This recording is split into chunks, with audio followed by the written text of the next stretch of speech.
Tonight's program is rated R. Parental discretion is advised. Fucking goat outside. It's just a goat. No, it's a fucking goat. Booker. Davis. LeBron James open for three. Talk about the moment. Capturing it. A lot of post screens. James late in the clock. LeBron James bodying inside. He scores. He's a man. Goodness, does he take over? You have a right to do that. The Kings flex.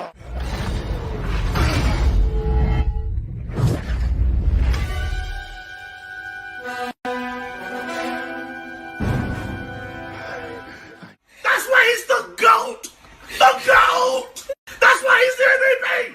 That's why he's the GOAT! The GOAT! Welcome to GOAT James Kingdom. Welcome. I am Ajani the Exposer, and y'all have now been exposed by the Exposer. I appreciate it.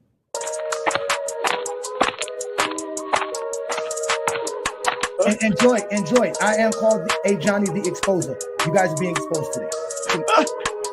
Your opinion, I guess. Move on from it. It was the 90s. That's it, bro. Move on from that. You don't know history. You don't know basketball. You just told me I'm stupid. But look how stupid you look because you don't know all this basketball. You don't know history. You don't know jamming. You don't know schematics. You don't know coaching. You don't know scouting. You don't know drafting. You don't know nothing from that. Michael Jordan's great because the media said do that. So told you to say that. I know how this recorded, and you are officially being exposed by the Exposer, and you're going to sit there like a man and take this just like Buddy did 2 weeks ago. Let's get ready to rumble. Hey, get your numbers out. I had to get my numbers out. Peace and blessings, y'all. Welcome to another Friday night exposure with the Exposer. I'm your host, Ajani the Exposer. This is the GOAT James Kingdom channel. Y'all go ahead and hit that like button, hit that subscribe button, become a member of the channel. We're also multi-streaming straight off of the FYF Sports Debate channel as well. So you go ahead and hit that like button and hit that subscribe button if you're watching me from that channel as well. Y'all can also check out the membership on both channels. As you know, we do it best here, but nobody's like us here. This is the GOAT James Kingdom platform. I'm Ajani the Exposer. I come to show you guys why LeBron James is the greatest player to ever play the game of basketball and why the Zesty Jeffreys, they can't help themselves. They want to hate on the USA team now all of a sudden. Now they want the USA team to lose because GOAT James is out here doing miracle things. So y'all hit that like button, hit that subscribe button, like I said, because this is a collaboration between the GOAT James Kingdom and FYF platform. We are doing big things. I see y'all in the comments. Shout out to everybody. I see what we're doing tonight. It's another Friday night exposure. I'm about to expose these Zesty Jeffreys for just being haters. They're just random haters for no reason. But the truth of the factor is, you, Zesty Jeffreys, use a fuck nigga. That's just what it's all about. They are just straight haters. They fuck niggas. They don't have no life. They're criminals. They're deadbeat fathers. They do not understand basketball. They won't break the game of basketball down for nobody. But all they want to do is hate on LeBron James all day long. Why is that? Why do you want to hate on LeBron James? Why are you hating on LeBron James? What is your issue with LeBron James that you can't even enjoy the USA team winning? What's your issue, bro? Please tell us. The Zesty Jeffreys have an issue. They are in a true dilemma as we speak because they know the fact is LeBron James is about to get his third gold medal, which will be more than Michael Jordan, more than Kobe Bryant, and they don't like it. So all they do is hate and talk bad about LeBron James. And we know that they do that because here is their newfound spokesman, national spokesman, who's going to let you know how much they hate what LeBron James is going to be doing this summer.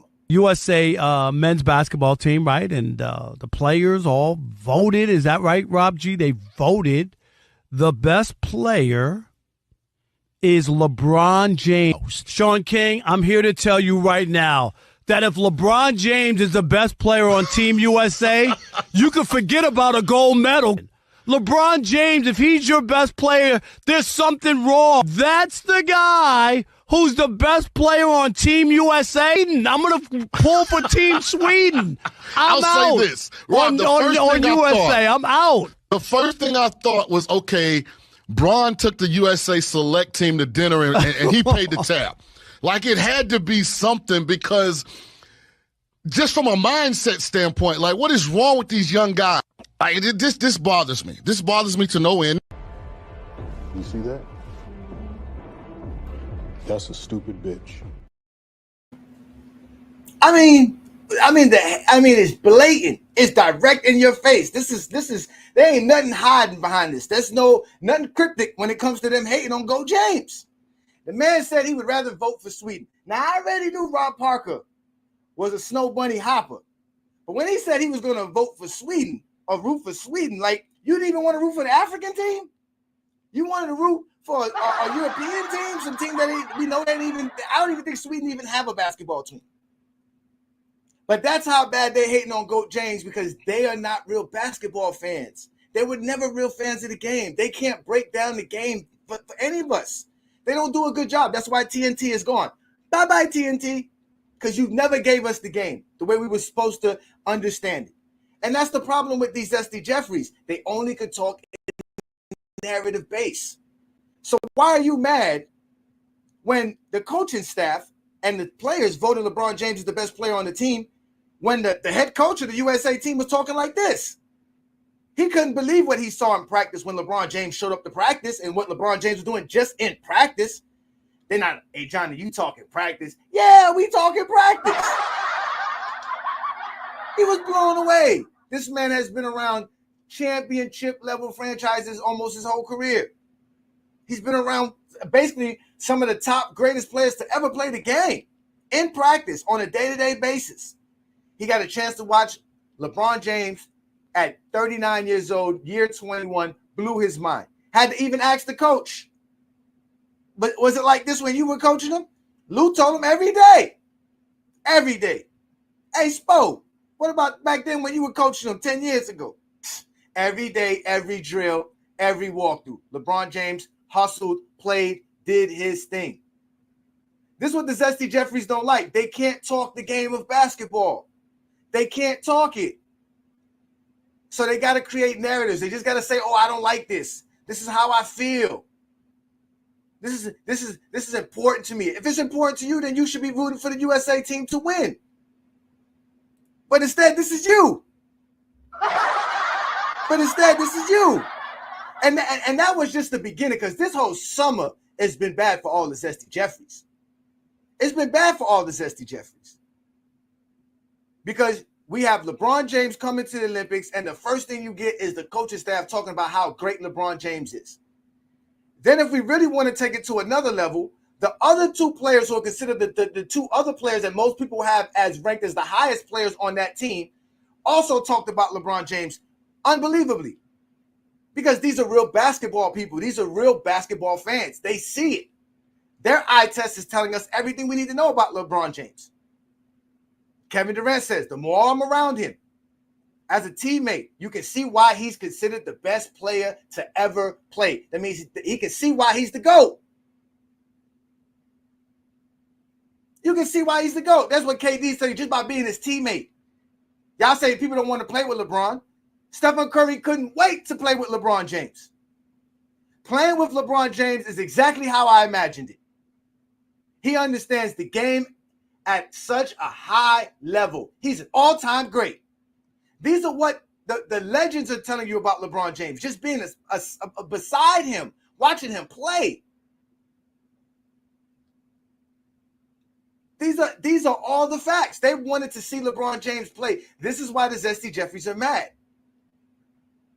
And this is why you's a fuck nigga. Because you legitimately want the USA team to lose. You would rather see the USA team lose than to see LeBron James get another gold medal. You know what that gold medal means. You don't want LeBron James fans like myself to have any leverage over you. None at all. So what do? You root for LeBron James to lose. Cuz use a fuck nigga. It's just that simple. You don't know how to break the game down. So, like I always tell people, what we do here in GOAT James Kingdom is we break the game down. I'm going to give to you guys the formula for what the USA team needs to do to bring home the gold. Because no matter what anybody says, this team is good enough to win the Olympics. They are good enough to win the Olympics. This is a very dynamic team. You got some studs over here that can really help you win. But it's going to be predicated on how you do it. Because again, there's a lot of talk about the USA team is not a real team. They don't have the chemistry, the camaraderie of all these other national teams. And a part of that is true. But another thing those other international teams don't have is that they don't have competition with one another.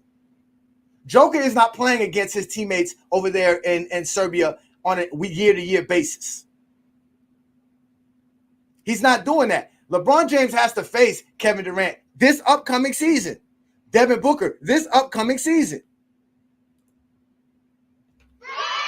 Shout out to OT Takes. Thank you for becoming a member of the channel. All right. We see what we do here in GOAT James Kingdom. Thank you for becoming a member of the channel because we do big things here. Y'all make sure to check out all the perks when you become a member of the channel. So here it is, right? You have all these players who are going to be playing against each other just in the next few months. And then you also have the coaching staff who's also going to be playing against each other. So how much of these guys are really giving it their all to win a national award or an accolade like a gold medal, right? Compared to these other teams who are playing, and everybody knows their role. All these guys are top guys on their team.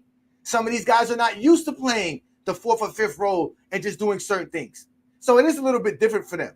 So that's the dynamic that this team has. But that doesn't mean they can't lose. I mean, they can't win. That doesn't mean they're going to automatically lose. I know y'all all automatically was talking crap because of what they did against Sudan and how they struggled against Germany. But again, you guys don't know the game of basketball. I have yet to see any one of you Zesty Jeffreys break the game down so we can understand what the USA team needs to do to win. So that's what I'm going to do for y'all tonight because that's what I do best. And it starts this Sunday, right, at 11:15 a.m., USA at Serbia in Paris. So we're going to have a great matchup right there. Nobody want to talk about how the Joker, who's considered the best player in the NBA, got blown out in the friendly versus USA. Nobody wants to talk about that. But what I'm going to talk about is what the USA needs to do to win. Because as you can see here, we have a lot of dynamic players who can do a lot of things. But the key thing is how are you going to get everybody their shots? How are you going to get everybody their rhythm? Because that's very important for these guys. These guys are all guys that are used to getting a lot of shots. They're volume shooters. So you have to have a good ball facilitator. And that's very, very important. And y'all know how I feel about ball facilitation. Here we go with my starting five. This should be the starting five for the USA team right here. You should have Halliburton in the starting five. Now, mind you, your starting five does not mean you're going to have these guys are going to be playing the most minutes. These are just guys you're going to use to start the game off. This is your best five to start the game off, to get your team going. And you should have Halliburton on the court because he's your best ball facilitator. He's your best point guard on the team outside of GOAT James. And he doesn't demand a lot of shots. He doesn't command a lot of shots. So what he will do is help people like Stephen Curry, LeBron James, Tatum, whoever's on the floor, get their shots because he's going to facilitate and everybody's going to find a good rhythm. So I believe Halliburton should be getting more minutes. Stephen Curry, I wouldn't start Stephen Curry, but since Kerr is the actual coach of the team, I don't see him putting Curry on the bench. Yeah, I'm not counting KD until I see him play. As of right now, KD is obsolete. I'm not counting KD as of yet. He hasn't played. See, if you go with this lineup here, who's going to get the ball? Who's going to be your ball facilitator? Because we know the Zesty Jeffreys don't want LeBron to have the ball.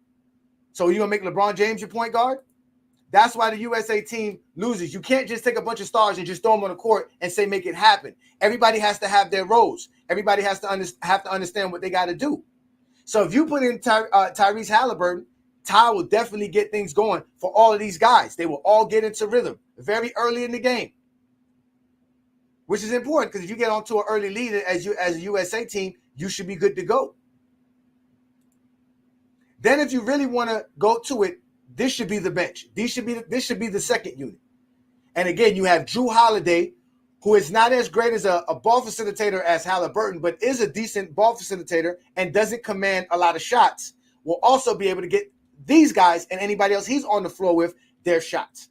And then when you have a Bam Adebayo, like in addition with LeBron James on the other side, like on the starting team, what you have is two ball facilitators that can move the ball, that don't command a lot of shots. That way, guys like Anthony Edwards, Anthony Davis, Booker, Stephen Curry, Jason Tatum, they can just shoot. They can just play their game.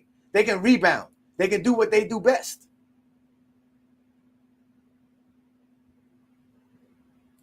Well, what is the issue then, Get Down?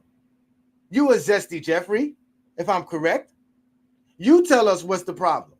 Why do they struggle? Why do they have moments where it seems like they're not getting into their sets? Shout out to you, Twin Man. Peace, brother.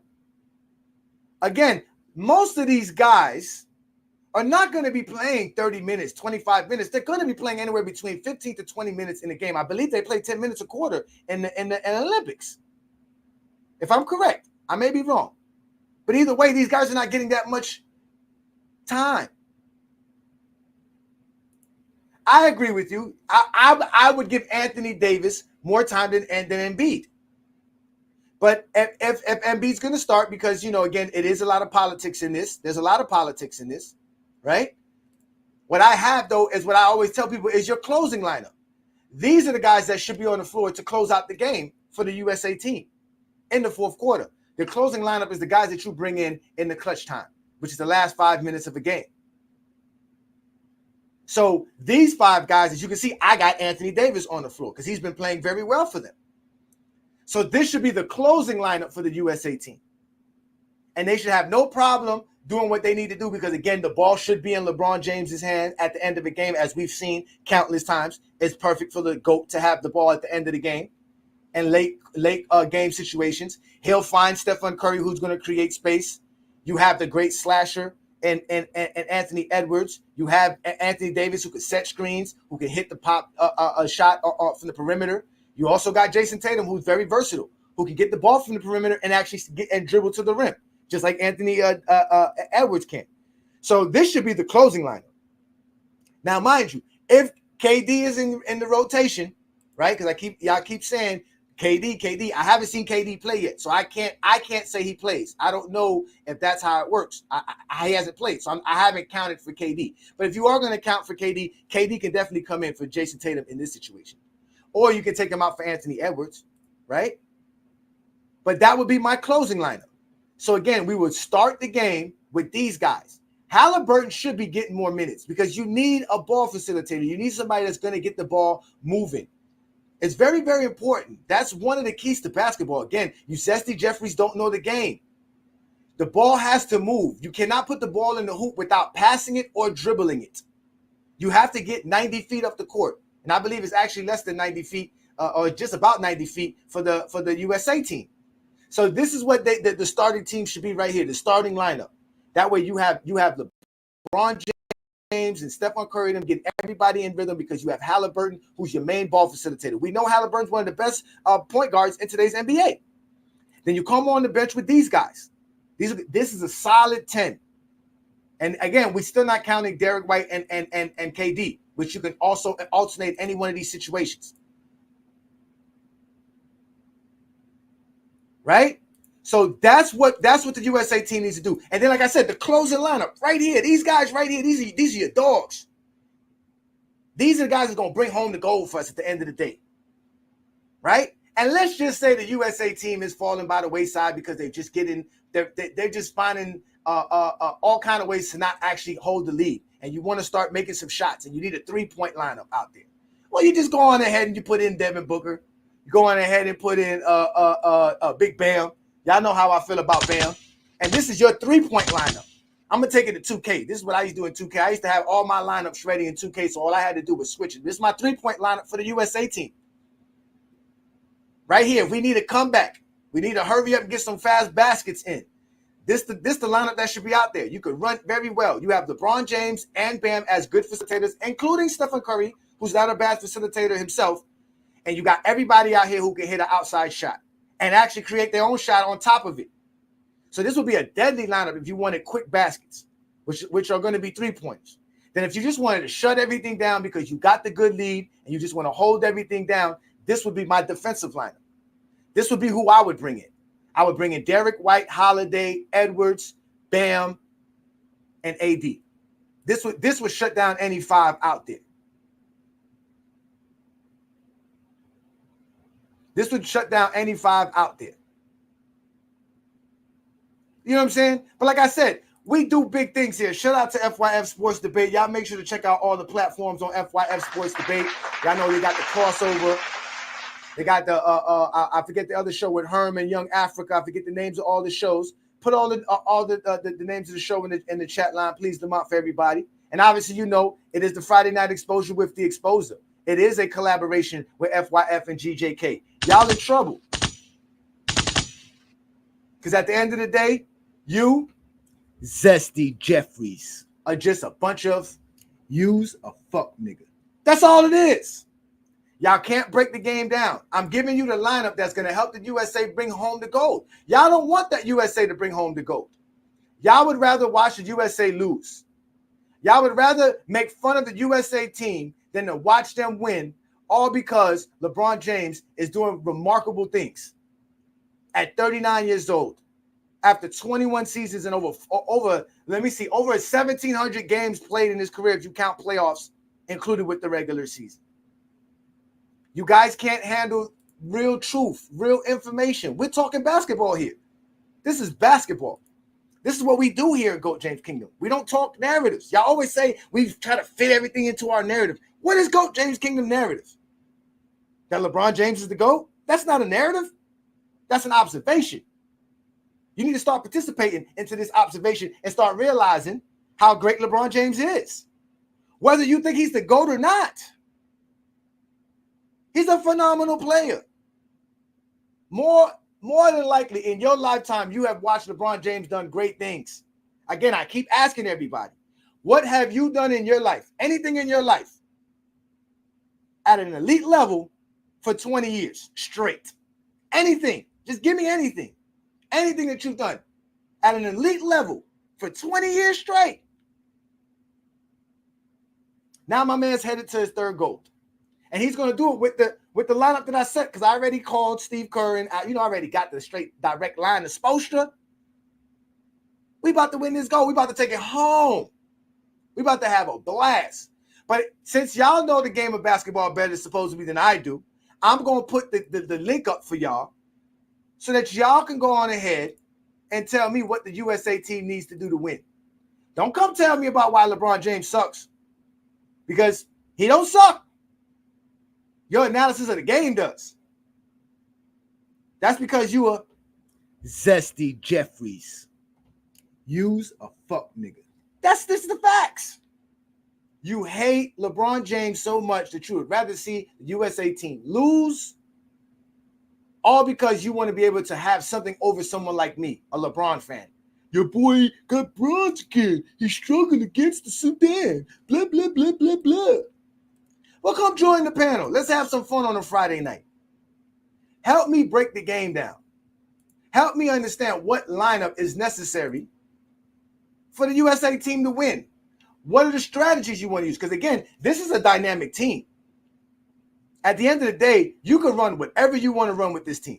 There is nothing that they cannot run when you're talking about having these much players on your team. This much talent, you can run whatever offense you want to run. Anybody's going to be able to find their shot eventually. But the point is you still have to play team basketball because it is a team sport, which is something you Zesty Jeffreys never understood. You guys literally think one man can defeat a whole 5, and that never happened. in NBA history. Never has it happened.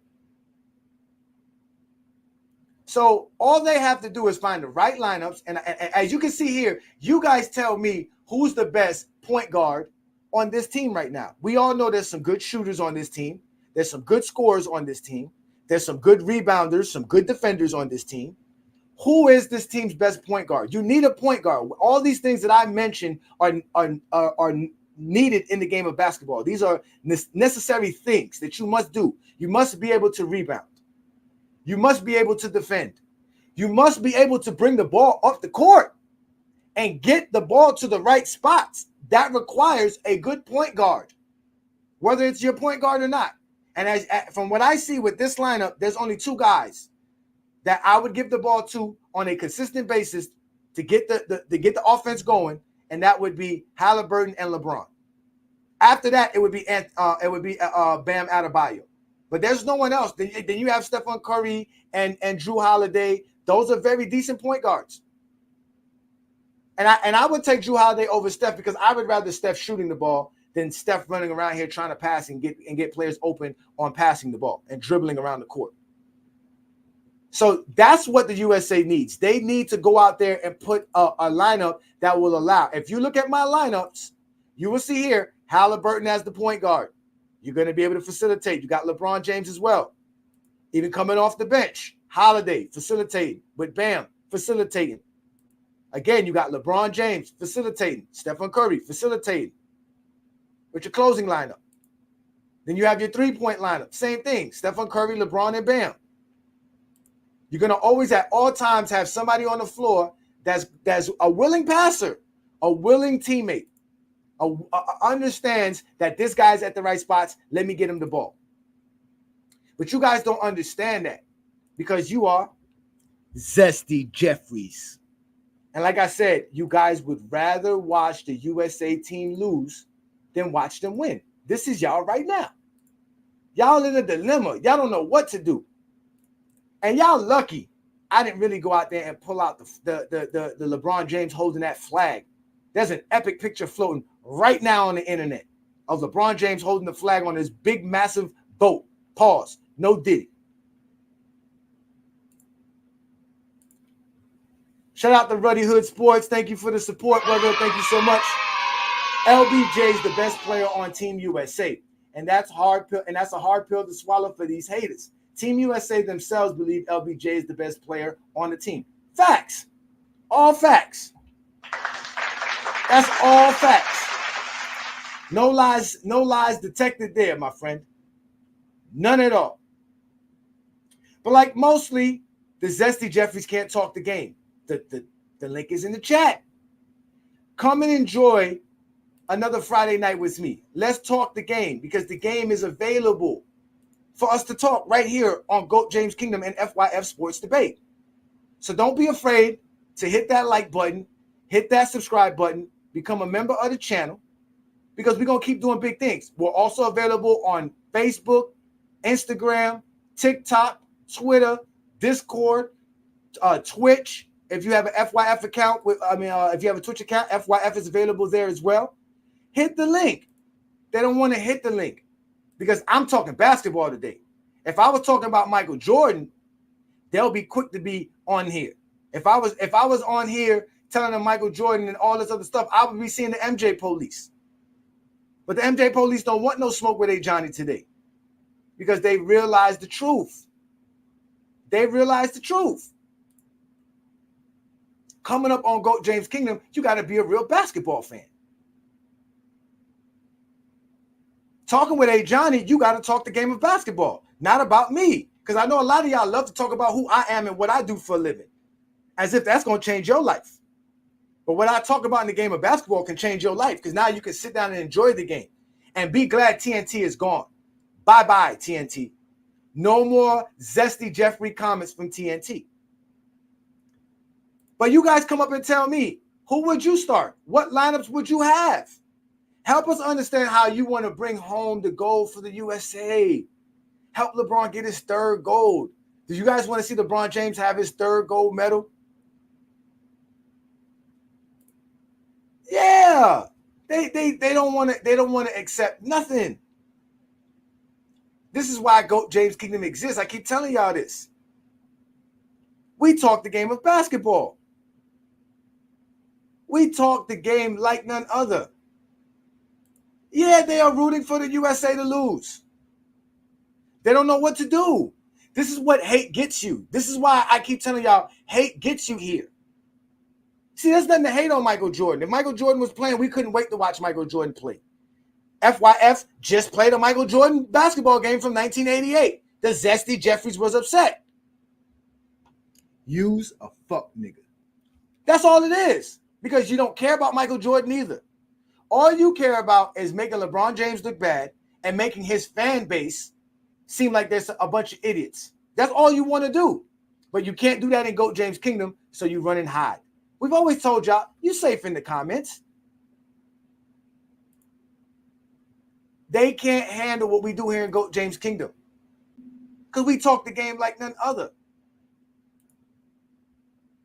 Let's let Reed Brandon get into the building. Shout out Reed Brandon. What's good, brother? Thank you for joining me. Yeah, what's going on? You see what we talking here? Yeah, make sure y'all get the likes up. I actually came in here because I'm a born again Jordan fan. And I wanna argue with you. Excuse me, sir. Please hold your sound effects. I want to argue with you. I'm tired of you gawkers, you glazers. I feel like all you do is glaze LeBron James, and I need you to get original talking points. I think you are a trash fan, as a matter of fact. I hate your team. I hate you. I hate the way that you walk. I hate the way that you talk, and I hate the way that you dress.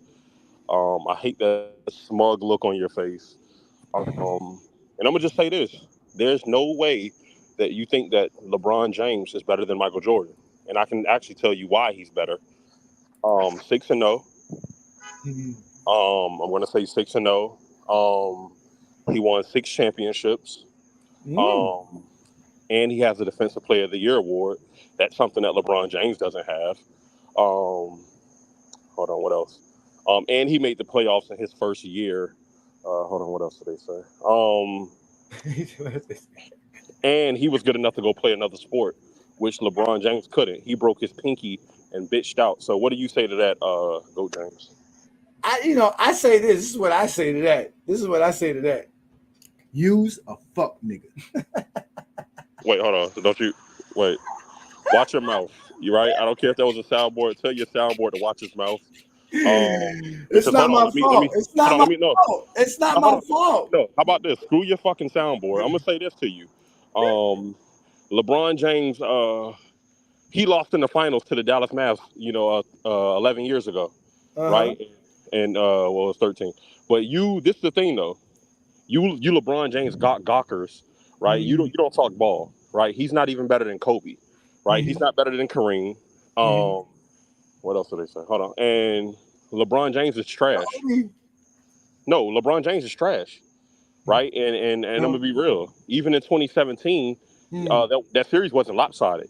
It was actually a very even series, and KD hit a dagger right in his eyes. And I think you need to do better at talking basketball. I think it's weird that you have a LeBron James channel, and you don't break down anyone else's game but LeBron James. You are a gawker. Damn, Brandon. I'm appalled. I am hurting right now. That is that. Now listen here, young man. This is what we got to tell you. This is the truth here at GOAT James Kingdom. All Please that don't shit. kick me. I No. Matter of fact, you don't get kicked. You don't get kicked. You sound exactly like the Zesty Jeffreys wanted you to sound. Wait, why are you calling me that? Because you're the MJ police. Hey, you. Where are you going? I'm going to mind my fucking business. That's where I'm going. Do you have a problem with that, officer? Again with the questions. What is this, Jeopardy? No, it ain't Jeopardy. It ain't Monopoly either. And I ain't going to jail. Freeze! Freeze! Goddamn, you all sound like a set of bookends, man. Put your hands on top of your head. Shh, top.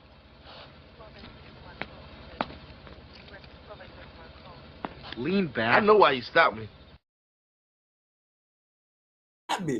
I know why you stopped me, Rick Brandon. Because they need your help somebody has to say the things that you just said to Ajani so that I can feel the way you just made me feel. That I'm always motherfucking right.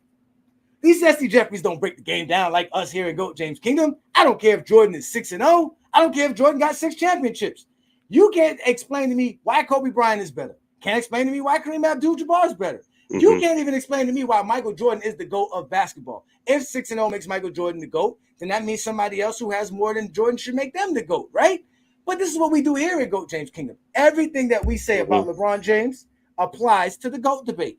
And it makes him better than Jordan, Kareem, Kobe, Duncan, Hakeem. So first of all, we already know the 90s is trash. If you want to talk about big, hot garbage. Can you stop talking about the 90s, please? The 90s is trash. That's where the 6-0 started from the 90s. Hold on. I remember the 90s. I remember the 90s. It was bad. You go to restaurants and they were smoking in restaurants. It was a horrible time in life. Hold on. We had presidents doing very vulgar things in the Oval Office. It was a bad time in America. It's a horrible time. But hold on, but let me ask you this, right? Because a lot of you LeBron gawkers. I just want you to tell me this. Give me an era where LeBron James dominated. Oh, since 2005. Since 2005. The man dominated the NBA so much that we had GMs out here colluding to help each other win championships. How do you dominate in you 4-6? Yeah, because 4-6 doesn't mean you don't dominate. You're a Heat fan. You're a Heat fan. 4 in a row. We went 4 times in a row with the GOAT. And so you acknowledge that even in Miami. Hold on. So you're acknowledging that even in Miami he underperformed. Well, they underachieved, not underperformed. They underachieved. No, they didn't underachieve. 4 championships and 2 in a row. It's not underachieved. Hold on. So by his own standards, then GOAT James, he did underachieve because when he, had the he said not 1, not 2, not 3, not 4, not 5. So he set the tone for what he expected, and then he only came out with 2. So is that not underachieving? He didn't set the tone. The tone was set when Pat Riley dropped a bag of rings in front of his face and told him that was going to happen. He believed Pat Riley. Those are Pat Riley's words you're listening to. Those are what Pat Riley told that team. When I bring you 3 together, we're going to rack up a bunch of championships. Hold on. What LeBron James was not expecting, and what he didn't understand was that there's a lot of things that it takes to win a championship. So when he realized that he had opportunities to continue and further his career and didn't have to be cash strapped to the Miami Heat, he left the Heat. No, but Ajani went back to his hometown and promised them a championship. He did and delivered. And not only did he delivered in the most epic fashion ever. The greatest finals performance ever. So great that the Cleveland the Golden State Warriors had to go up the ante so that they could be equal with LeBron. That's how great LeBron was in 2016, that they had to add Kevin Durant just to be equal and fair. Hold on, GOAT James. And salute to you doing your thing, by the way. But no, so if LeBron James himself, right, because you tried to put it on Pat Riley, but LeBron James out of his mouth, I didn't see Pat Riley up there with Chris Bosh and D Wade. It was LeBron James who said not 1, not 2, not 3. Even if we stop at 3, we can stop it right there at 3. He underachieved because he only got 2. Nah, you crazy? How you going 4 straight finals and 2 championships back to back, and that's called underachieving?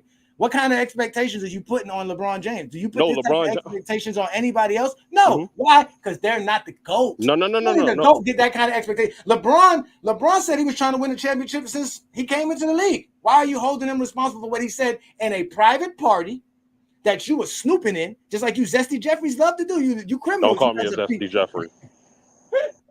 I'll kick you.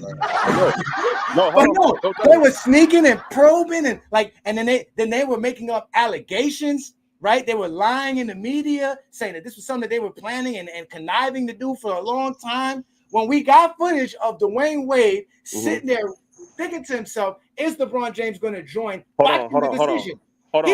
didn't even know LeBron James was showing up on the decision. Hold on, James. Let's have a real conversation, bro. Because I do. There's no real conversation. A real conversation is letting me cook, because your ramen noodles is stale now, brother. No. Because this is what you just did. I literally used the words of GOAT James himself, right? I used the words of LeBron James And then you tried to tell me that Pat Riley ghost wrote it. But no, it was LeBron who out his own mouth set the tone and the expectations for what he himself expected. Hey, listen, I'm with D-Wade, I'm with Chris Bosh, I'm here in Miami. We're not going to get 1, not 2, not 3, not 4. That's and right. They came away with 2. So that is actually the definition of underachieving. When you set a goal and you underachieve that goal by not doing the number that you set, but you actually do a number under that. That's underachieving. No, if you know anything about business and anything about anything, you always set your goals so high. You give yourself unachievable goals, right? Because Mike had a goal of surpassing Bill Russell once, and Bill Russell had to remind him that what I did, you probably won't even live long enough to be able to do. So you still have to set the goal as high as you can set it. It has to be impossible. That's what makes you so great, because you yourself believe in things that no one else believes in you that you can do.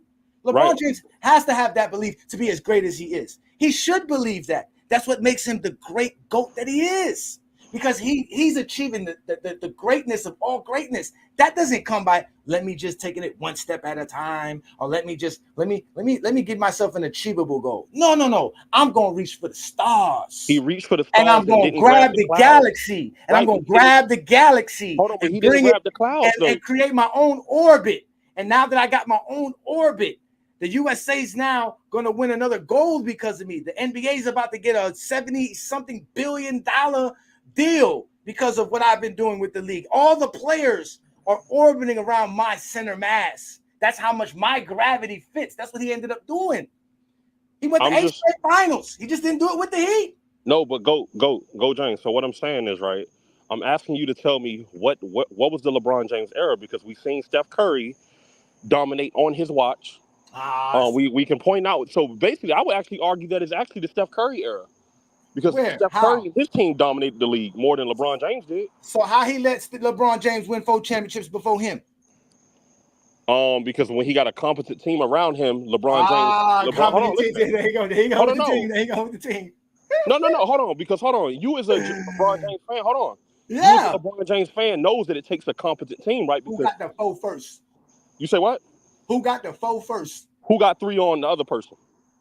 That's fine. He did get 3. He had to go get KD to do that. That's fine. No, That's he didn't. fine. 2015, he got 1. Yeah, KD wasn't there. That. I know. Yeah, he got 1. That was 1. And like you said, that was the one.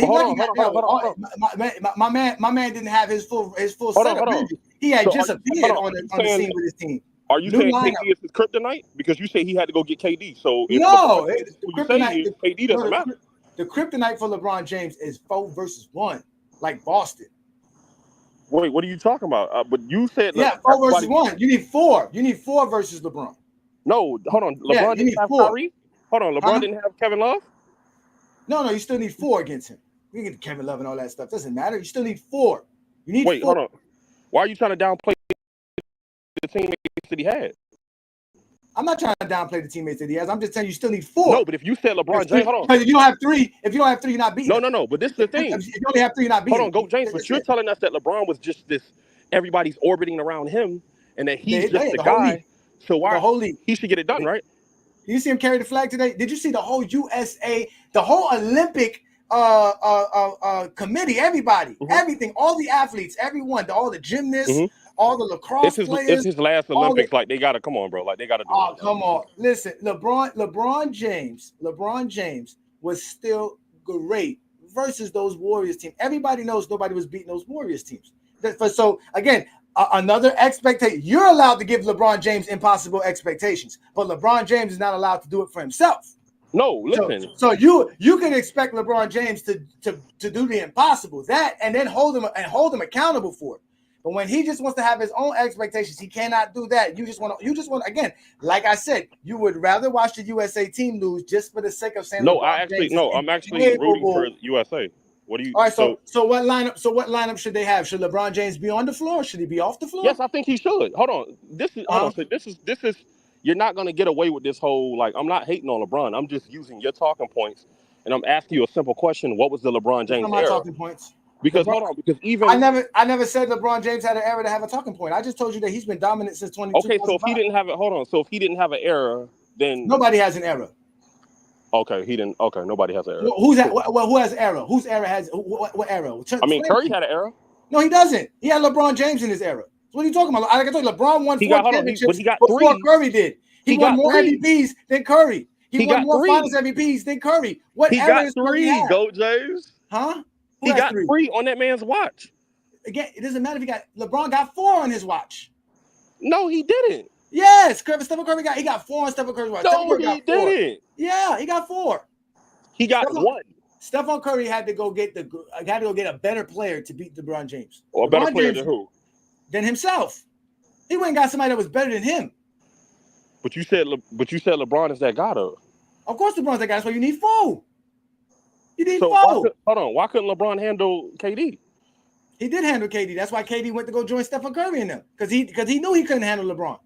They all know it. That's why they had to go join together. They joined forces. It's like the Avengers. Johnny, I'm not understanding, bro. Of course you don't understand because again, the game of of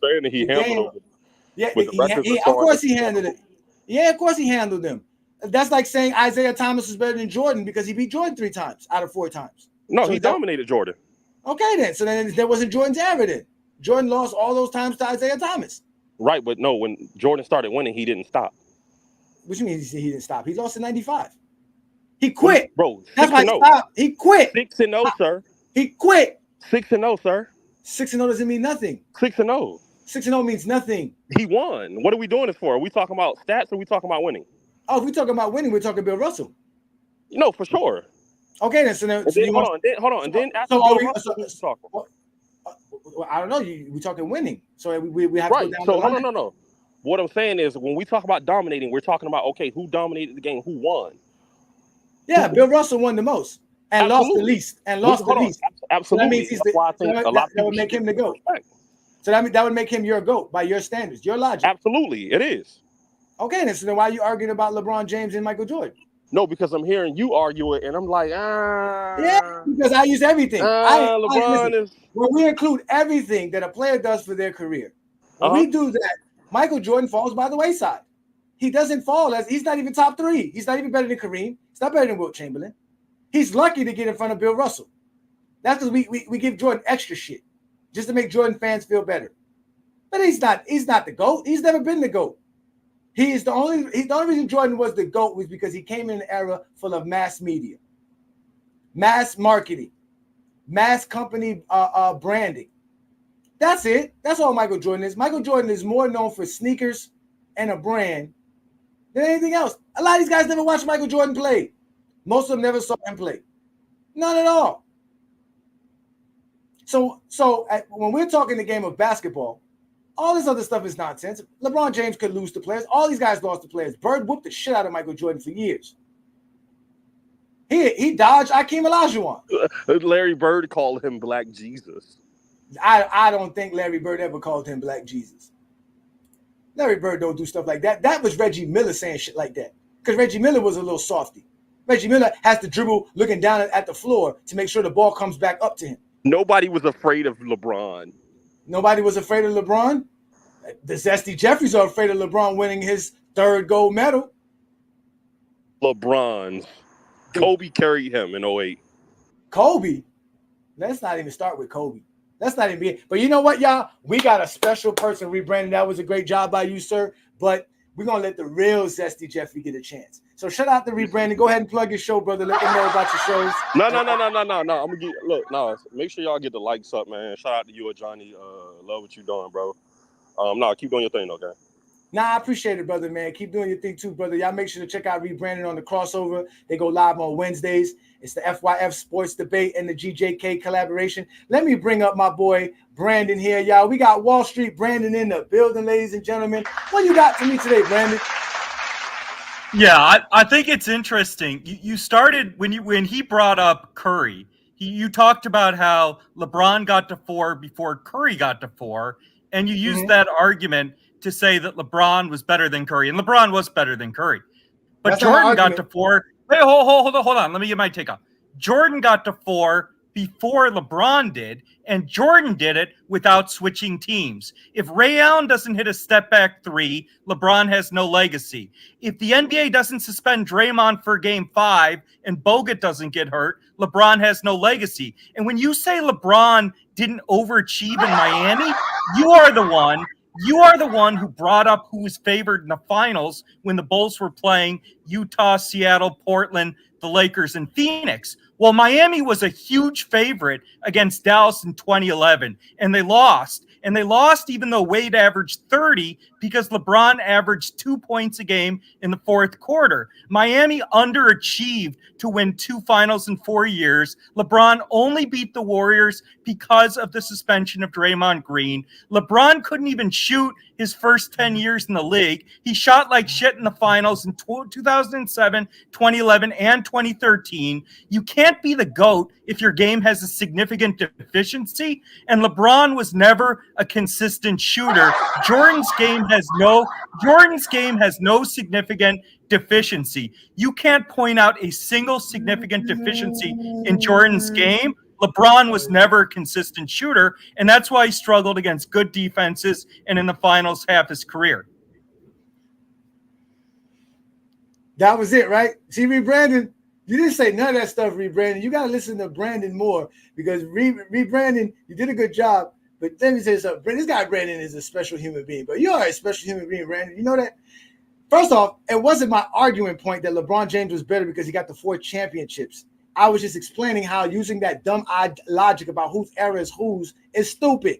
Because if you want to claim that this is Stephen Curry's era, why did Stephen Curry allow LeBron James to win 4 championships in his era? That's basically what y'all trying to use against LeBron James. I do what I do best, which is expose stupid logic. Just well, like now, I'm not making the argument Curry was better than LeBron. You're gonna let me speak, Brandon. I let you run. I let you run. You ran so far that I'm bringing your ass back. Yeah, like I'll do what I want. Go ahead. You gonna do what you want in Go James Kingdom. You get put in the dugout and you get exposed in Go James Kingdom. That's what you do right now because you are just lying. LeBron has zero legacy. Ray Allen doesn't get a step back. He has none. I've never used odds because you know what odds are based off of? Degenerate gamblers. That's no, but Miami was a better team than Dallas in 2011. Wait, that old bullshit. Bruh, you gotta let me speak.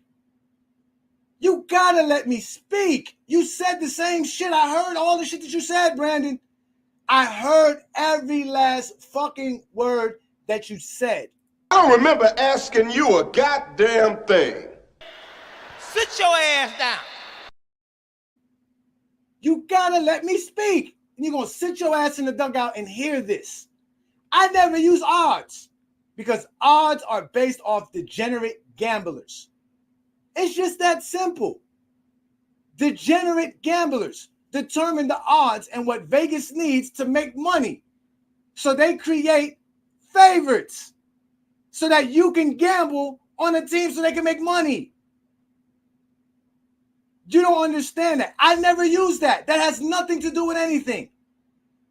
That 2011 team, I keep explaining it to y'all. You don't know who was on that roster.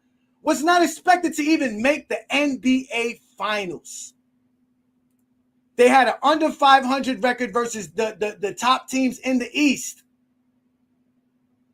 They had a 1-7 record versus Chicago and Boston in the regular season.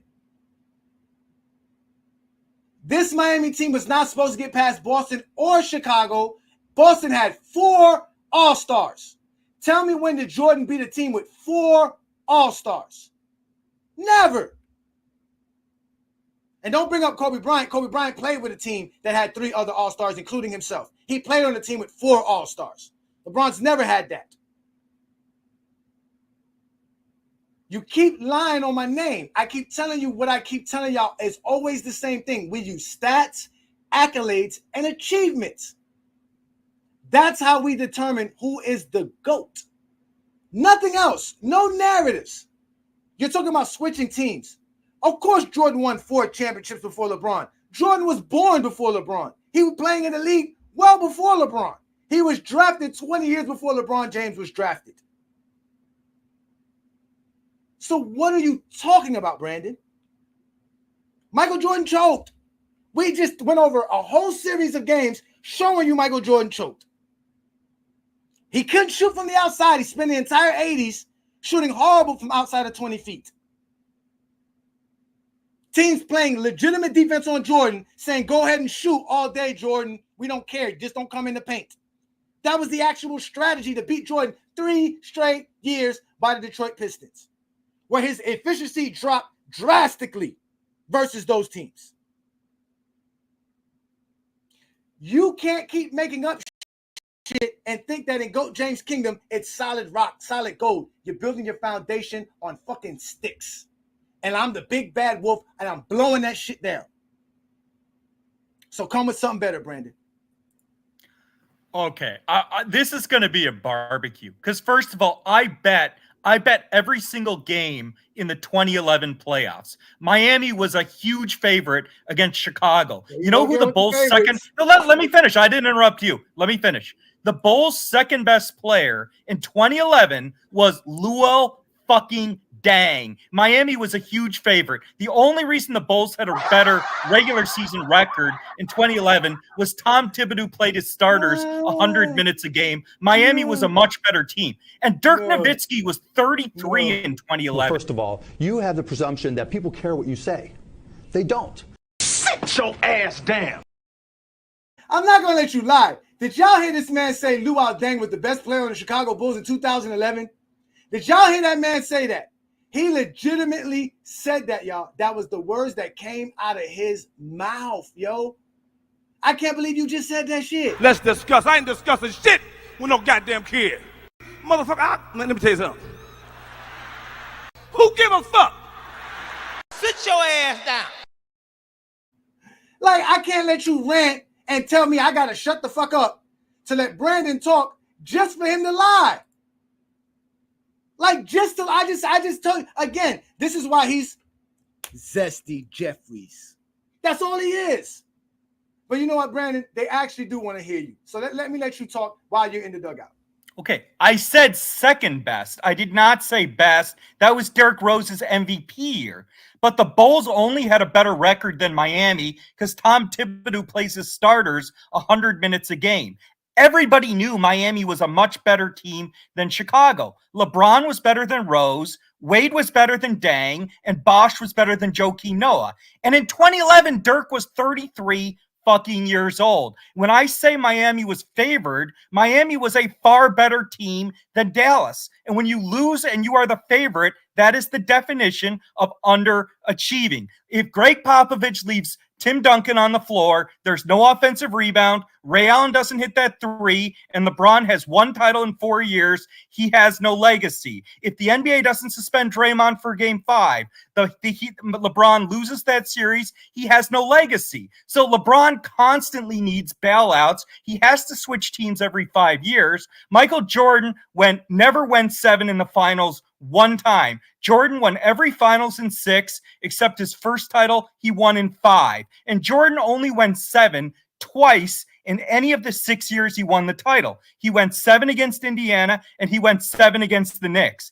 Every other series he won in 6 or less. So Jordan wins more titles without a super team, without switching teams, and LeBron wins fewer titles with more talent, switching teams every 5 years, and LeBron still needs fucking bailouts from Ray Allen and a bailout from the NBA just to get to 4, even switching teams every 5 years. It's not even a fucking debate.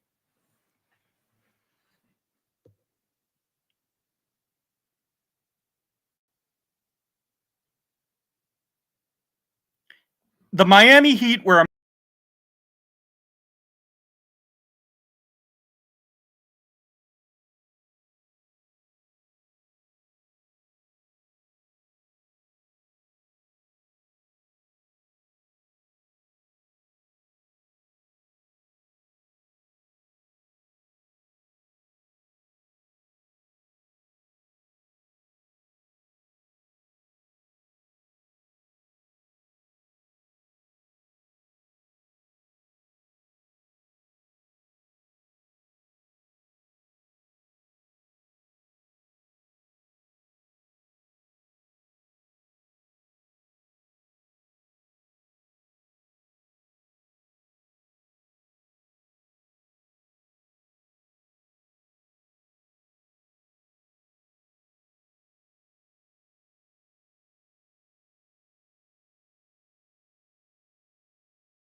You guys don't understand what this guy was talking about.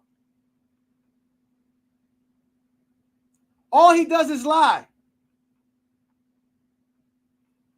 I had my mic muted. I was actually on a rant. My bad. This guy is a liar. All he does is lie. The Miami Heat roster of 2011 had Carlos Arroyo and Mike Bibby as point guards. They had Big Z and Joel Anthony starting as centers. Chalmers was their sixth man. Then you had Haslam or James Jones is the next best player. The 2011 Heat team was not a team that was supposed to win a championship. Again, they had an under 500 record versus the Boston Celtics and the Chicago Bulls. The Chicago Bulls had the best record in the East that year. They were the number one. So when you're sitting here telling me LeBron James had all of this, when Michael Jordan had a team with 2 All-NBA players, 3 All-Defensive players on the same roster, all first team, none of that ever happened, but besides the Chicago Bulls in 96 and the 1983 76ers. So Michael Jordan himself had a super team. Tell me who was better than Scottie Pippen on any one of those teams. You brought up the Knicks, the Indiana Pacers. This is what you guys don't seem to understand. Michael Jordan had a super team, but you don't want to call it a super team because you want to tell me Scottie Pippen's not great when Scottie Pippen was making all NBA and all defensive team every year while they were winning championships. This man was basically one of the best players in the NBA in the 90s. He wants to bring up lies about 6-0. Jordan never lost it. Jordan didn't make the finals enough to lose in the finals enough.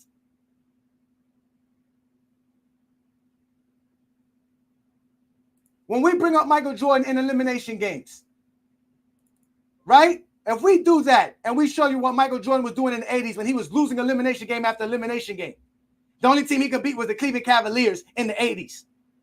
The bum Knicks teams, all these other teams that he was playing, none of these teams had good teams. But when he faced the team that played team basketball, what did he do? He couldn't play the game. Then you want to say, oh, he was 6-0. Why couldn't he make the finals in 88? Why couldn't he make the finals 89? The league had to change rules so Jordan could make the finals. They never changed rules for LeBron James. Again, Chris Bosh, Dwayne Wade are not a super team. They had 2 All-NBA players on their roster. That's it. What makes you a super team? If 2 All-NBA players and 3 All-Defensive players on one team is not a super team, then what the hell is a team that only has 2 All-NBA players on their roster? What does that mean? The 2011 Heat were not a super team.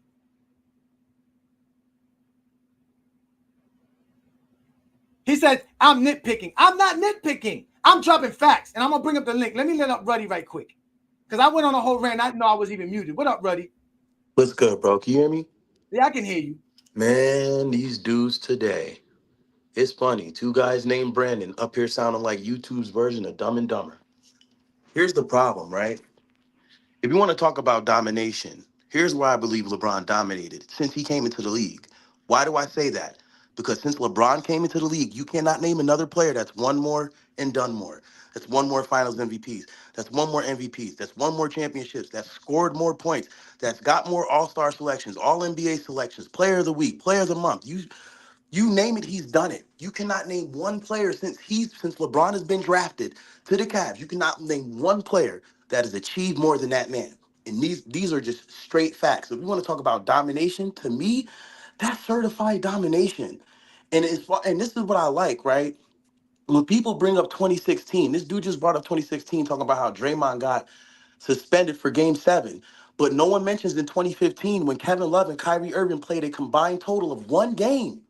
They talk about Bogut. Bogut played 5. He got injured in his 5th game. What are they talking about? Draymond Green missed 1 game. They never make those 2 comparisons. Another thing is this, right? Larry Bird, the one that Michael Jordan couldn't beat, we all know who he is. I watched a video of him this year saying hey guys, we have never seen anything like this. You need to enjoy it while you have the chance. LeBron James is possibly the greatest player ever. That's Bird that said that. So when I hear these dudes come up here talking about the first dude talking about LeBron is trash, bro, you just classified yourself and certified yourself as a basketball dummy. You do not agree with the greats. You do not agree with the people that came before and paved the way for players like LeBron and Kevin Durant and Steph Curry. Y'all are just a bunch of haters. Zesty Jeffries. Yes, that is what you guys are. You don't want to sit here and tell the truth. Like you don't want to sit here and keep it real. How is Michael Jordan a better? If you want to say he's the GOAT, then that's fine. Say he's the GOAT. But the simple fact is LeBron is a better player. He's a better all-around player, a better passer, a better three-point shooter, a better playmaker, higher basketball IQ, way better athlete, way better longevity, way better durability. Anything he can play 1 through 5 and guard 1 through 5. In 2022, he started at center and immediately became the best center in the league statistically. You can look it up. Jordy couldn't do that. Kobe could not do that, man. They were not versatile like that. But that's all I had to say, man. You know what I mean? Yeah, you cooked right there, bro. Listen, the upset part about talking with Brandon is that he doesn't let me speak, right? Mm-hmm. I let him speak. I let him lie. And that's the thing. They go on this whole soliloquy with all these lies, and I'm not going to sit here and address everything at one point. And then they're wondering why I didn't hear him say that he was the second best. Because he's just ranting, right? I didn't hear him say Luol Deng was the second best. I heard him saying Luol Deng was best player. I'm like, Luol Deng, best player? Like, why are you even mentioning Luol Deng? We're talking about the league MVP. And Derrick Rose, a guy that, because of that one season, most people think if he never got injured, he would be one of the greatest players to ever play, hands down. Like, nobody thinks Derrick Rose would have been nothing but automatic, like top 20, top 10. They thought all world of this man because of that one NBA season. And mind you, he did have a season before that was good as well. So it wasn't like he just had one good season, but that one season was a remarkable season. The Bulls was a great team. He's talking about defense. Joakim Noah and Luol Deng were one of the best defenders in the 2000s. Yeah. Who was defending Jordan? 6'2" Dumars that I was showing you that Jordan was choking against? Yeah. You see what I'm saying? They bring up all these talking points. He has to go to other teams to win championships. No, he's in a tougher NBA. Jordan came into an NBA that had 23 teams. Yeah. They didn't even have playoff games showed live. They didn't even have live national television playoff games when Jordan joined the NBA. The fuck is they talking about? It's a different NBA. Jordan had his team in the lottery pick for 3-4 years straight. LeBron James didn't have that. They couldn't build a team for LeBron James, so they had to go get players. His team, the Cleveland Cavaliers, wasn't getting players. Yeah. They could have got Amari Stoudemire. They didn't get him. They didn't get him nothing to help him win. He took the team to the playoffs, to the finals in 2007. What was Jordan doing at 22 years old? He was getting swept in the first round.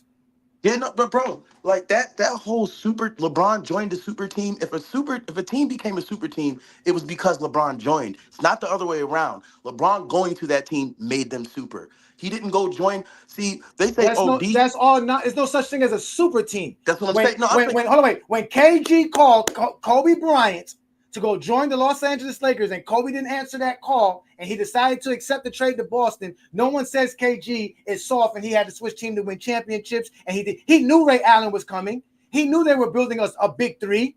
He didn't go there because it was just going to be him and Paul Pierce. That's not enough. He went over there because they knew they were going to get Ray Allen. That's the start of everything. And you know why that happened? Because a little 22-year-old kid named LeBron James from Akron took the Cleveland Cavaliers to the NBA Finals by himself. All he had was a bunch of guys that he was passing the ball to, and they played great defense, and they ended up making the finals. They were afraid of LeBron James. Danny Ainge said when LeBron James was in high school that he would trade every player in the NBA for LeBron James besides Kobe Bryant. That was 3-4 years before he did the trade to bring in KG and Ray Allen. And mind you, he got KG because Kevin McHale was the GM in Minnesota. So he gifted him KG because KG was ready to go to LA. And Kevin McHale was like, we're not going to send you to LA. And he made a backdoor deal and sent him to to Boston. Those are all facts. But these are the contexts they don't want to talk about because, again, they can't talk the game. We're supposed to be talking the game of basketball. All they do is lie. Where was Michael Jordan's brilliance for 6-0 in 1989? Where was it in the Game 7? Where was that Game 7 in 1990 when Michael Jordan went out there and lost by 20 points? Where was Michael Jordan's thrill to win 6 championships then? Where was it at? Where was the killer instinct? Where was the will? Where was it? It was nowhere to be found. And you got excuses for it. You're going to bring up Scottie Pippen. In 2013, when my boy had to go into a Game 7 after the supposedly Ray Allen saved his career, although Ray Allen didn't score shit in overtime and LeBron James took over in overtime, Tim Duncan wasn't out off the floor in overtime. Why didn't Tim Duncan help the Spurs win the game? Yeah. Why didn't Duncan cough up a layup in Game 7 over Shane Battier? Then LeBron James hits a closing dagger mid-range jumper over Kawhi Leonard to win his second NBA championship in a row, where he basically overachieved. He was averaging only 26 points in the playoffs. He went to averaging 37. Everything went up for him. Field goal percentage, three-point percentage, everything. What did your boy do when a game was on the line? His team needed one victory to make the NBA Finals. His field goal percentage was down. His scoring was down. He couldn't even make a three-pointer. Talking about he could shoot. He didn't even make a three-pointer. Lost by damn near 20 points. That's not GOAT status. Don't bring up nonsense about the Miami Heat in 2011 when you don't want to talk about 1988. When I already proved to you Michael Jordan choked in 1988. Yeah, bro. He couldn't beat a team with one All-Star. That's all the Detroit Pistons had in 1988. One All-Star. And Michael Jordan choked versus them. Those are all facts. Yeah, and Brandon can come back up and get cooked because all he's gonna do is lie. All he's gonna do is lie. Yeah, that's what I'm saying. Like, last thing I'll say is, just like when he tried to bring up Wade in 06, people got to understand something. LeBron's impact on the Miami Heat. Wade won his title, and congratulations to him. You know, he shot 16 free throws a game. Nobody talks about that. It's almost like he got gifted. But, you know, he did his thing, whatever. But after 2006, he didn't even sniff a finals appearance. He didn't even sniff one. He didn't even get close to it. It wasn't until LeBron came that you go to 4 straight and you win 2 back-to-back. That should tell people something. It's the same thing with Anthony Davis. Before Anthony Davis joined up with LeBron, he didn't sniff anything. Kyrie won a grand whopping total of 19 games without LeBron. These dudes were trash. Kevin Love, not trash, but these dudes were not how people are trying to make them out to be. Kevin Love, yeah, he was a good player, but, bro, what did you win? No, Roddy, that's the whole point of today's show. The whole point of today's show is that they think that you can just take a bunch of guys and put them together and somehow they're just going to play basketball. There's a way to play the game. There's certain things you need for your team to be able to win. The Chicago Bulls didn't win championships until they had a full complement of everything you need to win. They needed rebounders. They needed ball facilitators, not just Michael Jordan scoring.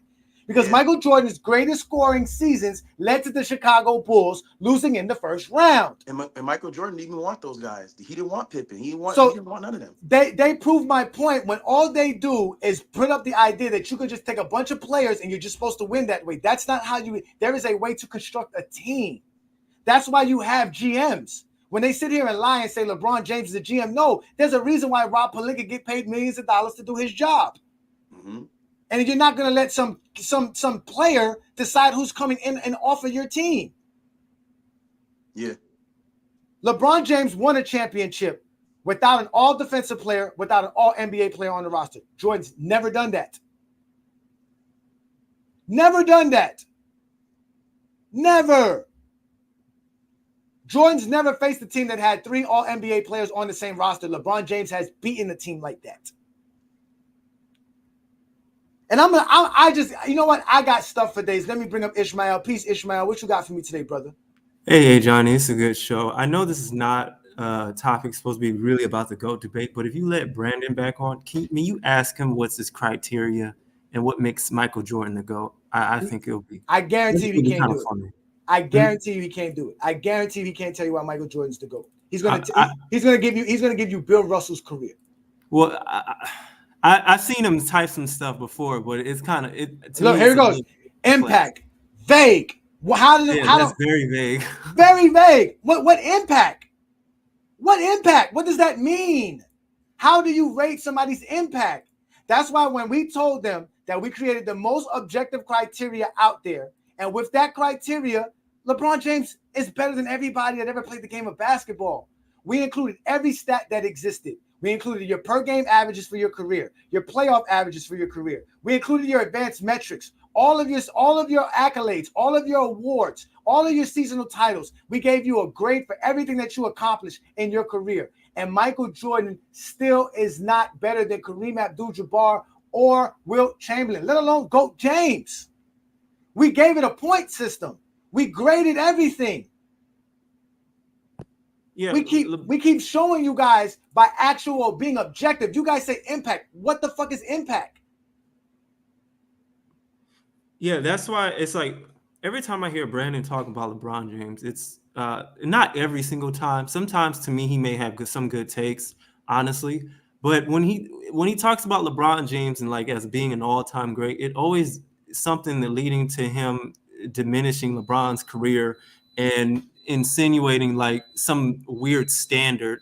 I don't know what standard it is. So that's why I'm asking, what is Brandon's criteria and why he has Michael Jordan as a GOAT? He said something, he's typed some things like the fourth quarter or something in the playoffs and scoring. I don't know. Like it's just kind of. We had a whole show, Ishmael. I think you watched that show. We had a whole show asking everybody how many seasons in 21 years did LeBron James have the best team going into that season, and we all agreed it was about 4 seasons. Well, in 2011, and in 2011 wasn't one of those years. Yeah, it was mostly Miami Heat years, I would say, and maybe 2020. Yeah, I remember that. But, when we're talking about being favored or having the Lakers should have won a championship in 2011. It shouldn't have been the Heat, because these dudes, all they do is watch ESPN. So they sat every morning watching ESPN, and they thought ESPN was telling them how the Heat was the greatest team and how the Heat was going to be the team to beat, and that the Heat had. And no, everybody knew the Heat didn't even have a full roster. LeBron James talked about it. They got mad when he said it, when he talked about how they filled up the team full of minimum vet players. That's why you had players like El Gauskas on the team. Why you had guys like Mike Bibby on the team, Carlos Arroyo on the team, Jamal McClure was on the team. These were all guys playing on veteran minimum contracts because the Heat didn't have the cap space to sign and fill up the roster. And Mike Miller was hurt majority of that season. He only played half the season, so they didn't even trust using him in the playoffs. They were using Chalmers. Yeah, I remember that season. Yeah, it was pretty wild. There were some complications. They lost the game against the Celtics in the beginning of the season and whatnot. They weren't there yet mentally. They didn't know how to play with each other. But even then, like I think like I try to shy away from all the narratives and stuff. I think you're better than that, like defending or like killing all the narratives and the naysayers and whatnot. It just becomes like a futile conversation to me. And it's like it becomes a who did worse conversation instead of comparing like an all-time great. So yeah, I just wanted to ask you that if you can ask Brandon that if he impact. has He said impact. He said impact, which means nothing. He says impact. It's gonna be a bunch of lies. He's gonna have to explain that one if he could explain it. Yeah. I'm gonna let you gentlemen come up because I have somebody that wants to come up and speak. So let me get these people. Okay. All right. Sure. All right. Appreciate you. Give me a second here. All right, Dante, thank you for joining Friday Night Exposure with the Exposer. Y'all know what to do. Hit that like button, hit that subscribe button, become a member of the channel. What you got for me on this conversation? We were talking USA, but we were derailed because Zesty Jeffries love to argue with Ajani. What you got for me today, sir? Hey, Johnny, can you hear me? I can hear you. Go ahead.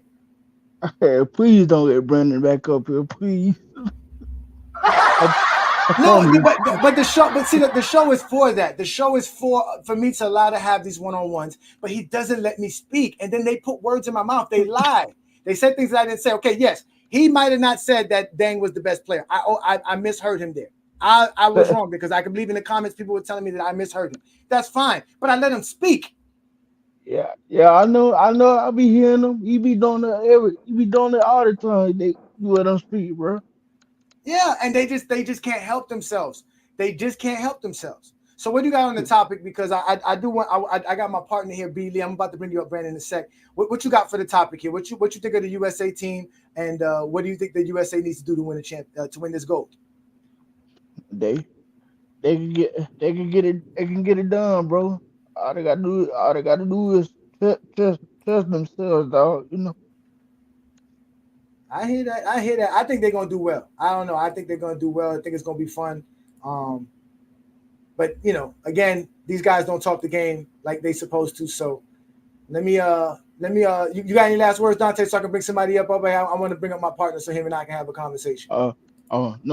No, bro, you got it. I just came up with just that small good thing. All right, brother. I appreciate you, man. Thank you, Dante. Make sure to check out the membership in GOAT James Kingdom. Subscribe to both FYF Sports Debate and the GOAT James Kingdom platform. Appreciate you, brother. Thank you so much.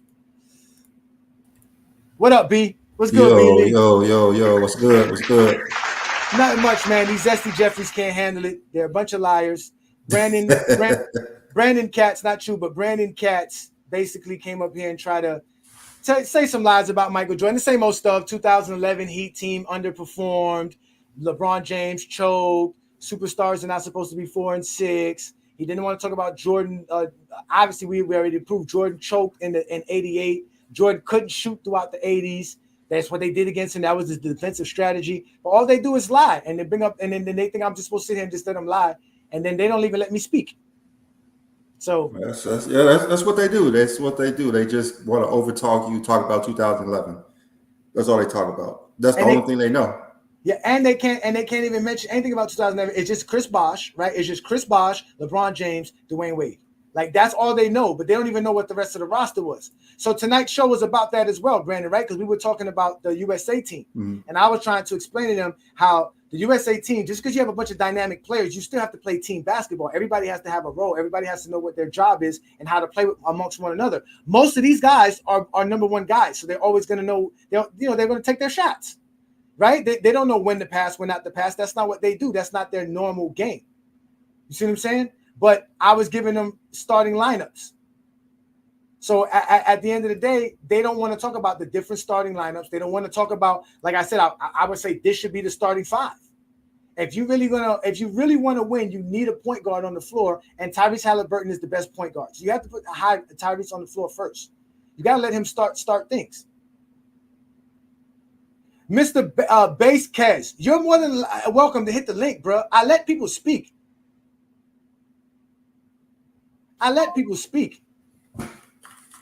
I don't mute him every time. I put him in a dugout. I keep telling you, go in the dugout when you don't let me speak.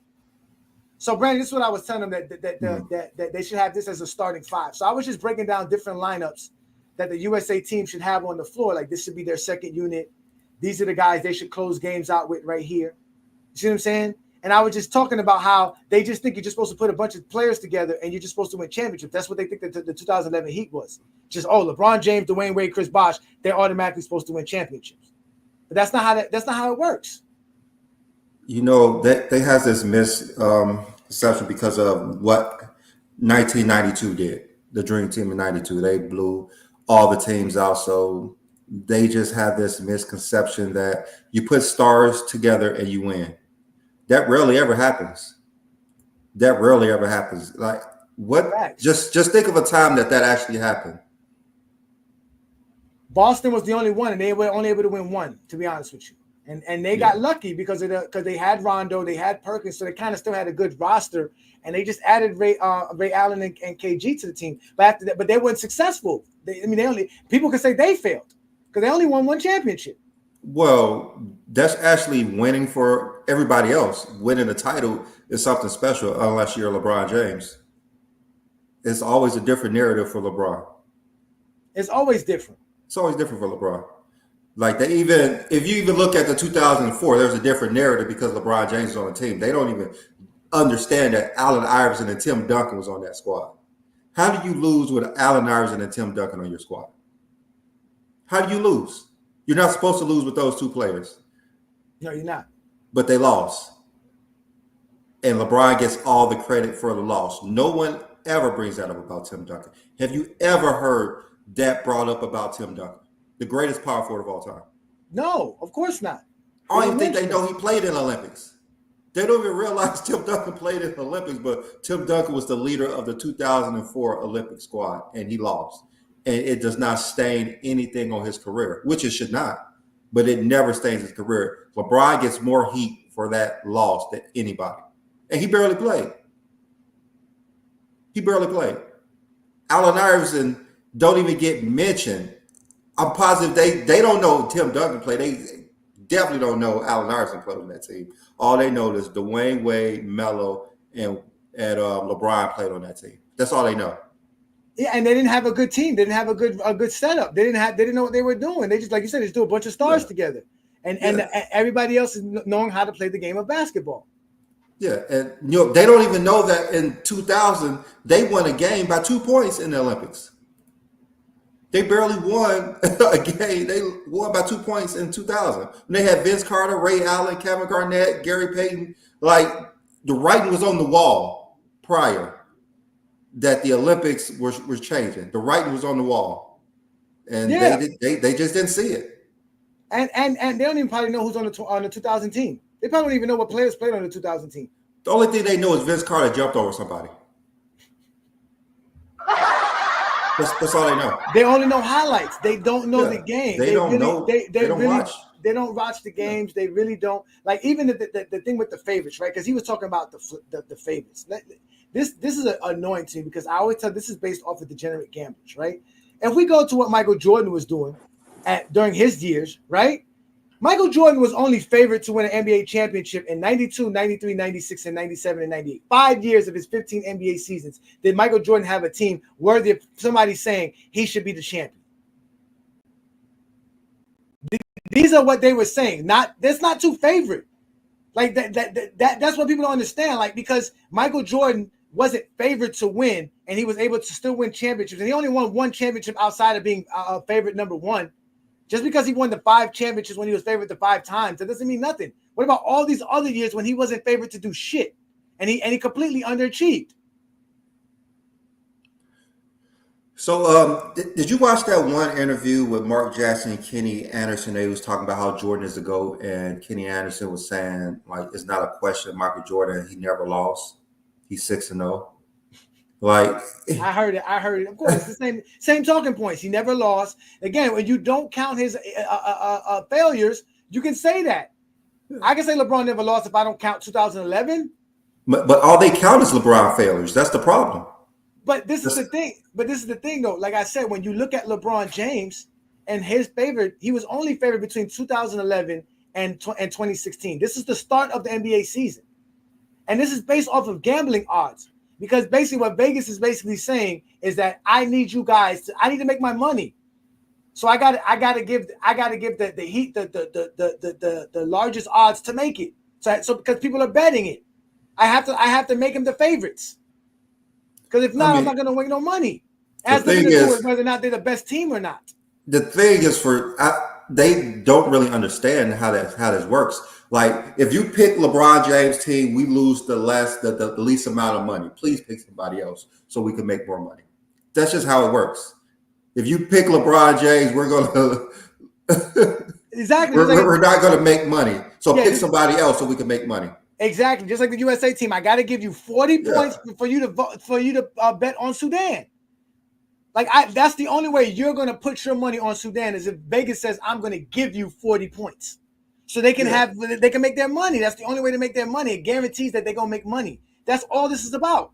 Has nothing to do with whether the Heat are good or none of this. Because you're telling me LeBron James leaves the Miami Heat in 2014 and just LeBron James goes to the Cleveland Cavaliers with Kevin Love and they become the automatic favorites to win a championship?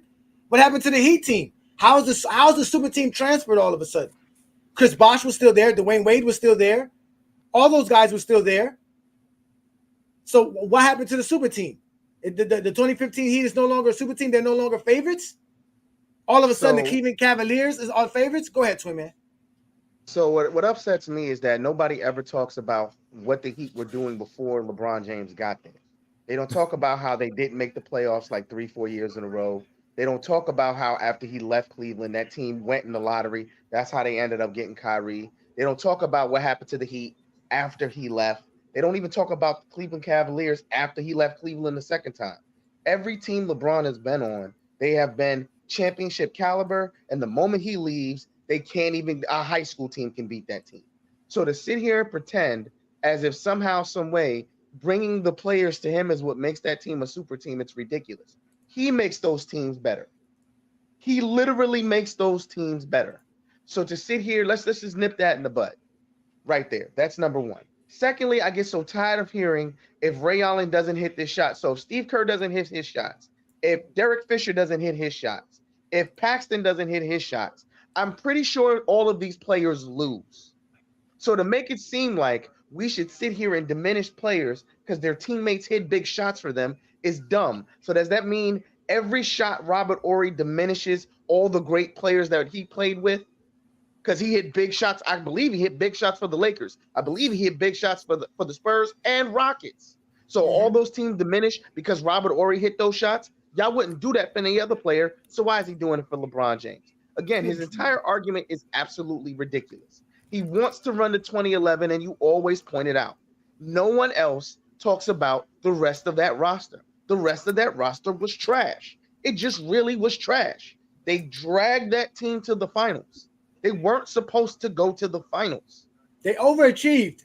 The Miami Heat of 2011 to sit here and say you made it to the finals 4 years in a row and you won 2 is an underachievement. First things first, for you to even get a championship, you have to get to the finals. So it's an achievement to get to the finals.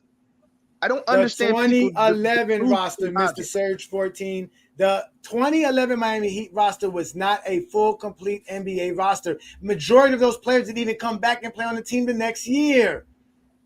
They filled in the roster just to play the season, just to have a 12-man roster. Because they didn't have the cap space. They did not have the cap space. Again, I keep telling y'all, the starting point guard was Carlos Arroyo. Mike Bibby. Like, it got...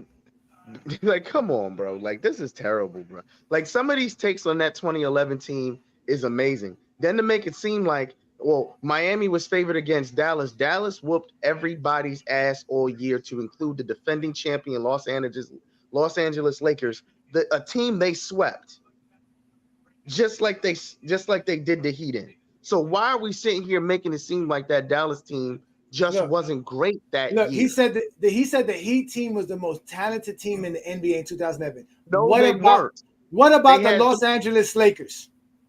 They had three of the most talented players in the league that year, but to make it seem like they were the most talented team, that's just not true. Yeah, they definitely had the best big three.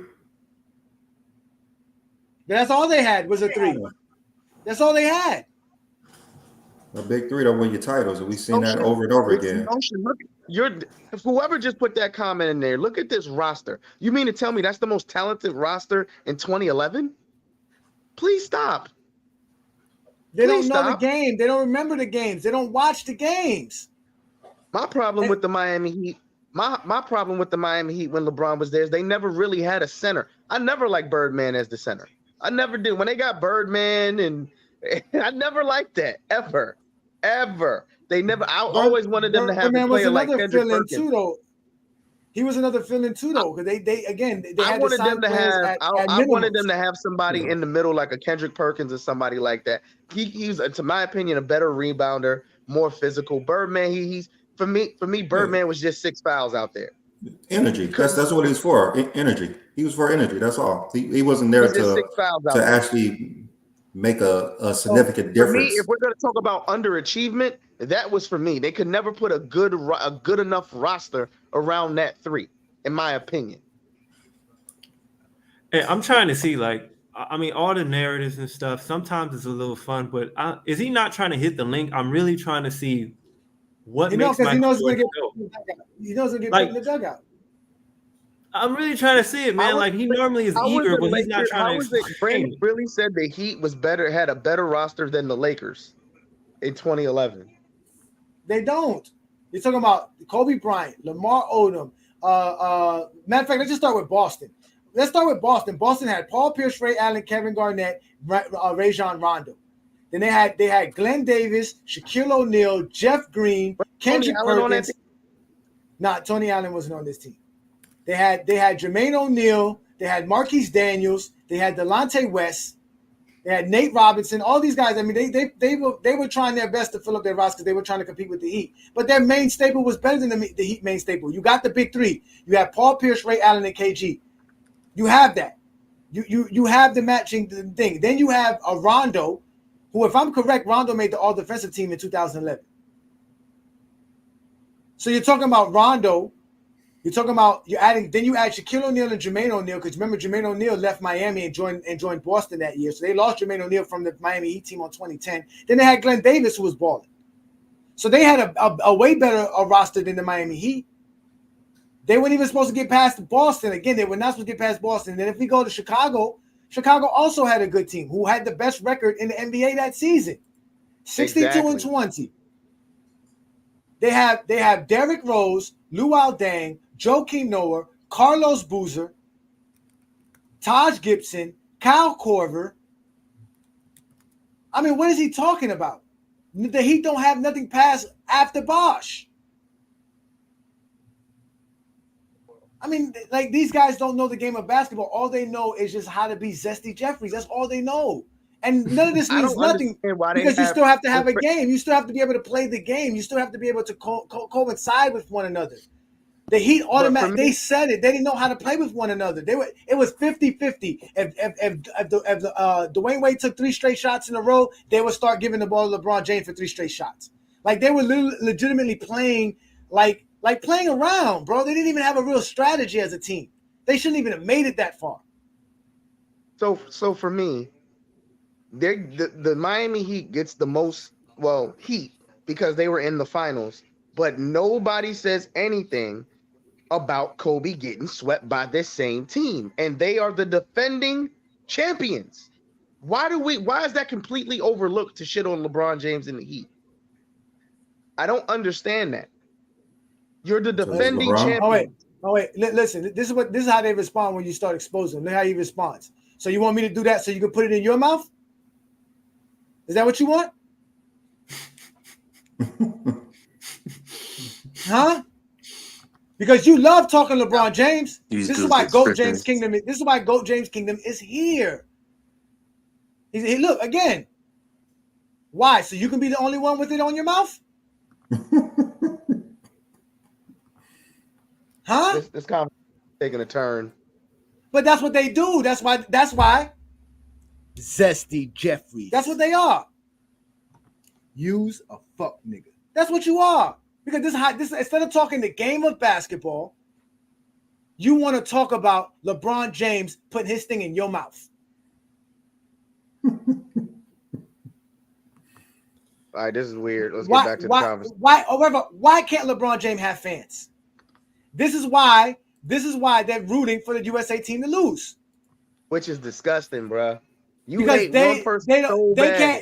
be fans of LeBron James. We can't appreciate greatness. We can't say LeBron's great. We can't say nothing. You guys can have all your pages if you want. Again, if you want to talk like a Zesty Jeffrey, there's Meltdown Sports. There's Michael Jordan Fans Are the Worst page. There's Steroids, Fitness, and Rants. There's Scab Attack. There's the Hungry Man Television. There's Cricket TV. But one place you're not going to find any Zesty Jeffries talking good basketball, that's on FYF and GOAT James Kingdom. And that's the facts. Because all we do here is talk the game of basketball. You stay safe in the comments. You guys don't know nothing about basketball. Again, this is GOAT James Kingdom, where we expose Zesty Jeffries on a regular basis. And since you don't want to talk to me on a Friday, maybe you should show up on a Sunday afternoon. Because on a Sunday afternoon, maybe Brandon will save you. Since you're scared of me here on a Friday night. But you get put in the dugout too there. There's a dugout for your ass over there as well. That's crazy, though. I thought he would be more eager to explain his impact and show up. Because normally he would show up. And it's like he's always ready to diminish LeBron James' career and put Jordan as the standard. Oh, he's saying there's no link at the chat. I'll put the link in right now. How are you going to measure? Please explain. Measure someone's impact. Who's had more impact than LeBron James between the two, LeBron James and Michael Jordan. Jordan was literally, like Ajani said, he was in the lottery for 3 years in a row. Like, his team was under 500 until you got Scottie Pippen. You were 1-9 in the playoffs. These aren't narratives. These are facts. What are we talking about here? He had no impact on winning until they put his super team around him. The only thing Jordan knew how to do in the 80s was fill up the bucket, which he was supposed to do. That was his job. But until they put his super team around him, he had no impact. So if he argues impact, that's a losing argument for him. You can't argue impact when your team sucks and you can't get him in the playoffs. How you gonna argue impact when Larry Bird beats you every year? Let's let him talk. I'm about to bring him up right now. Now watch this, y'all. Y'all heard him say all I do is mute him. I'm gonna actually sit here and watch this man live for a good long time. I don't know how long. About to start capping, man. Oh God. Here he goes. Brandon's back in the building, ladies and gentlemen. Yeah, so first of all, you guys are blatantly lying about the 2011 Heat roster. Like, I don't know, maybe you don't think people watched basketball. The Miami Heat had good role players around LeBron. They had Mario Chalmers was a solid role player. James Jones shot 40% from three. They had Mike Miller. Joel Anthony was a good defensive player. Udonis Haslem was playing decent minutes. The role players on that Miami team were solid. And so the team that you said was better than Miami in 2011 is the Lakers. So first of all, Kobe had knee issues in 2011. But Miami ranked better offensively than the Lakers. They ranked better defensively than the Lakers. And if you look at that Dallas team, Dirk was 33 years old. Dallas swept the Lakers because Kobe had knee issues. The OKC team Dallas swept. The best player was Kevin Durant, who was 21 years old. Miami was by far the best team in the NBA. Boston was old. The Bulls' second option was Luol Deng. The Heat were by far the best team. They were favored to win the title. They were favored in the finals, and they choked because LeBron averaged 2 a game in the fourth quarter. Now, for my criteria, my criteria is very simple for why I have Jordan as the GOAT.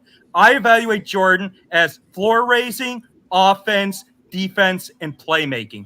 One of the things that you LeBron dick suckers don't want to talk about is part of the reason why LeBron underachieved is LeBron creates a toxic culture almost everywhere he goes. That's something that Durant and other players have talked about. The only place LeBron didn't create a toxic culture was Miami with Pat Riley because they wouldn't put up with LeBron's bullshit. But Kyrie left Cleveland because LeBron created a toxic culture. The culture with the Lakers has been toxic. LeBron has 1 finals appearance in 6 years in LA. And LeBron's longevity is overrated too. He has 1 defensive team in 10 years and 1 finals appearance in 6 years. But Jordan was playing 82 games a year, even at age 34. So Jordan led by example, which was why the Bulls were always one of the best defensive teams in the league. LeBron doesn't even play defense the first 60 games of the season. LeBron load manages.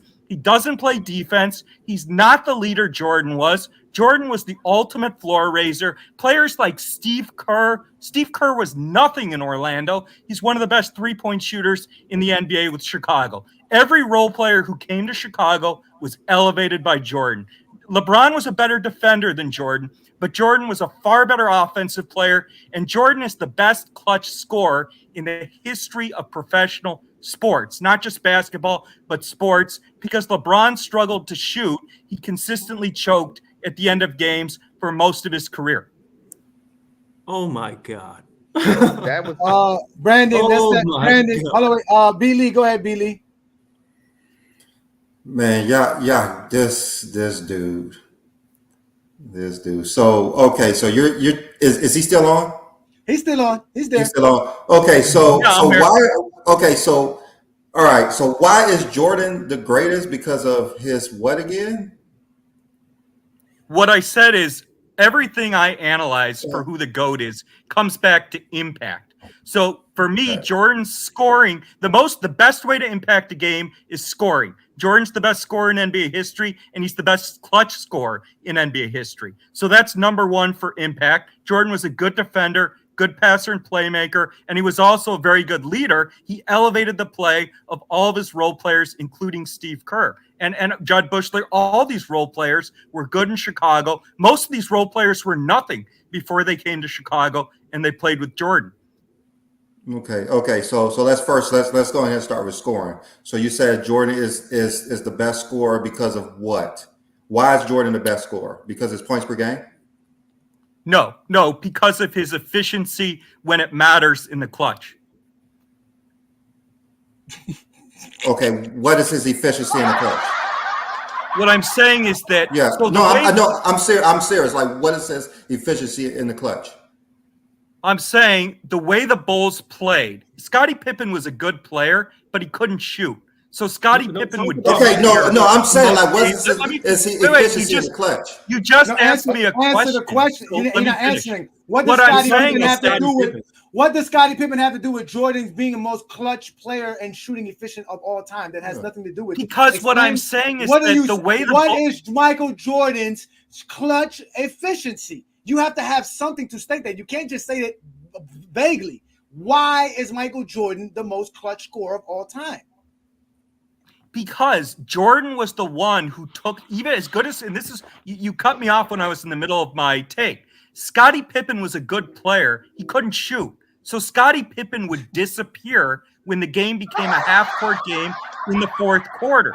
So Jordan had to carry and take over almost every major game for the Bulls when they won 6 titles in the fourth quarter when it became a half-court game. And Jordan was able to take over games. He was able to elevate, whether it was making the pass to Paxson, Kerr, my God, scoring. Do you have anything? Jordan is the best clutch scorer in the history of the NBA. Based numbers, bro. Based off what? Any stats? Any numbers? Based off watching the fucking games and seeing how he won. You didn't watch the games. Okay, wait. So let me ask you a question. Okay, I'm gonna kick it to the panel. I'll ask you guys a question. Okay.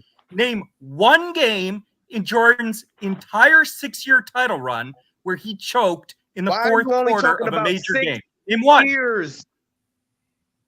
Hold on. I got one. Hold on. I got one. Shut up. I got one.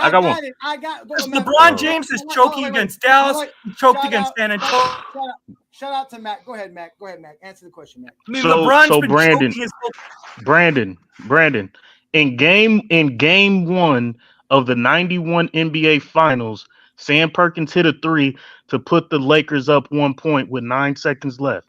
Jordan had the last shot of the game. He took it. It rimmed in and rimmed out, and they lost game 1. That's a clutch moment in his 6 championships that he missed a game-winning shot. To answer your question. Also, game 3. Okay, so wait. Also, Michael Jordan choked in 1993 versus the Knicks, where he had a bad game in game 2, and Michael Jordan was legitimately bad in game 3 on top of that. So there was back-to-back games in the championship run where Scottie Pippen saved them in 93 versus the Knicks. The Bulls would have went down 0-3 if Scottie Pippen did not go off for the game that he had versus them. We already proved that the Bulls would have never won their first playoff series in the 80s with Michael Jordan if it wasn't for Scottie Pippen, who was the player of the game in a elimination win or go home game for the Chicago Bulls. You're lying, Brandon, but we're going to let you lie because you have fans. You keep muting me. Wait. Okay, so I think this is a great example. I heard your take. I'm going to respond. So I asked you to name the biggest choke in Michael Jordan's career. And this clown named game 1 of the 91 finals. No, you said clutch. Well, let me finish. You named game 1 of the 91 finals where Michael Jordan missed the game-winning shot. Well, here's Jordan's he wasn't stat clutch. line. Bro, no. I heard your take. You're going to be quiet now. So here's Jordan's stat line. You don't even know what you asked. No, Michael, shut up. Michael Jordan had 36 points. Shut up, bitch. I told you, bro. Sit your ass down. Bro, You are not Did gonna he come or on did he Go not James say Kingdom. clutch? No, Yes, you are he not said gonna clutch. come on Go James Kingdom and disrespect my guest, Brandon. You go on anybody else's channel and do that bullshit. We let you speak. You went 2 minutes and a half. No one stopped you. You can't keep interjecting whenever you feel like it because you're getting exposed on another Friday night exposure. This is like a routine now. I might as well give you a check from Clutch Sports because you're helping me make so much money with your idiocy. It don't make no sense how dumb you are. Like you can't Can sit I here and explain why talk. Jordan? Why You are people Mac. see Mac. Jordan as the GOAT? Mac. He's in the dugout. No, this is about Brandon McDev. I'm sorry, but I will. He's in the dugout. You guys don't talk while he's in the dugout. What? Yes, let him sit in the dugout so he can sit there and marinate with his fucking lies. Don't disrespect Mac when Mac comes up here and answered your question. You asked for clutch fourth quarter shit. Don't bring up no box score match. Now you want to go bring up stats when we were fucking asking you to tell us what the clutch stats were. And you wouldn't give us that answer. Talking about don't mute me. I can talk. No, this clown. Don't fucking come on my show talking that stupid shit. I'm going to put your dumb ass in the dugout every fucking time. Let's discuss. I ain't discussing shit with no goddamn kid. Motherfucker, let me tell you something. Who give a fuck? Sit your ass down. Go ahead, Mac. Finish off so that he can go ahead and get back on. No, so I'm trying to. I just want to talk basketball. So, Michael Jordan is my favorite player. That's who I grew up watching. Shoes, Wheaties, even though that cereal was hella nasty. Space Jam, like that's my favorite player. Don't forget the cologne. Yeah, facts. So the reason people are gonna hold Jordan as the GOAT in high regards is this: in real time, not only on the basketball court did he do things we haven't seen, but also the expectations. He over preceded the expectations. They said a scoring champion, that's a guard, cannot lead his team to a championship. He three-peated. Nobody three-peated at that time except for the 60s Celtics. And we saw a great team in the dynasties of the Celtics in the 80s and Magic in the 80s. To see a three-peat in what he did in the 90s was unprecedented. We never seen that. And the man averaged 41 points in the finals, which only four players in NBA history ever averaged 40 points per game in a playoff series. He did it in the finals and won and three-peated. We saw something that we didn't expect out of Jordan. He overtook everybody's expectations, and to retire and come back and do the exact same thing, we haven't seen it before him, and we haven't seen it since. And people are gonna hold that to their grave. You're We not haven't gonna win seen with what Jordan. before. We haven't seen what before. A three-peat, two three-peats. We've Like seen the man. There's an eight-peat. Exactly. We know what the Celtics did. We know what the Okay, Celtics did in the 60s. yeah. What we're There's an saying is eight-peat. when he three-peated. Hold on, he three-peated. He retired. Like Bill Russell kept going. He retired, and make no mistake, Jordan was the best player in the game. But Matt, And when the he comes expectations back, on him because he's in the 80s, bro. Go ahead. Is the expectations up because at the end of the day you couldn't get it done in the 80s? The expectations they put on LeBron to beat the Boston Celtics, the San Antonio Spurs, the Golden State Warriors, OKC, all these great teams that LeBron has ran in over his entire career, Jordan couldn't do it in the 80s. So he created the expectations for himself because he couldn't get over the hump in the 80s. Would you say that's the reason for the expectations? You putting up all these monster numbers, getting all these scoring titles, and what do you have to show for it at the end of the year? Nothing but a loss to the Boston Celtics or the Detroit Pistons. So he created his own expectations by choking every year. Because everybody wants to run to the 6 years. He got his ass handed to him every damn year in the 80s. He shouldn't have been the AFC 2 years in a row. How about that? Don't tell me about him facing Boston. Why was he facing Boston? Why was he the AFC 2 years back to back? I'm not trying to lose track of what was originally Go ahead, said. Ismail. I'm sorry. Go ahead. Mac Deb, if you have Jordan or Curry or whoever as a GOAT, that's not the point. The point was that guys like Brandon right now just exposed himself as a clown. And it's like a lot of times I thought that, he has good takes, but his takes are based off of nostalgia, based off of lies, misinformation, and also it seems like based off of narratives. Like he didn't explain anything in the criteria. Every time he talked about Michael Jordan and why is he the GOAT, he tried to compare LeBron James' failures. Unlike Michael Jordan, LeBron James did this type of narrative. And it's like he didn't explain what clutch means. Then when you say clutch situations, you say he asked for a clutch. He said Jordan never failed in clutch situations in his finals. Right. And so he can't provide any numbers because also, like, I guess clutch numbers didn't start until 1997. But he didn't provide any numbers. He didn't provide any context. All he went to is like certain situations, or he stated that certain situations in Jordan's title runs was close. Hold on, I'm almost done. And so the thing is that irritates me. Someone said that, okay, he messed up. He wasn't clutch in this situation. He wanted to say a box score. Well, Brandon, why didn't you say elimination games? Why didn't you say closeout games if you wanted to say those are clutch? But he's not going to. He's going to push the narrative every time. And so that's just some clown stuff, man. And it's really irritating to allow people to just say these things. They can diminish LeBron James all they want and have Jordan as the standard, but then have no real criteria. Like, what is that at the end of the day? It's just, man, it's just absurd. How are you going to say Jordan's the greatest floor raiser of all times when you had it until you got Scottie Pippen, you didn't have a winning season? A third of his and career. You were 1-9 in the playoffs. But how does he even measure? How do you measure that? What does that even mean? Jordan has the most. How do you sit here and say Jordan has 5 real quick, seasons. y'all, Nobody in the top 10 has that besides Jordan. A third of his career. Real quick. How do you sit here and make these two statements when there's facts to literally say the opposite? He said he made all the role players around him better, and he's the greatest floor raiser. You have 5 losing seasons. You're 1-9 in the playoffs before they gave you your Robin. But you're the greatest floor raiser. You make role players better. You were in the lottery.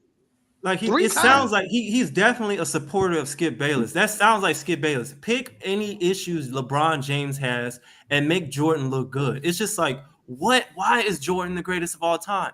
Like, it's like, what the hell does that mean? I guess Michael Jordan's 1988 season doesn't count, Defensive Player of the Year and all that other stuff. It's just whatever you like. And the Jordan's the GOAT. Let me tell you, he's the greatest because he was able to win scoring titles. He didn't win shit at the end of the year. That's he didn't win that. Why Jordan's the greatest scorer. Wait, Brandon's still in the background, so listen to this, Brandon. I'm gonna call you B. Lee so you don't get confused, Brandon. B. Lee. Brandon's still in the background. Wall Street Brandon, right? He mentioned the 6 finals runs, right?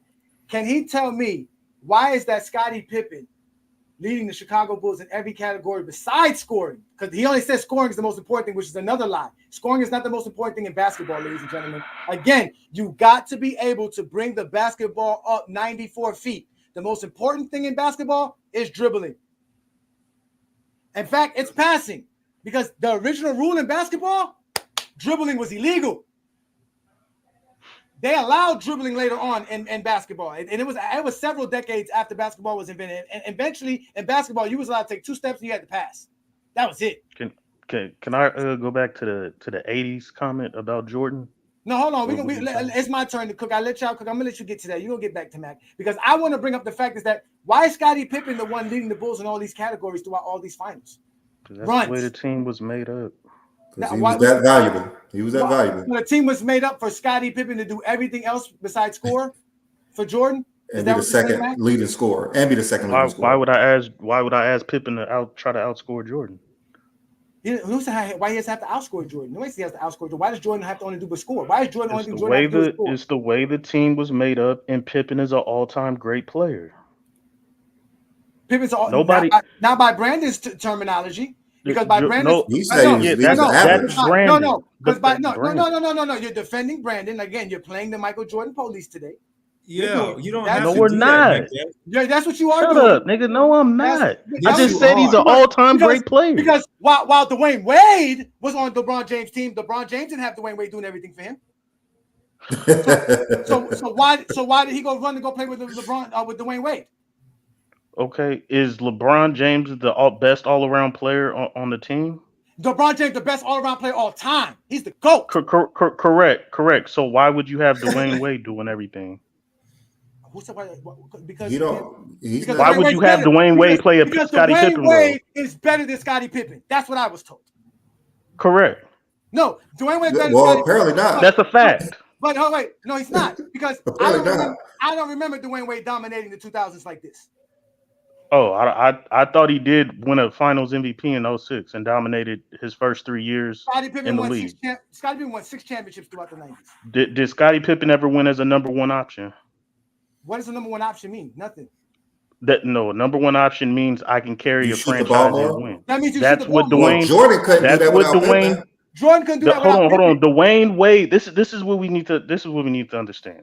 Scottie Pippen is an all-time great. I have him top 25, top 30. These are facts. Pippen never won without Jordan. Jordan never won without Pippen.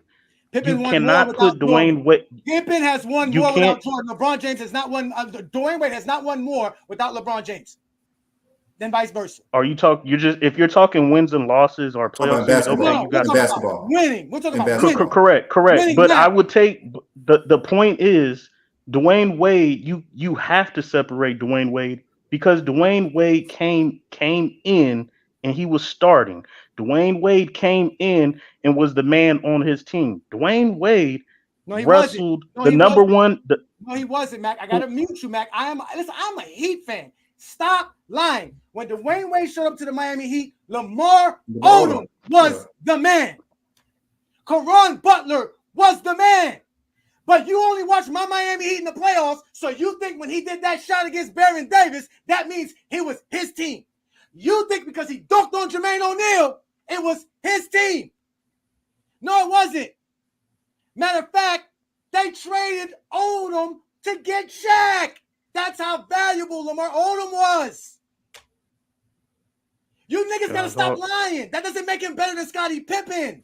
Because Scottie Pippen was drafted to a team with Michael Jordan and Dwayne Wade wasn't. I didn't finish, but go ahead. No, but you're lying. No, I'm I can not. allow. Yeah, you're lying. Dwayne Wade was not. So the best player on the team was traded because the rookie outplayed him. That's what happened. No, because Shaquille O'Neal was available. That's why. Correct. And what I was beginning to say, they're not winning a championship or making the finals if it's Dwayne Wade, Lamar Odom, and Caron Butler. That's facts. listen, you can say that. What I was saying is that Dwayne Wade, he came in and he dominated. Dwayne Wade, he wrestled the what? Dwayne Wade wrestled the number one spot from Shaq. Dwayne Wade won Finals MVP and was the best player on that team. If somebody hasn't done that, I'm not going to sit here and pretend and act like that the other player A is player B is better than player A when he hasn't done that. Dwayne Wade separates himself from Pippen just by that alone, and then he showed, I can be a number, a number two as well. Hold on, Mac, because you're lying. Dwayne Wade's not winning that championship if Shaquille O'Neal and Zoe and Gary Payton and Antoine Walker are on. I agree. He didn't win it by himself. Did I say he won it by himself? No, you can do that for every championship team. Thank you. But no, they don't do that for Scotty. They don't do that for Scotty. Because he was, bro. Yes, we don't. They do give Scotty credit. Michael Jordan. Thank you. I'm a Chicago. Hold on. I'm a Bulls fan. Give Scotty credit. I am a Bulls fan. We give Scottie Pippen all the credit in the world. I just said he top 25, top 30. You're basically saying that he couldn't do what Dwayne Wade did when Scottie Pippen was. He can do what Dwayne Wade did. Yes, he can. Okay. Let's say he can. Let's say he can. No. Let's speak truths. Let's speak facts. Let's say he can. Let's say he can. He is not a guy. Hold on, Herm. Let's say he can. Now, did he? Did he do what Dwayne Wade did? Yes, he won 6 championships, nigga. So there's two things. There's two Robert Ory up caveats. there Hold too on. then. No, So there's two caveats. Number so one, now Scottie Pippen is Robert Ory? That's Nah, Ajani, I'm saying Come you on, said nigga. you bro. just No, you separated with Jackson, interrupting, bitch. bro. Come on. There's I ain't interrupting shit, nigga. This is my show. I'm schooling you, nigga. Don't Who tell are me you interrupting? Huh? Who are you interrupting, Johnny? No, this motherfucker's crazy. Because I'm showing you, show me Dwayne Wade was doing this in the motherfucking 2000s. You're talking about what Dwayne Wade was doing for one NBA fucking season. 2006. That's it. Scottie Pippen was running throughout the entire 90s. Look at what Scottie Pippen was doing in the 90s.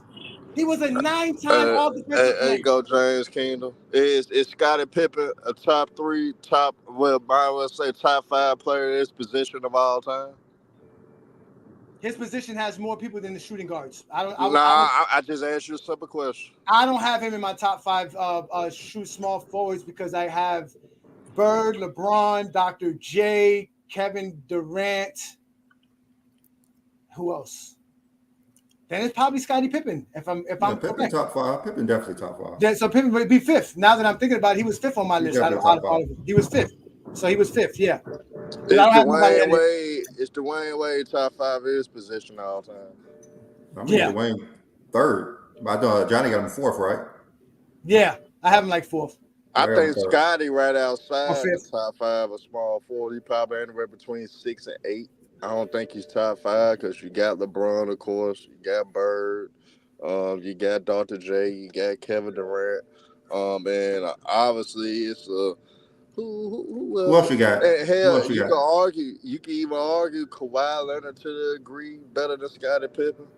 Kawhi Leonard. Rick Barry better than Scottie Pippen. You can throw Rick Barry in there. Y'all tripping, man. Why y'all doing this? Why y'all doing this? I got too much commute. So that was you, John. Why y'all doing this? Rick Barry was not doing what Scottie Pippen was doing. Scottie Pippen is the greatest defender of all time. If we really want to give it to him, that's what he is. Like, y'all are sitting here telling me that I'm over here lying. I'm not lying. Scottie Pippen was great. He was the matter of fact, besides Stockton, he was the best second man throughout the 90s. Who else had somebody like Scottie Pippen? Yeah, but this is all time. It's not all position. So we're talking about all time. This is just in the 90s. I'm just showing you what Scottie Pippen did in the 90s. I mean, and all time, who did this? No, listen, a small forward. And this is why the Chicago fucking Bulls was always having the better record than any fucking team they played. Because they had Scottie Pippen and Michael Jordan. 2 of the best players in the league at the time. Not just for 1 or 2 seasons, for the entire decade. Scottie Pippen made an all-star in 1990. He made the all-defensive team in 1991 and never turned back. Made 8 all-defensive first teams in the 90s. That's more than Jordan ever did in the 90s. He has more all-NBAs and more all-defensive than Jordan. Matter of fact, he had the same all-NBAs, 7 all-NBAs. Like, what are y'all talking about? Scottie Pippen is one of the greatest players to ever play the game. And I'm going to keep proving this. I don't have to lie. I don't make shit up. The only thing they have to do is degrade Scottie Pippen so they can elevate Michael Jordan. That's what they always do. Yeah, they were talking about us degrading Kevin Love and Kyrie. We never did none of that. We don't have to. They were great players. They just wasn't better than Pippen. No, because like I told y'all, again, I don't make shit up. I go look shit up, right? Because what was Kyrie doing when he was with LeBron James? He wasn't doing what Scottie Pippen was doing. This nigga LeBron James did everything while he had Kyrie Irving as his teammate. Making the finals. This is everything right here. Where is this? Oh, Kyrie Irving this, Kyrie Irving that. All Kyrie Irving did was score, and that was because LeBron was letting him score. What was Kyrie doing before LeBron? It's the same What was Kyrie doing after LeBron? Nothing. 19 like games. Like LeBron, when he went to the Heat didn't even make out the first round for 4 years. And the second year, they win the title. He went to the Cavs. They didn't make the playoffs for 4 years. The second year, they win the title. Go to the Lakers. For 4 years prior, just like the Cavs, they didn't make the playoffs. Second year, they win the title. So what are you guys talking about like LeBron is not this winner? LeBron don't elevate. LeBron's not a leader. LeBron is the greatest. Who's saying LeBron not a winner though? Nobody ain't saying that. It's just that LeBron. This For dude the most who just part, came on, the dude who just came on, because I don't think you heard him talking, but that's what he's saying. Like Jordan is better at this. Jordan's better at that. Jordan is not better than LeBron. And what is he better than LeBron? How the hell you can say that they play in different eras? You can't say that. You wasn't on the court tonight like you wasn't on the court in this era. I hate when people try to say, well, LeBron are just clear cut better. How you can say that? You can't compare. You can look at what the numbers are. What is Michael Jordan better The numbers than LeBron? The numbers don't tell you the whole story, dumbass. So what tells the story? What tells the story? We're not trying to tell no stories. What tells the story? We're not trying to tell no stories. No, I want him to. What tells the story? The story is level of dominance of the game when people dominate the game. When people LeBron dominated more than everybody all time. No, he hasn't. No, he hasn't. That sounds like bullshit. He hasn't dominated. Level He hasn't dominated like that. No, he hasn't dominated like that. What did Michael Jordan dominate? LeBron has a clear cut. If he dominated, why he never won more than 2 times in a row? LeBron won with every team he played on. LeBron, no, I'm just saying. If he that's domination, nigga. Why didn't Jordan win in the 80s? What Bill Russell did. Domination. Domination. I told y'all he sounds. He's capping, bro. Listen, let me tell you. Go ahead. Listen, what the fuck is dominance? You're gonna tell me Jordan scoring titles? That's fucking stats. What's dominance? What Magic Johnson did. What Bill Russell did 11 rings in 13 years. That's dominance. Okay, that's fucking dominance. And LeBron James. What the hell y'all talking about? Y'all want to go out these goddamn steps and y'all don't know basketball. Say what's dominant. Basketball's about winning the goddamn wing, man. Winning games. Basketball's about winning. It ain't about no goddamn numbers. Okay. He said he don't care about numbers. The only thing he cares about is winning. Y'all don't know shit about that. How are you putting Michael Jordan as the greatest? You play the game to win. So how do you put Michael Jordan as the greatest game to win? If it's only about winning. You don't play the fucking game for numbers, nigga. Okay, Bill Russell is the GOAT. So Robert Horry is better than Michael Jordan. Is that what you're saying? Is that what you're saying? Is that what you're saying? Please answer. Is that what you're saying? I hate. Are you speechless? Can't get your fucking tongue. LeBron, nigga, all I basically tell you, dumb ass, you dumb motherfucker. No, the end of the day, you just can't equate numbers and just determine that's the end all be all. Numbers don't tell you the whole. You said story. winning is the end all be all. If you go off numbers, goddamn it, Will Chamberlain should have been the GOAT for the whole goddamn time. If you go off numbers, Will Chamberlain would be top 5 in every statistical category. And guess what? And that's why every time we did the criteria, Will Chamberlain was better than your boy. Because now he should be better than LeBron James. No, he's he not. Actually be top 5 in every goddamn category. He would be top 5 in every damn category. But he's not. But he's They not. didn't record all this goddamn James. That's all this numbers was recorded. He just screaming now. He just screaming trying to be right. He said Robert Horry is better than Michael Jordan. He said Robert Horry is better than Michael Jordan, and he's upset. Listen, I'm not gonna keep muting y'all. Y'all see who keeps getting muted because we let y'all speak, but when you say something stupid, don't get mad. You said something stupid. You said championships matter more than anything.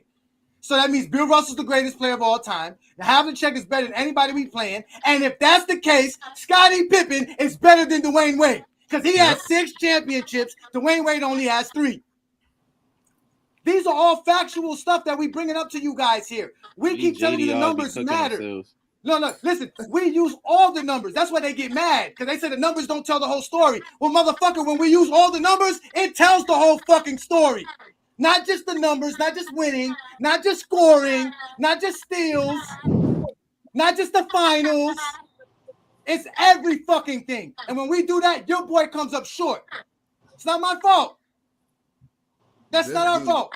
Yeah, this That's dude not really our fault. said Matter of fact, numbers don't matter. Let's let Lamont speak. Shout out to Lamont. Thank you for joining me, Lamont. You see, I'm cooking another Friday night exposure with the exposer. We've letting these Zesty Jeffreys in, and all they do is cap and lie, and they can't debate GOAT James Kingdom. What's good, brother? What? No, I just wanted to come in real quick because I wanted to talk about something that Brandon was saying, and then with Herm real quick.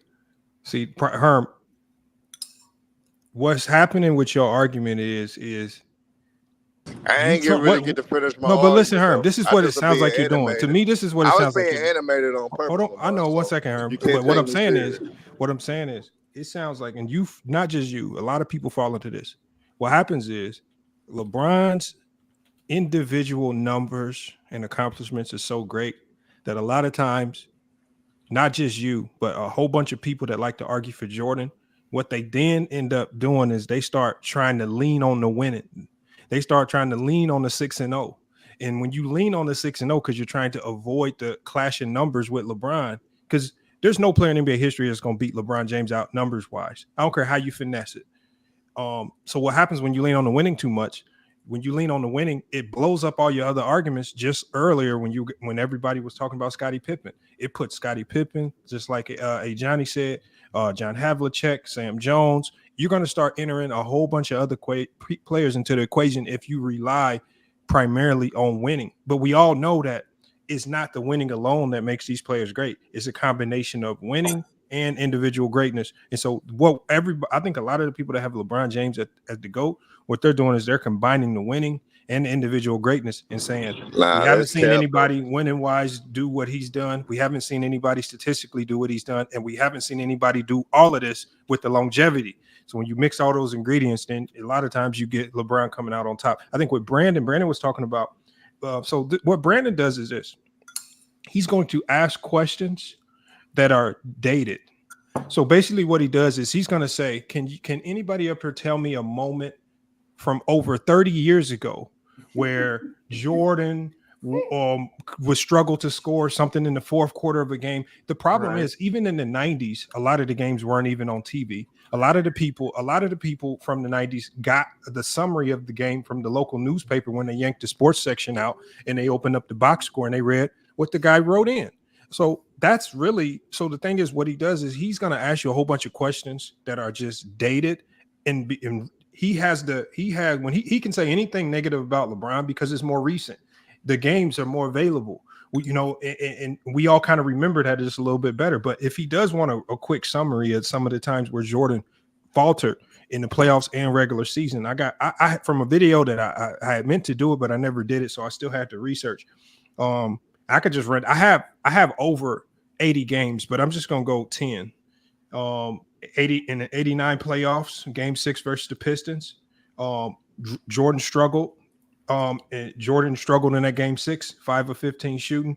Pippen closed that game out in the fourth quarter. Pippen had 12 points. He finished the game with 23 points and 10 rebounds. Helped the Bulls seal a crucial win. 91, Game 5 versus the Lakers. Jordan did score 30 points, 11 to 23 from the field.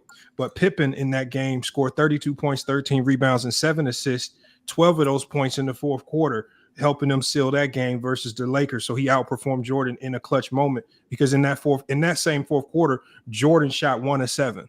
So Jordan faltered in the clutch in that game. Pippen had to pick up the pieces that Jordan left on the ground. 92, Game 7 versus the Cleveland Cavaliers.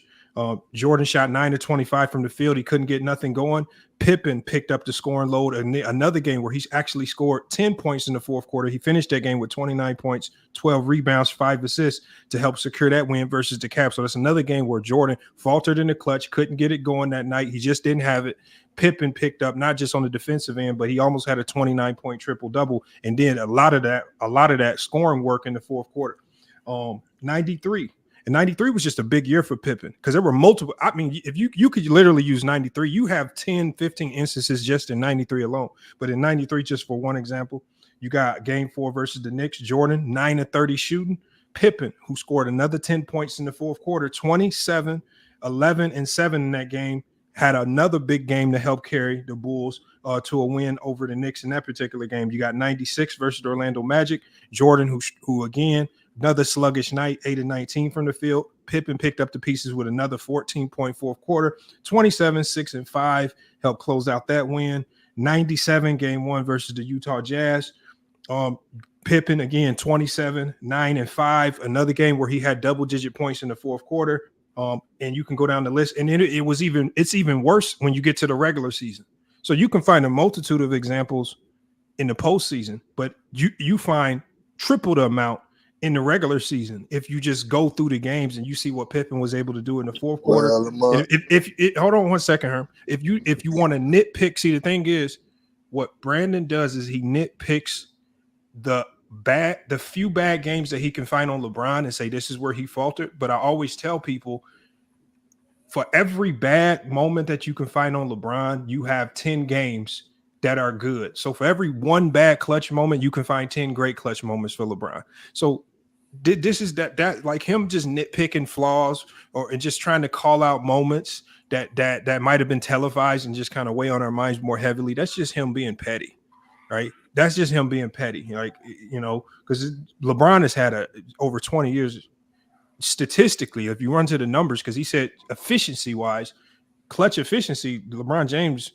according to that new metric, because that's a new analytic, he's number one in NBA history in clutch efficiency. Exactly. So, I mean, if you want to go with clutch efficiency, because he was talking about efficiency in the clutch, that's LeBron owns that one as well. We did a whole show on that as well. So he can go look up the numbers on NBA.com. He can go look up all the games, but he just tries to be petty because he tries to get people to reference back almost 30 years to games that people really don't remember fully. And then he tries to say, oh, I got you because you can't recall something over 30 years ago. And then he tries to nitpick things with LeBron. He never talks about LeBron's greatness versus Detroit. He never talks about LeBron's greatness versus the super team in the Celtics. He never talks about some of the things that LeBron was able to do versus the Warriors with all the injuries, how LeBron could actually almost won Finals MVP in a losing effort versus the Warriors because he was the overwhelming best player in the series, but he won't never talk about those things. He's just going to find a few negatives. So he just argues in a disingenuous manner because he never will tell you the good side of LeBron. Because he's a Skip Bayless fanboy, Lamont. That's what he is. He just exposed himself for that too. Just to give y'all understanding of what Lamont just dropped on y'all, because we only drop facts around here. This is why FYF and GOAT James Kingdom coming together is a nightmare for you, Zesty Jeffries. Because like he said, if you go to 1992 Eastern Conference Finals Game 6, you'll see why Scottie Pippen was the man. If you go to Game 3 of the Eastern Conference Finals in 1993, why Scottie Pippen was the man. If you go to the 1993 Eastern Conference Finals Game 6, if you go to the first round in Game 4 in 95, you can see why Scottie Pippen was the man. Even if we go to the finals, 1996 Finals Game 2, Scottie Pippen was the man. And we go and the same thing in 97, 98, you can clearly see throughout the Bulls runs, Scottie Pippen was there. So this disingenuous idea that we're just propping up Michael Jordan's teammates and we're knocking LeBron's teammates, all bullshit. Because we have the numbers to back all this up. We don't just say shit just to say shit. We don't make shit up. We look shit up. Because we're GOAT James Kingdom. We got nothing but time to expose you, Zesty Jeffries. Trust me, I got nothing but time. We were making $3 a day. We was making $3 a day a month ago. But now we're making $5 a day because we are GOAT James Kingdom. So subscribe to the channel. Check us out because we go live every Friday night, 9 p.m. Eastern. Plus we go live Sunday noon to do this right here, to talk the GOAT debate. It's supposed to be one-on-one, but I thank all you gentlemen for being up here because we're gonna have some fun. I'm gonna let y'all cook because I'm tired of cooking. I'm like Chef Boyardee around here. Y'all boys don't. I gotta ask Lamont a question. Hey, and it's also just so y'all know, if y'all do y'all research, it's a ton of games, especially in the regular season, where Jordan shot. I got in front of me right now, 6 of 21, 6 of 17, 7 of 21, 8 of 20, and it just seems like Pippen knew when to turn on the offense because on nights where he saw Jordan didn't have it offensively, it just so happened where he was able to pick up the pieces. This is how you know he had it in him to be a great offensive player, because as soon as he saw Jordan faltering offensively, November 20th, 1995 versus the Magic, Jordan shoots 8 of 22. Pippen steps up with a 31.8 and 5 game. November 17th, 1995. Jordan 8 of 20 shooting. Pippen comes out with a 30-point triple-double. 96, Jordan struggling, 7 of 21 from the field. Pippen comes out with a 28.9 rebound, 7 assists game. He just knew when to activate his offense, and he generally did it when he saw that his contemporary and Michael Jordan, his partner in crime, was struggling. So he had a job. He focused on defense and all the other things. When he saw that his partner in crime was struggling offensively, because that's what Jordan was there to do, really. Only that's all they really asked him to do. that's when he said, okay, I'm going to activate my offense. And he always activated it when they needed him most. That's not, but and what people so like where was Pippen when he was scoring 9 points? Hold on one second. So what Brandon is going to do, y'all? There's two things that he's going to talk about. He's either going to talk about the times towards the end of the run when Pippen had the significant back injuries, or he's going to talk about the times early in the run, like in '88. When Pippen was still coming off the bench for the Bulls, right? And he was still finding his way in the NBA as a developing player. So what Brandon's going to convolute this with is, like I said, you always give players early in their career a grace period. We know that you're going to have struggles, especially in the playoffs as a young player early on, right? So that's the grace period that we give you.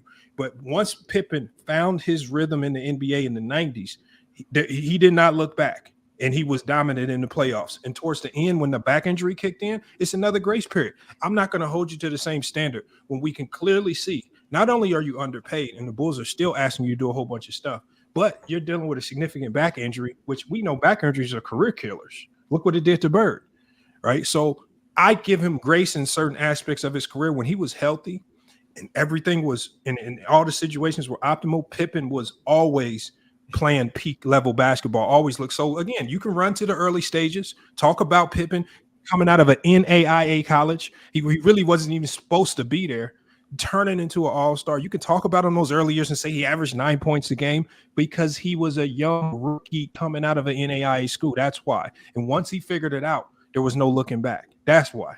But it was undeniable that as soon as Pippen got there, even coming off the bench, it turned things around for the Bulls. Pippen, during that 87-88 season, coming off the bench, every time he came into the game, when Jordan was getting barbecued by them shooting guards, he was the one that was able to come in and defend those guys when Jordan couldn't. So in this fake defensive player of the year where he won defensive player of the year, it was Pippen that was actually should have been the defensive player of the year because he was the one coming in, stopping these guards from lighting Jordan up. Because I already pulled the numbers. Jordan was getting barbecued by every shooting guard in the league that year. Whoever he guarded averaged over 20 points per game. So he really wasn't doing anything. It was Pippen the one. When Jordan was getting barbecued by Bird, Pippen's the one that came in and guarded that. When Jordan was getting barbecued by Magic, it was Pippen the one that in the next game that had to come in and guard Magic. When Jordan was getting barbecued by Gerald Wilkins, it was Pippen's the one that came in the next game and guarded Gerald Wilkins. And they put Jordan on Mark Price, and Mark Price ended up barbecuing Jordan. Right? We can go through all of these matchups. I got all the matchups. I got everything. Terry Teagle, Otis Birdsong. I got all the matchups.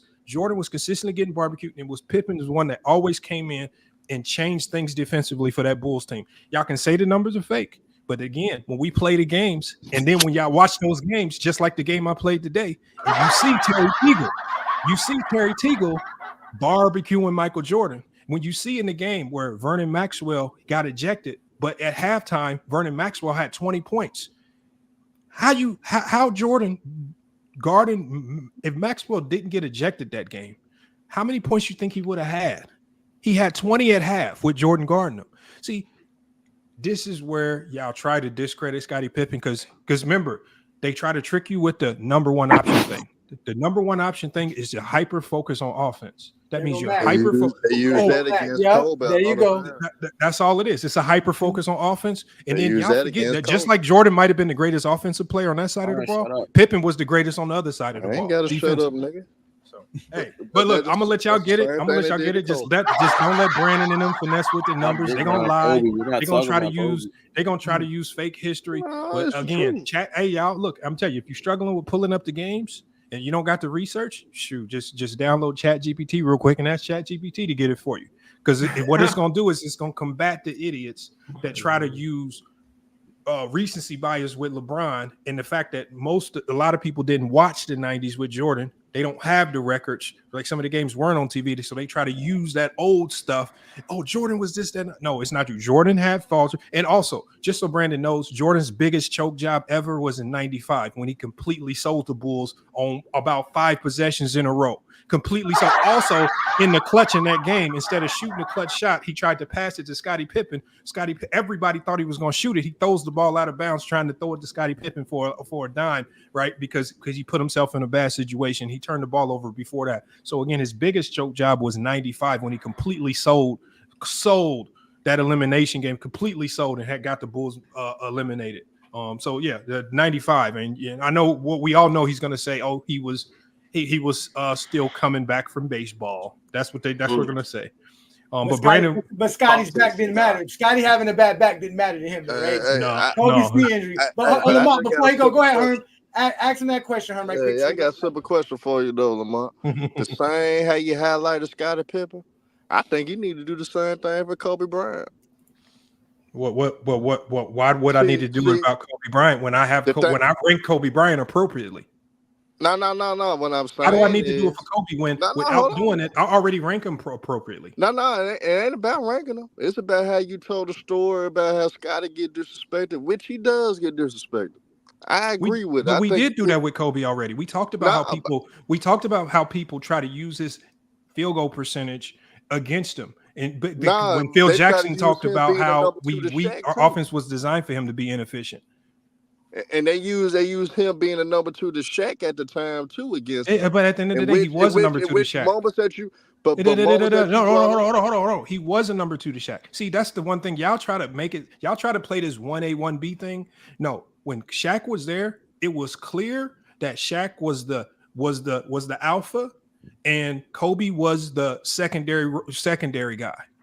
Mm-hmm. Shaq made everything churn in the NBA at that time. Shaq was the one. When you look at those highlights, when you look at the video, when you watch them versus the New Jersey Nets and the Pacers, where they were sending 4 and 5 guys to stop Shaq. They were not sending 4 and 5 guys to stop Kobe. He was slick, That's not slick. That's a fact. That's what Kenyon Martin said on his own show. Kobe up in it. I know, but and then don't muddy it up with Kobe, because this ain't a Kobe conversation. But what this does highlight, it does show how you guys try to lie about Scottie Pippen, how you try to use Scottie Pippen to make your case sometimes, and then how you try to diminish Scottie Pippen when it's time to try to elevate Jordan. So y'all play with Scottie Pippen and y'all just throw his career around, and y'all don't really evaluate his career fairly and independently of Michael Jordan. And it's just, it's a sorry tactic that y'all got to use. It's sad that y'all got to do that. It's unfortunate that, like Herm, you went on this rant talking about you play to win the game, but you still don't got Bill Russell as the GOAT. You still don't rank John Havlicek. You still don't rank Sam Jones. You still don't rank all the guys that got more championships than Jordan, and we're still perfect. You don't rank none of them guys. You talk about how some of these guys is better than Scottie Pippen. Who is he saying? Rick Barry. You ain't watched a Rick Barry game ever in your life. The only thing you know Rick Barry for is Brent Barry. No, the only reason why you know Rick Barry is because he had a son by the name of Brent Barry who played for the Rockets. Like, don't pretend like you watched Rick Barry play the game. No, you didn't. No. You know, you didn't watch no Rick Barry. I'll smoke you too. No. I know that you didn't watch no Rick. Okay, tell me right this. Tell me Rick Barry's greatest game. We need to do a debate so I can smoke. Tell me. Okay, watch this, Ajani. Tell me Rick Barry's greatest game. You ain't gonna do me like that. You got tell me Rick Barry's greatest game. You can't troll like me. You don't need to start that shit. Because tell me, I'm not trolling. You had to use artificial intelligence to get your facts, because your dumb ass don't know the history of the game. Hold on, Herm. You know what that's called, Herm? To get your knowledge of the game, because you don't know it. So now you try to flip the script on me like you know shit. Hold on, wait. Y'all gonna have wait. I'm gonna have I'm gonna mute both of y'all because y'all can take that shit to FYF and the crossover. Yeah, I'm trying to get off it. This is a Friday Night Exposure. Thank you, Lamont. Appreciate you, brother. We'll talk soon, brother. Thank you for joining. Herm's on level 10 right now. Relax, Herm. Peace. Yeah, I'm on level 10 because I'll crush Lamont. You need ChatGPT to help you know the history of the game. I don't need that. I need me, and I will smoke you without ChatGPT. I don't need that to smoke you. So don't starve with me, goddamn. Y'all know where to find Hollywood Herm. Herm is available on the crossover. What's the name of the show you have with Young Africa as well? What's it called? The 94 Feet Boys, man. Full court press, man. Tune in up tomorrow, 9 p.m. Eastern time. But shout out to Lamar, man. I had to troll my boy, but shout out to Go James Kingdom too. Y'all cooking, man. Let's see what these other guys on the panel go say, man. Yeah. I got some guys who want to bring up. Thanks, Ishmael and John, for being patient. But let me get Aaron's take real quick. Aaron, come in right quick. What you got for me, Aaron? And I'm gonna get to you, Dr. Magic and De Niro right afterwards. Go ahead, Aaron. What you got for me, Aaron? Are you there, Aaron? I don't think Aaron is there. So let me go with you, De Niro. Go ahead, De Niro. Del De Niro, what you got for me, brother? You're on the mic. What's good? You can hear me? Yeah, I can hear you, brother. What's good? What you got for us tonight? Yeah, I ain't gonna lie, you've been cooking these JD It's funny, but it's just like my thing is like it's a bunch of shit I wanted to bunk, but it's like I've been losing count but it's like sometimes like I think like some of these talking points have already been debunked 1,000 times. So it's like it's really like I can't really like just debunk it again. But like it's funny how like when it comes to like LeBron, like the only critique, like they literally bring up the same thing when it comes to critique of LeBron. They always bring up 2011 when he played the Mavericks, which no LeBron fan, I don't know no LeBron fan on earth that ever gave LeBron a pass for what he did in 2011. We already know what he did. It's about what he did afterwards. 2 years in a row, he won a championship. Nope, they don't. They'll talk about 2011 and try to bring him down, but they won't talk about how he bounced back from 2011. They won't talk about the games. Was it Game 6 against the Boston Celtics when he put the heat on his back, and then they won the game. And then Game 6 in the like they don't want to talk about none of that. They just want to talk about. They just want to rely on the negative. They want to talk about 2015. He lost to the my bad. They want to talk about 2016. Draymond got suspended, so that the NBA saved LeBron because Draymond got suspended. Dumbass niggas. The first rule is that once you accumulate flagrant fouls or technical fouls, it don't matter what series you win. Like that's the NBA rule. If you get a certain amount of technical fouls or flagrant fouls, you gotta get suspended for a game. That's Draymond's stupid ass fault for not trying to control this fucking temper. LeBron ain't got nothing to do with that. That's just the rule. He had a bunch of technical fouls and flagrant fouls, so they had to suspend him for a game. Just so happened that it had to happen in the finals. And even if y'all want to use that, they was up 3-1. They just needed to win one more game. There's no excuse for blowing the 3-1 lead. It just is what it is. And then it's like, I mean, they like I said, I'm gonna let everybody else cook, but it's like my thing is like they always want to talk about LeBron in 2007, LeBron in 2011. How come they don't talk about Jordan choking in the first round to some crackheads in the 80s? How come I don't hear nobody bring that up? He was choking in the first round, getting swept, 1-1. He was 1-9. He was 1-9 against Scottie Pippen when he was playing against crackheads in the 80s. Crackheads, like man, come on, man. See, De Niro said his shots. Dr. Maggi, I'm sorry, bro. I was just about to bring you out. I was just waiting for De Niro to finish cooking you. It's going to be your turn. He's coming back over. Here we go. We got you here. What's good, Dr. Maggi, man? Great take by you, Del De Niro, man. Appreciate you. Make sure you go ahead and subscribe and hit that like button. So what you got for us today, Dr. Maggi? You can see we're all over the place, but what you got for us today's topic? Are you there? I'm trying to unmute you. Whose phone is doing that? You know what? He chose to mute himself. All right, well, if you're muted, let's let Brandon back up because, Brandon, you heard them talking about you. I'll let you defend yourself, sir. It is the Friday Night Exposure with the Exposer. What do you wanted to say to these guys who've been going at you? They've been eating you alive throughout this comments. What you got for us? Nah, they aren't doing anything. See, this is a good hit and run by Lamont because I'm going to completely fucking barbecue him on Scottie Pippen. I'm going to completely barbecue him.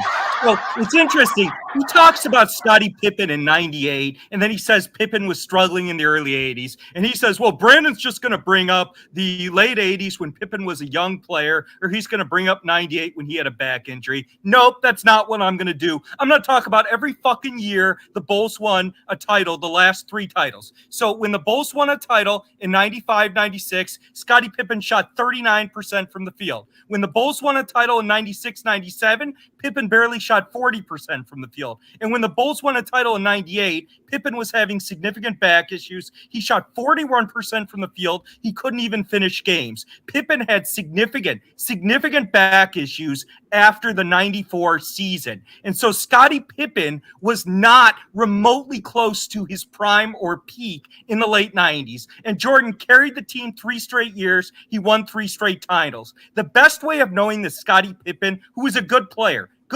top 50 all time, but he's overrated, and people like Lamont grossly overrate Pippen. Scottie Pippen is the only player in NBA history that people consistently put in their top 25 that was not good enough to be a first option on a championship team. Lamont cannot come on here and name one other player in his top 25 who was not good enough to be a first option on a championship team. Scottie Pippen was garbage offensively. The final 3 years the Bulls won titles, Jordan carried. Scottie Pippen averaged 9 points a game against Detroit in the 80s, and Jordan put up huge numbers. He couldn't beat the Pistons because of Pippen. And when you look at Michael Jordan, see, people talk about Scottie Pippen. They don't want to talk about his game. They just want to use stats. Pippen could not shoot consistently. So that's why the Bulls, even when Jordan wasn't on the team, Phil Jackson drew a play up for Tony Kukoc, and Pippen was on the bench whining about racism. They didn't draw the play up for Pippen because he couldn't shoot. Scottie Pippen disappeared in almost every fourth quarter. And Lamont and nobody on this panel, like you can cite individual games where Michael Jordan struggled, although the Cavs series never went 7. That was a lie. That series went 6. But Michael Jordan never had a whole series where he choked or struggled the way LeBron did in 07, 2011, 2013, also against Indiana as well. Scottie Pippen was never better than Michael Jordan in a single playoff series. Anthony Davis was better than LeBron in some playoff series. Dwayne Wade was better than LeBron in some playoff series. Scottie Pippen was never better than Jordan in a single playoff series. He choked in the 80s. He was ineffective offensively. The Bulls' final 3 titles. Scottie Pippen's not a top 25 all-time player. He wasn't even good enough to be a first option on a championship team. Hold on, Brandon. Can I ask you a question? Can I please just one question, right? You saying all this about Scottie Pippen, but can you please explain Jordan getting outscored by Danny Ainge in the elimination game? Can you please Yeah. So okay. Yeah. So you're talking about. Hold on. Can you please explain Jordan getting getting outplayed by a crackhead? Terry, can you please answer both questions? Are you talking about Scottie Pippen? Yeah. So let's talk about the Bulls roster when they played Boston in 1986. That roster was complete. And no. You just asked me a question. Whoa. I'm not talking about the roster. Just answer my question. You just asked me a question. Shut up. I don't care about the roster. Just answer my question. The Bulls roster was completely trash. We're not doing that. When he sat here and said that man was the best, he sat here and said that Michael Jordan was the best floor raiser ever. He made all of his teammates better. I don't want to hear him shitting on the Bulls roster. He said Scottie I don't want to Pippen hear that was at all. overrated. Like he a basketball dummy. He shouldn't even really be able to come up no more. To original, he keeps moving the goalposts. I got some on the stove. Y'all want to let me cook? Go ahead. Huh? I just wanted to say real quick. I let him rant because I'm having fun right now. By now, I'm just listen. I got nothing but receipts. He said Scottie Pippen wasn't a top 25 player of all time, correct? Not even that, Ajani. He did All right, exactly what Lamar said he was going to do. Let me ask you this: out of all the players who are the top 5 in all defensive selections in NBA history, these are the only players that actually have the same amount of all NBAs with Scottie Pippen in history of the game. I don't see Dwayne Wade up here. I don't see Chris Bosh up here. I don't see Kyrie Irving up here. In fact, I don't see no LeBron James teammate. I see LeBron James opponents though up here. I see Jordan's teammate up here. Huh? Right? Let's even take it further. Right? If we just did top 5 all defensive selections in general that have 7 all NBAs as well, this is what you get. You just add Akeem and Kareem Abdul-Jabbar to the list. What is this about Scottie Pippen not being a top 25 player in NBA history? Remember, they say they love accolades. Stats don't matter. Why did you stats for Scottie Pippen? Why is it stats don't matter when it comes to Michael Jordan and LeBron James, but stats matter when it comes to Dwayne Wade and Scottie Pippen? Because from my understanding, championships trump everything. We just heard them argue this. So Scottie Pippen has 6 championships.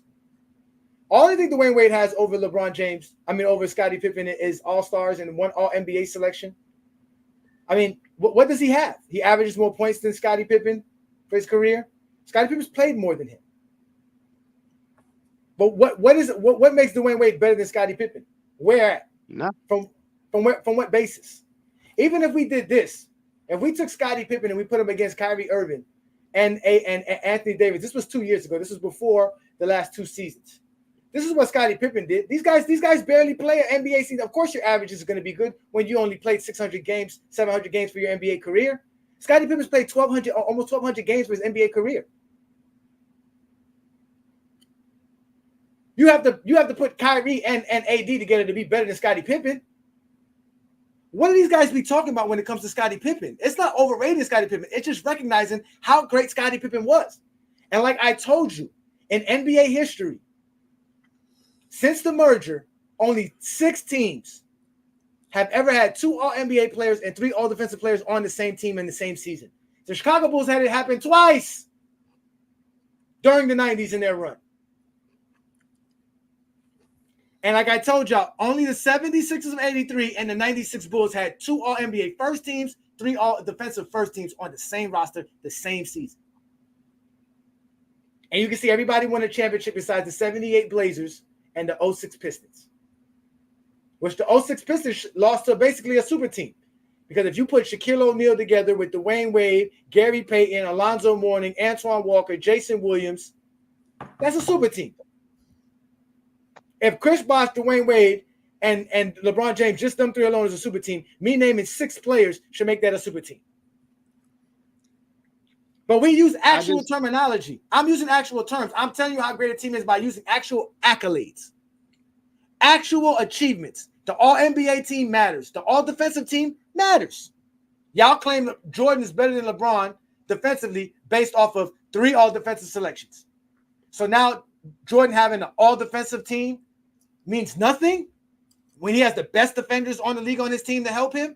He even had it in 93 without Rodman. Because Horace Grant made All-Defensive selected teams 4 times in his career.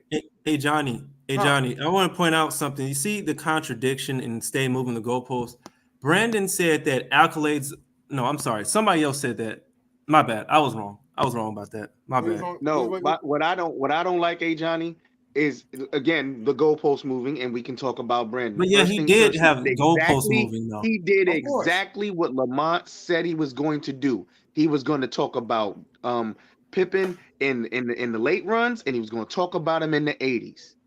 He did exact first things first. Lamont called it, hit the nail right on the head. He didn't want to talk about him in the early 90s when he was cooking and he was healthy. He did exactly what Lamont said he was going to do. But when De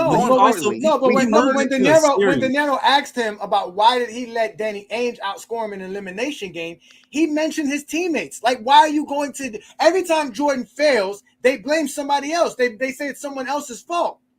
But when I tell them that the reason the 2011 Heat lost was because they didn't have no one else, because of the team, he tells me that's bullshit. Right. But you can't sit here and blame his teammates when you sit here and say he's the best floor raiser ever, and he elevates all his teammates. He literally said that an hour ago.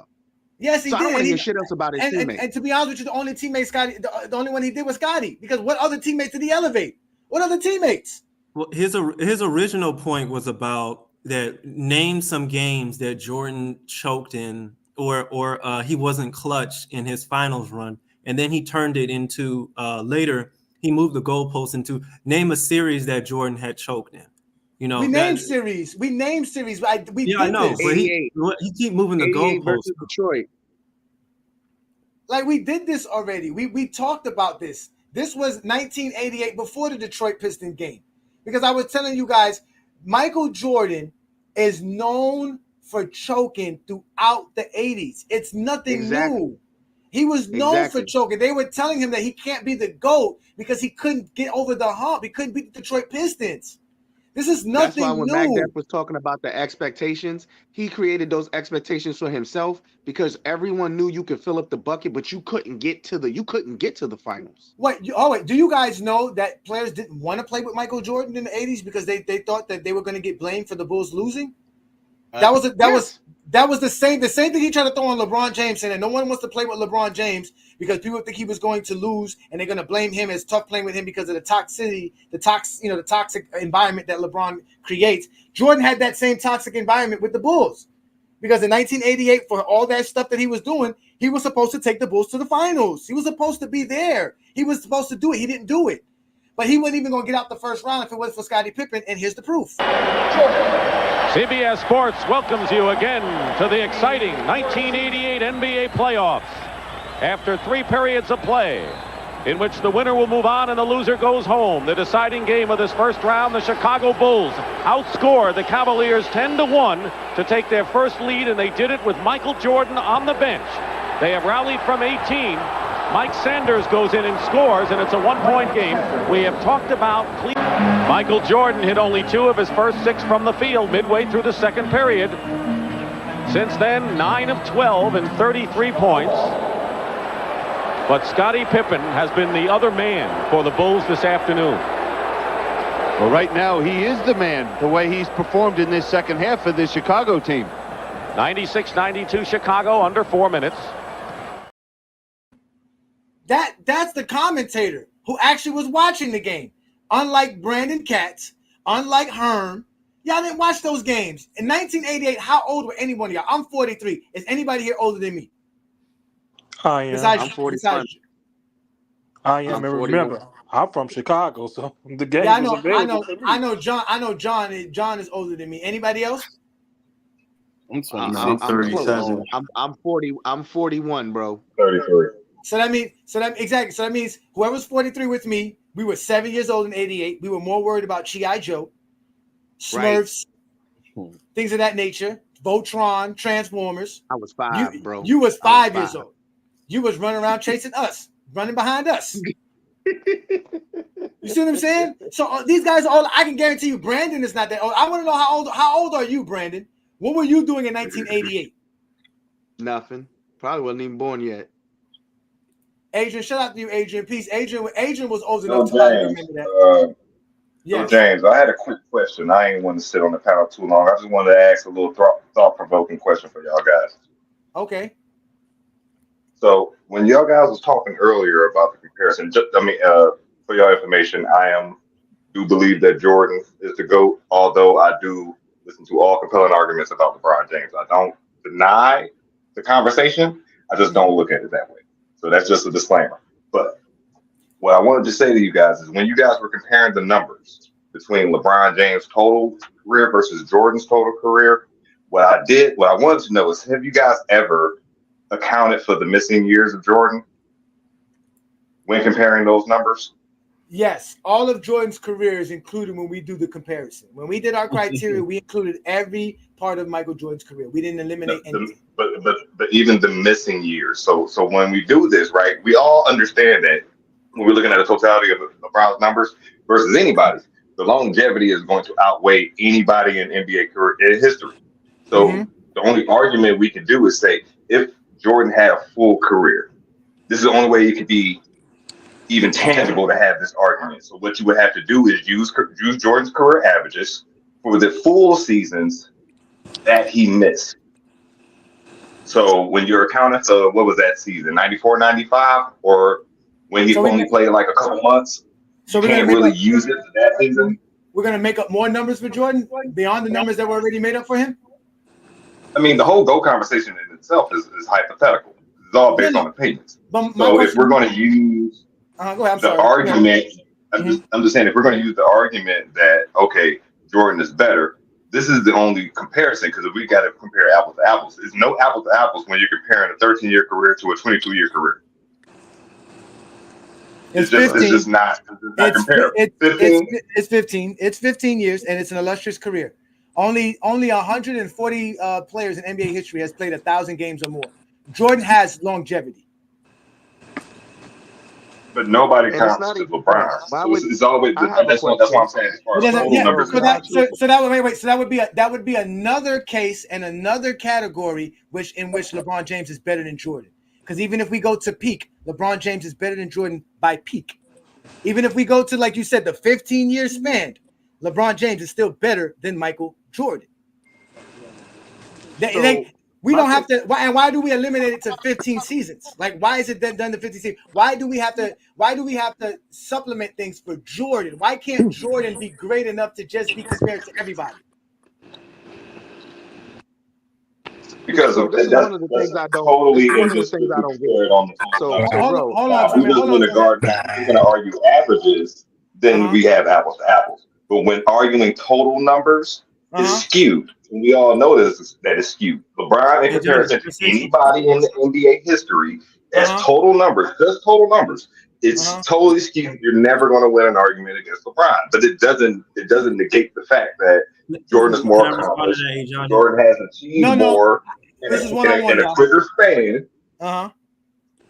So that's what was my thought-provoking question. So if we're going to argue total numbers, just total numbers, that has to be done. And I will argue that for any other player when you're comparing to LeBron. I will argue that for Kareem. I will argue that for Kobe. I I would argue that for any player. If you're going to compare to a 20-year career, which really, in my memory, was probably only 4 other players who played 20 years, that's an anomaly in itself. Once again, it does boast to LeBron's greatness, but it's an anomaly. But do you understand that even if we go to the averages, the fact that LeBron James can average 27 points per game for 1,400 games is better than Jordan's 30 for 1,100? Do you understand that?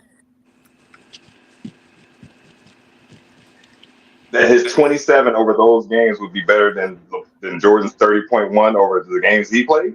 Yeah, because no player in NBA would average 27 points per game playing over 1,400 games. Only GOAT James. But once again, if I was to say that if Jordan played his entire career from his beginning to end, this is where we got a lot of blank and a lot of negative space, and this is where the confusion calls, because you have a lot of people insert a lot of opinionated, what ifs. I'm literally using his numbers, no hypothetical. If his hypothetical is just because he never played, but use his career averages based on his missing year. Even if you want to account for age, so anything between 98 to 2003 when he retired, if you want to account for diminishment, you can use that too. But when you do it, then we can have a real argument. Because right now, I agree. A lot of the stuff comes with nostalgia, but with that nostalgia comes cemented accomplishments, more accomplishment in a short time span, because all of his great accomplishments that we go about is within the 90s. So you can't dispute his shortcomings in the 80s either.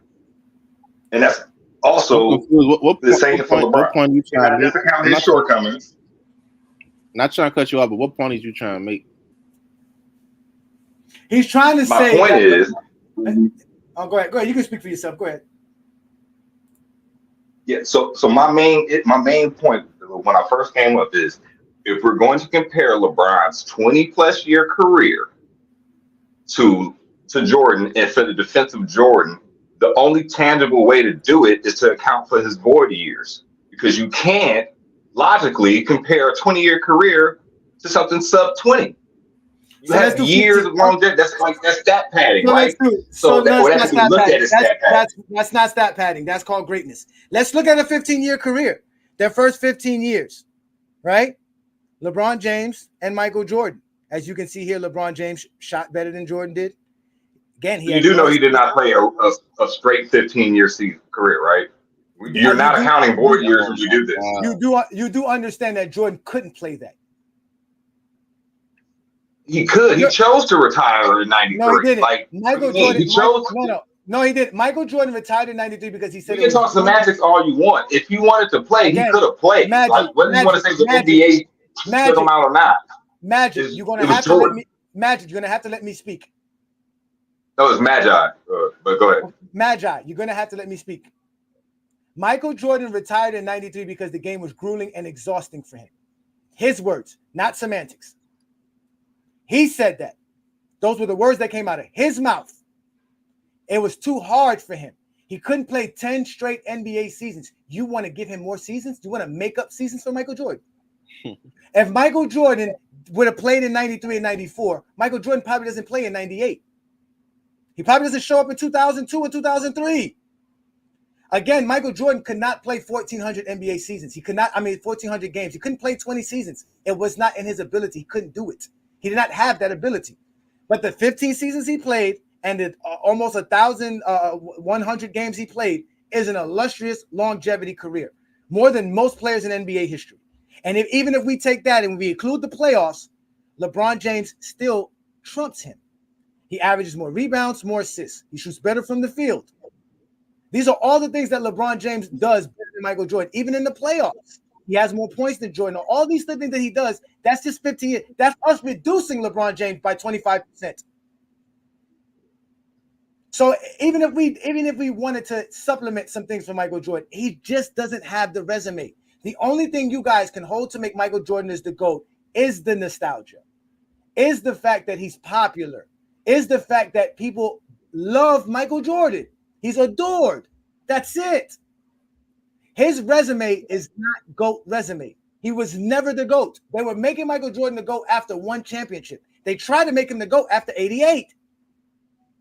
So all this idea that you have to have certain things to be considered a GOAT never applied to Michael Jordan. So now that there's a player that clearly has the greatest career in NBA history, what you do no longer matters. Now we're going to say LeBron had no impact. LeBron's impact is there. Players are thinking to play 17, 18, 19, 20 years. Kevin Durant and Stephen Curry are thinking they could play another 3-4 years because LeBron is doing it. The guy's changing everything about the game that we know. The man's been playing for over 21 years. And he's still dominant. Again, if Jordan plays 1,400 games, he doesn't average 30 points per game. He definitely averages less than 27. I'd say that for a fact. His field goal percentage won't be 49. And he's not going to. So do the numbers. So put the numbers out there. See, that's what I'm saying. We've done the numbers. Like, We've done the numbers. We're really arguing semantics. No, you're arguing semantics. You want to bring up fake numbers. You want to bring up fake numbers. You're arguing semantics by bringing up his quote. Like, okay, he said that he said that it was too grueling for him, but we all know that he still came back a year and a half later while still playing the sport, even though he was ass in it. But it wasn't enough. It wasn't total enough for him to not play baseball, but it was more total on his body for him to not continue his career. So these things are semantics because we could just talk what if. Like a dude in the chat back that said, who told him to retire twice? It was his choice. Now we're going to just say, hey. What'd you say?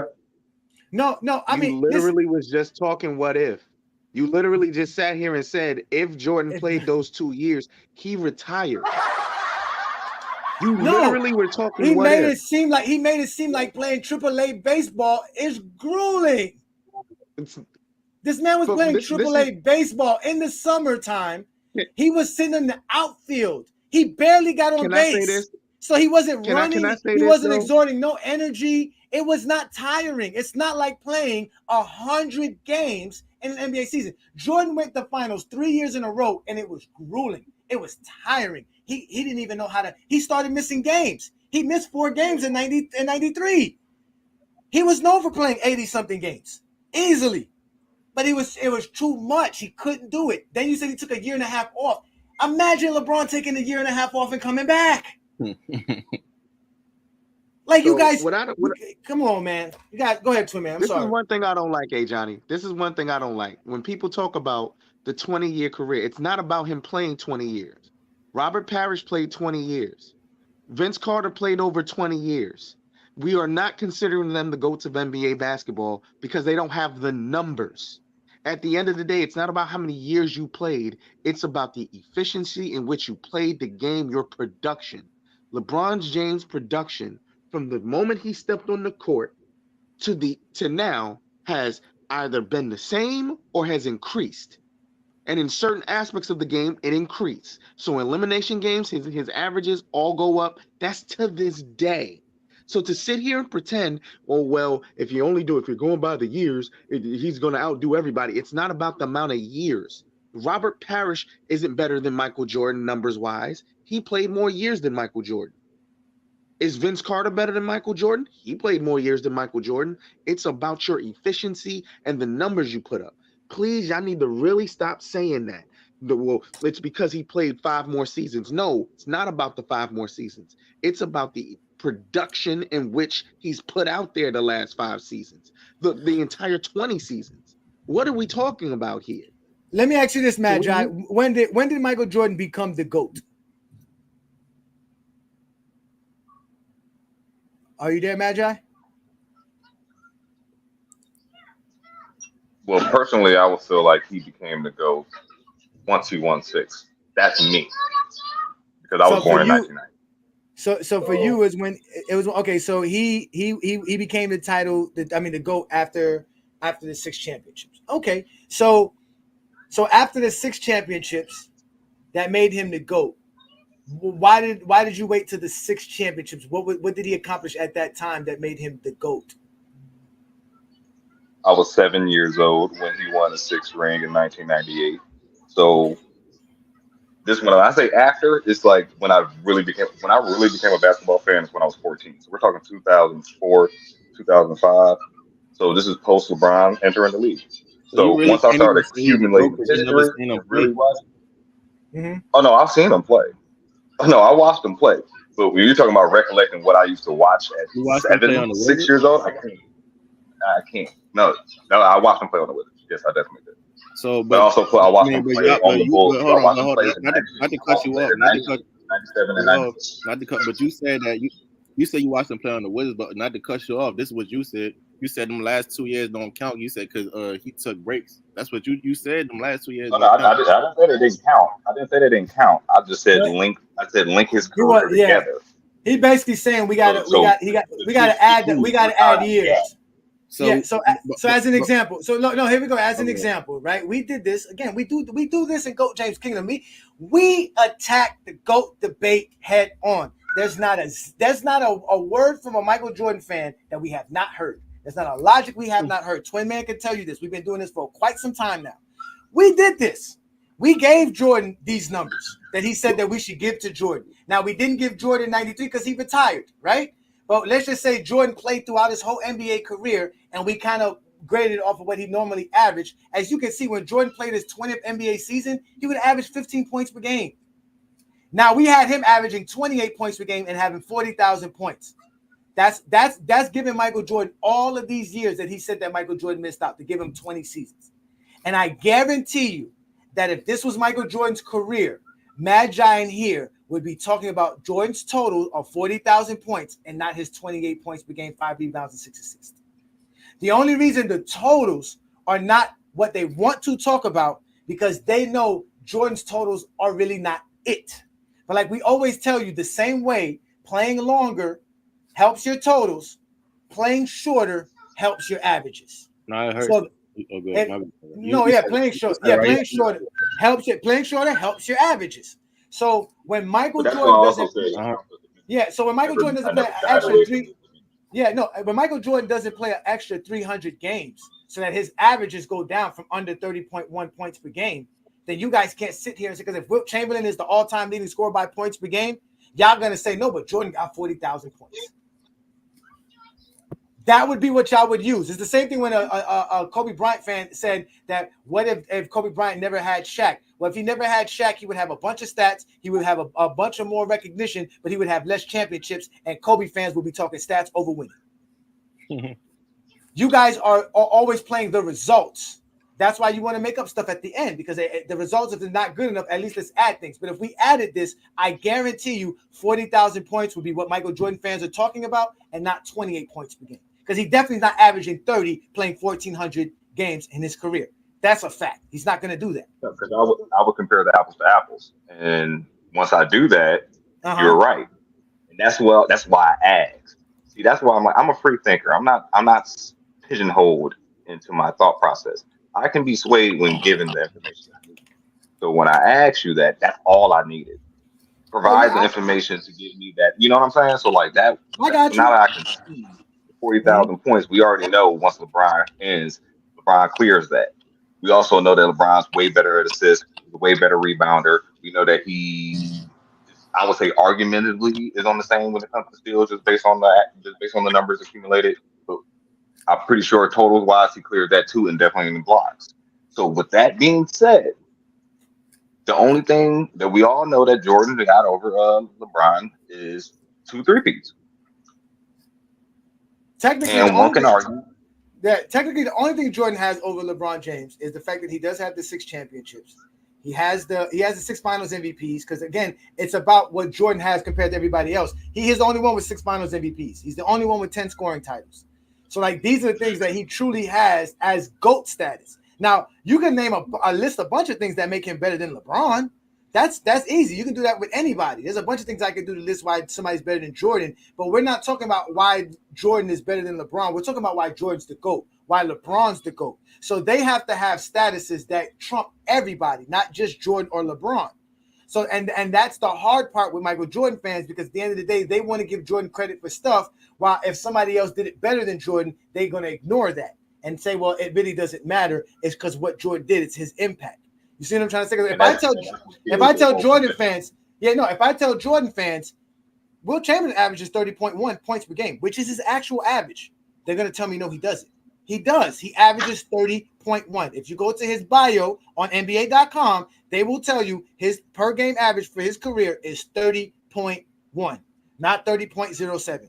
30.07 doesn't exist. It's a made-up number. It's 30.1. The NBA goes by the 10th decimal. That's it. You understand what I'm trying to say? But that's the problem that you have. And like you said, you were born in the 90s. So you were born into this era of Michael Jordan being great. You were thrusted into the idea of what greatness is based on Michael Jordan. But here comes LeBron James. And now you're older and you're smart enough to understand the game. You can see how great LeBron James is.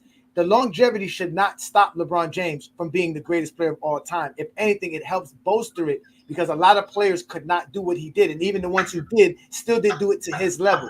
As great as Kareem was, he wasn't as great as LeBron James in year 20. Now, he probably was as great as LeBron James at 39, because I believe in year 39, Kareem averaged like 20 points per game. But even at that, that still wasn't better than LeBron, what LeBron is doing right now.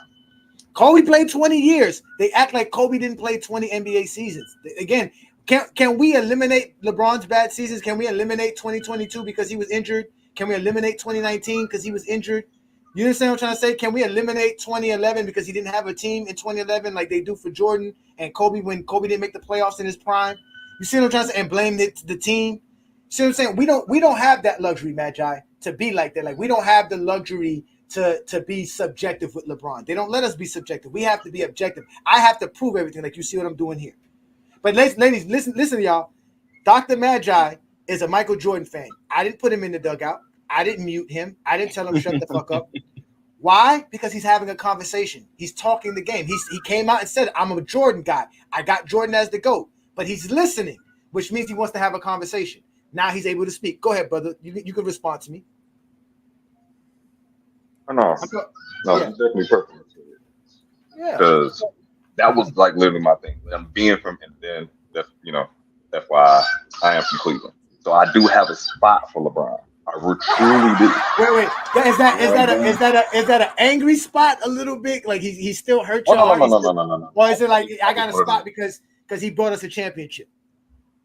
No, I was one of those Cleveland fans that understood that he was leaving and why he left. Like, I knew that Amari Stoudemire wanted to come here and was willing to come here in 2008, but the front office denied it because they wanted to keep J.J. Hickson. I know these things. So I know the front office was cheeks and why he was going to leave. Now, when he went to Miami, I was happy because I was also a Wade fan. So I never gave LeBron gripe for leaving. I'm pro LeBron. Trust me when I say this. I've been a fan. Man, that's all we ever asked, because that's all we ever asked. Because all of us, these gentlemen that you see here, you see Twin Man here, you see Ishmael, you see King John, you see Ruddy, you see Dell. All of us here, Aaron's here. Shout out to you, Aaron, Dante. All we want to do is just talk about LeBron James. Like, we want to be able to appreciate the Olympic team. And because things like, when you have players like Kevin Durant and them saying these type of things about LeBron James, it gets Zesty Jeffries upset. Now, you're not a Zesty Jeffrey, Dr. Magi, but I'm just saying, you've talked to them, you see how they get angry. When we got great players like this talking about LeBron James, when you have coaches who's been in the league for a long time, Tyronn Lue's been in the NBA for a very long time. Steve Kerr's been in the NBA for a very long time. If I'm correct, Spoelstra was a part of the Heat since the 90s, if I'm correct. So these are guys that's been around, great players, and they see the greatness in LeBron James.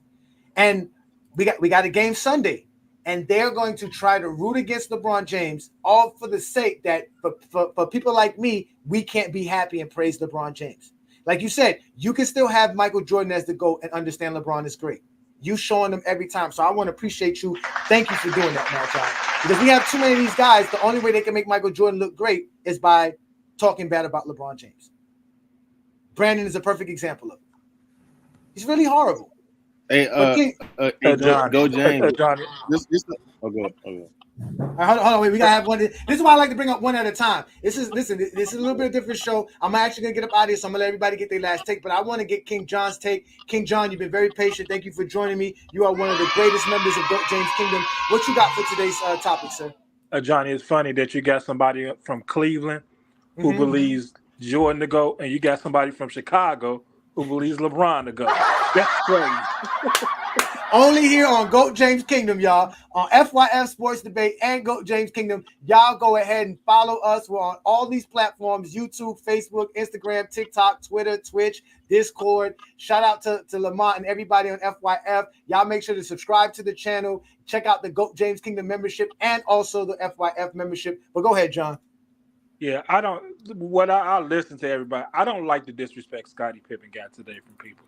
Because in real time, Scottie was getting a lot of love here, and we knew what he was appreciated here. In the newspaper, in the Sun-Times, and the Tribune, they gave Scottie love. And when I debate people all the time, when they talk about Jordan and the Bulls from back then, and they killed Scottie, I know you didn't watch Scottie. I know you looking at the way his game, his points per average is 16.6 for his career, but you're not paying attention to the 90s. He was averaging 20. He was a great player for the Bulls. He means a lot to the Bulls. What he did on the defensive side of the court was amazing. And the one thing I can appreciate Twin Man, he knows for a fact it is because he's from New York and we used to kill them. So he know about Scottie. So I just one thing I do not like for a fact is the people don't know who Scottie Pippen really was. Twin Man said, "I'll take that bullet." Twin Man said, "I'll take that bullet." Yeah, but I don't like disrespect for Scottie Pippen, and it kills me as a Bulls fan, and I don't understand it. So, and that's all I have to say. I can't wait till Sunday. Hold on, wait. You heard what this guy just said. I think I just put the comment. Let me make sure I put the comment. Oh my God, man! Why is he doing this? You heard what he said, right? He said Scottie Pippen never averaged 20 points per game during the Bulls run. Let's go ahead and double check. 1991. Like, what the hell is he talking about, bro? 1993 in the playoffs. Scottie Pippen averaged 21.6 points per game in the 91 playoff run. Like, what are you talking about, man? He averaged 20 points per game in the 93 playoff run. Scottie Pippen did it twice. And throughout the playoff runs between 1993 and 1991, Scottie Pippen averaged 20.3 points per game during that run. And I wasn't even alive, man. I wasn't even alive, and then I know that. Like, what are you talking about? So you just be saying stuff. Oh, I meant 96, 97, 98. That's what I meant. Shut up. So listen, Ishmael. I've already told you. I'm not listening to another word Brandon said because for one, he'll start by sitting here saying Jordan was the greatest floor raiser and he made all his teammates better, but then everybody sucked under the sun. This is the same dude who sat here and said the East when Jordan played was trash, and then in the next breath will sit here and say the East was the toughest in the 90s. Wait. We already know he's gonna double talk in every take he has. There's no point in listening to this dude. Anybody knows Scottie Pippen averaged 20 in at least 2 playoff series. It's not hard to look these things up. Don't argue. You can't fix stupid. You can't. Stop trying to do this, Mike. Like, what is his point on all? Well, he has no point. The point is to diminish every player that Michael Jordan played with and diminish LeBron James' entire career, but then come up with a hogwash criteria on what Jordan's the GOAT and have no explanation. Have no consistency. He sounds so sincere on all his takes, at the same time contradict and move the goalposts. Like, what can you say something that is actually consistent for once? Something that is actually an intelligent dialogue? Well, hold on, wait. Let's just do this. Oh, wait, let's do this. The Miami Heat of 1996 did not have a 20-point per game score. So what does it matter if Scottie Pippen only averages less than 20 points? The team that they're playing with doesn't even have a 20-point per game score. Let's go to the New York Knicks. The next round. They only had one 20-point per game scoring in Patrick Ewing. The next score averaged less than 14 points per game. So what does it matter if Scottie Pippen is not averaging 20 points because who they're playing against don't have a bunch of 20-point per game score? Let's go to the Orlando Magic, which they did have 2 20-point per game scores because they had Shaq and Anthony Hardaway. But after that, nobody else averaged double figures on that team during that series. So only Anthony Hardaway and Shaq was able to score for the Orlando Magic. So that's only that's 3 20-point per game scores in 3 playoff series in the East. They claim was so difficult and so tough, right? Then let's go to the Supersonics, and against the Chicago Bulls, here it is right here, 20-point per game score, only one Scottie Pippen. Sean Kemp. So what's the purpose if the players that the team that they're playing with doesn't have a 20-point per game scorer? They don't have 2 20-point per game scorers. Like this guy, and why do those stats matter? But then LeBron James stats don't matter versus LeBron James and Jordan. I'm gonna tell you why it matters, Ajani. It matters because Dwayne Wade was giving you buckets, Anthony Davis was giving you buckets, Kyrie was giving you buckets. They try to sit here and they try to make it seem like because in today's NBA, where your second option has to put up buckets, they don't want to talk about the context of today's NBA. You see what I'm saying? In today's NBA, your second, third, and even fourth option can give you buckets. Whereas in the 90s, you had your number one option and you had your go-alongs. Yeah, if the go-alongs gave you more than 12 points, that was a plus. They don't want to admit that, Ajani. Let's keep this real. That's why he always mentions that dumbass point. Because he wants to sit here and say, well, LeBron James had all this help with D Wade and Kyrie Irving and Kevin Durant and Anthony Davis. Because the standard is put up with Jordan. Is Jordan's career is the standard. Different today. This is the funniest shit about them. This is why you are Zesty Jeffreys. The man says, I cook the panel so badly they can't even debate me when I'm on the panel. You don't let no one speak. There is no debate if there's no back and forth, Brandon. The only time you allow someone to actually speak during the conversation that you have with them is when they kick you off. There is not one platform I see you on where you let people talk. You always interject. You always say the same shit. And even when we debunk what you say, all you said was, I didn't say that. When we clearly hear what you said.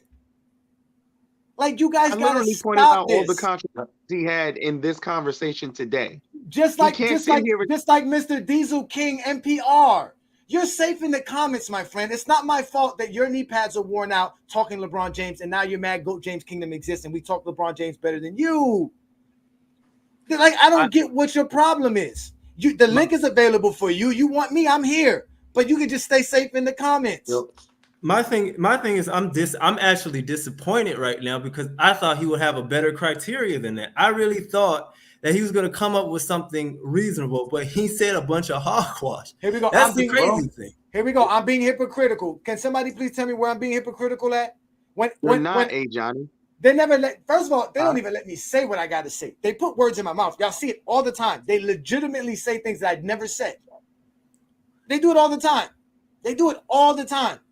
I keep telling y'all, we use stats, accolades, and achievements.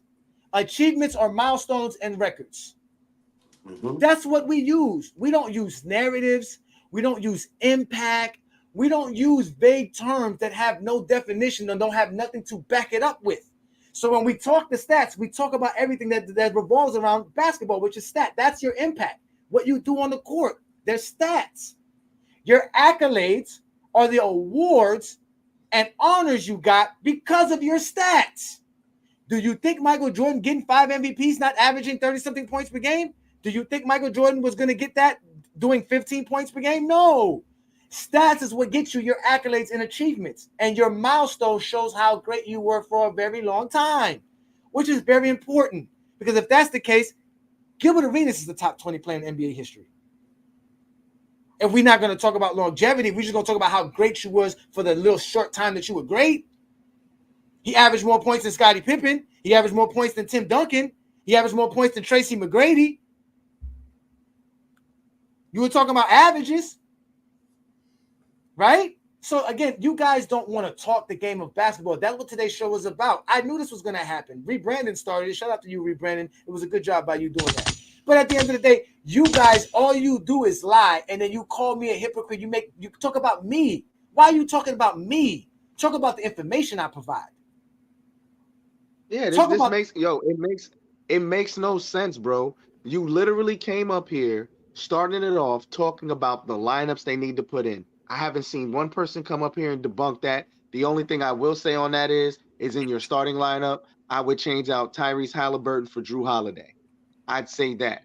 I believe Drew Holiday is a good enough facilitator. I think he provides better defense in that starting lineup, and he's still a great facilitator.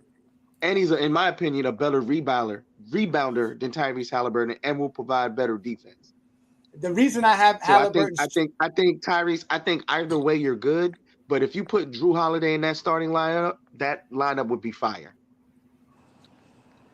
Yeah, no, listen, it's true. Like they said, let Brandon cook. Bro, Brandon's been the one that's been allowed to cook more than anybody besides me. Exactly. What are they talking about? And that's why I let him go. I even tell him, "Are you done?" We got this recorded. This is why I do this on live, recorded, so that I can even clip this. The only reason I haven't clipped this because Brandon's not worth the time. He does this on every platform he goes on. You didn't cook nothing. I cooked you on everything that you said. Entire time he Bro, was try up to here. shit on Scottie Literally Pippen. double talk the entire time he was up here. All you did was lie about Scottie Pippen. Again, these are the finals runs right here. Scottie Pippen had more rebounds, assists, blocks, steals than Michael Jordan. He averaged more rebounds, assists, blocks, and steals than Michael Jordan. The only reason he didn't average 32 points per game was because Michael Jordan was taking 25 shots per game, while Scottie Pippen was taking 19 shots per game. If you give Scottie Pippen if you give Scottie Pippen and Michael Jordan both 20 shots, I guarantee you Scottie Pippen averages the same amount of points Michael Jordan averages. Guarantee you. Bro, can I say this? Can I say this right quick? Go ahead, Ruddy. You've been real patient. Go ahead, Ruddy. Can I say this? He tried to shit on Scottie Pippen, right? In the 1993-1994 season, Scottie Pippen was the leading vote getter for All NBA First Team and All NBA First Defensive Team, right? Defensive First Team. He ranked 8th in the league in scoring, 22 points per game, 23rd in rebounding, 8.7 rebounds per game, 19th in assists, 5.6 assists per game, and 2nd in steals. He was a steal away from winning the steals title. Then he had 3. He finished 3rd in MVP voting and 4th in Defensive Player of the Year voting. He won 55 games and he swept the Cavaliers in the first round. This dude is full of. He's always capping, making it seem like Scottie Pippen wasn't a top 5 to top 3 player in 1993, 1994. He was one of the best players in the NBA when he didn't have Jordan there holding him back. They don't want to talk about stuff like that. He only wants to cook up certain little, oh, well, in the finals run and he wasn't this and he didn't do this and he scored this. No, stop it. Stop it. Scottie Pippen was one of the. This is what I'm gonna do. This is what I'm gonna do. I'm gonna bring Brandon up, but Brandon can only answer my question. I just want him to answer my question. He has to answer all my questions. And if you don't answer my questions, I will throw you in the fucking dugout. I will throw you in the dugout. No, he's not gonna answer your question. Can I say something real quick? Yeah, go ahead. Go ahead. Oh no, I was gonna say, it's crazy how they always talk about Pippen, right? But Pippen took the Bulls further with no Jordan, while Kukoc was his best teammate, averaging less than 15 points, I think. And meanwhile, Jordan had a super team in 1985 because the Bulls had Jordan 28 points per game, Woolridge 22 points per game, Daly 16 points per game, Steve Johnson 10 points per game. In 1986, the Bulls had Jordan 22 points per game, Woolridge 20 points per game, Daly 16 points per game, Gervin 16 points per game, and Green 13 points per game. And Jordan got swept in the motherfucking first round. So all these motherfuckers, man. You brought up Aaron. You brought up a great point. Wait a minute. You brought up a great point. Kukoc was a rookie in '94. A rookie, averaging less than 15. And Jordan couldn't get the Bulls anywhere near without Scottie Pippen. Anyone those years, even in Washington. That's a great point by you. With a better team. You had Gervin. I want them to name me one LeBron teammate that won four scoring titles like Gervin. Since they always want to say that LeBron had all these all-stars, right? So if he had all these all-stars, they mentioned fucking Derrick Rose, Shaq, Ben Wallace. I'm like, what the fuck? All right, so you want to play a game? They neglect to mention that these players were at the end of their careers when LeBron got them. He had Shaq. He had washed-up Shaq. He didn't have Orlando Shaq. He didn't have Lakers Shaq. He didn't have Chicago Bulls D. Rose. KG, the next year, 2 years later, KG and them had Shaq. They don't call that Boston team anything. By then, Shaq was completely worn out then, right? You see what I'm trying to say? Shaq was on that 2011 Boston team. You were cooking right there, Aaron. Let Lamont came back up. What you got to say, Lamont, right quick? Because I know you want to get in on Brandon because Brandon's. No, it was just real quick. Because I heard somebody talking about the USA thing, and I wanted to talk about that. Oh, real quick about George Gervin. The year before he joined the Bulls, he was an all-star. and he averaged 20 points per game. And when people up here were saying that Jordan is a everybody around him, he elevates all these guys around him. George Gervin got worse when he played with Jordan. And he was just an all-star the year before. So, again, keep that in mind when people try to pretend as if Jordan didn't play with good players. It didn't work out with George Gervin, primarily because Jordan came out and said in his book, and I got the statement, Jordan came out and said there were a few guys on that team, including George Gervin, that he just could not play with because his exact words were they took his fire. They did what he did. He wanted to be the only guy that could score. So we kill that right there. But the USA team, I liked your concepts about the rotations. My thing is, I think the hardest thing that the USA staff has to figure out is they need to figure out who isn't going to play. Because like this past year when I coached my team, and we obviously won it all, the hardest thing I had to do was I had to tell at least 5 really good players, you not playing. And I said, look, I want to play everybody, but I said for us to win it all, I have to cut this rotation down to 7 to 8 guys. And I had a team of 15 players. I brought 15 with me to nationals. So I think this team, Steve Kernan, they need to mold out an identity by basically just saying, look, y'all are all great players, but this is our 7 to 8 man rotation. If you start blowing somebody out and we get up big, we'll go a little bit deeper. But this is the rotation that we need to go with, and that's what I think they need to do. And I just think that when you start playing favorites, like it looks like they might have promised some things to Joel Embiid to get him on the team, and that's why they're starting him. And so, but the thing is, once you start promising stuff like that, it's hard to go back on it. Even though Anthony Davis is clear cut the best number 5 option on this team, so I think that's the dilemma that they're faced with. But I like the concept of the rotations. I just think that, man, to be a championship team, to be a gold medal team, you just got to cut that rotation down to about 7 guys and just go map out an identity and go win it. The matchups, Lamont. What do you think about that? Play the matchup. No, you don't play matchups. Not play matchup. No, that's what I was thinking, Lamont. This is what I was thinking, right? Because the players that you start don't necessarily have to play the most minutes, right? These are just the guys that you want to start the game with. It's just the flow of the game. So I had Embiid, Derek White, KD, and Halliburton, those 4 guys playing minimal minutes at best. They're not, they'll get on the floor, but they're not going to get that much minutes. The core guys will get more of the real minutes.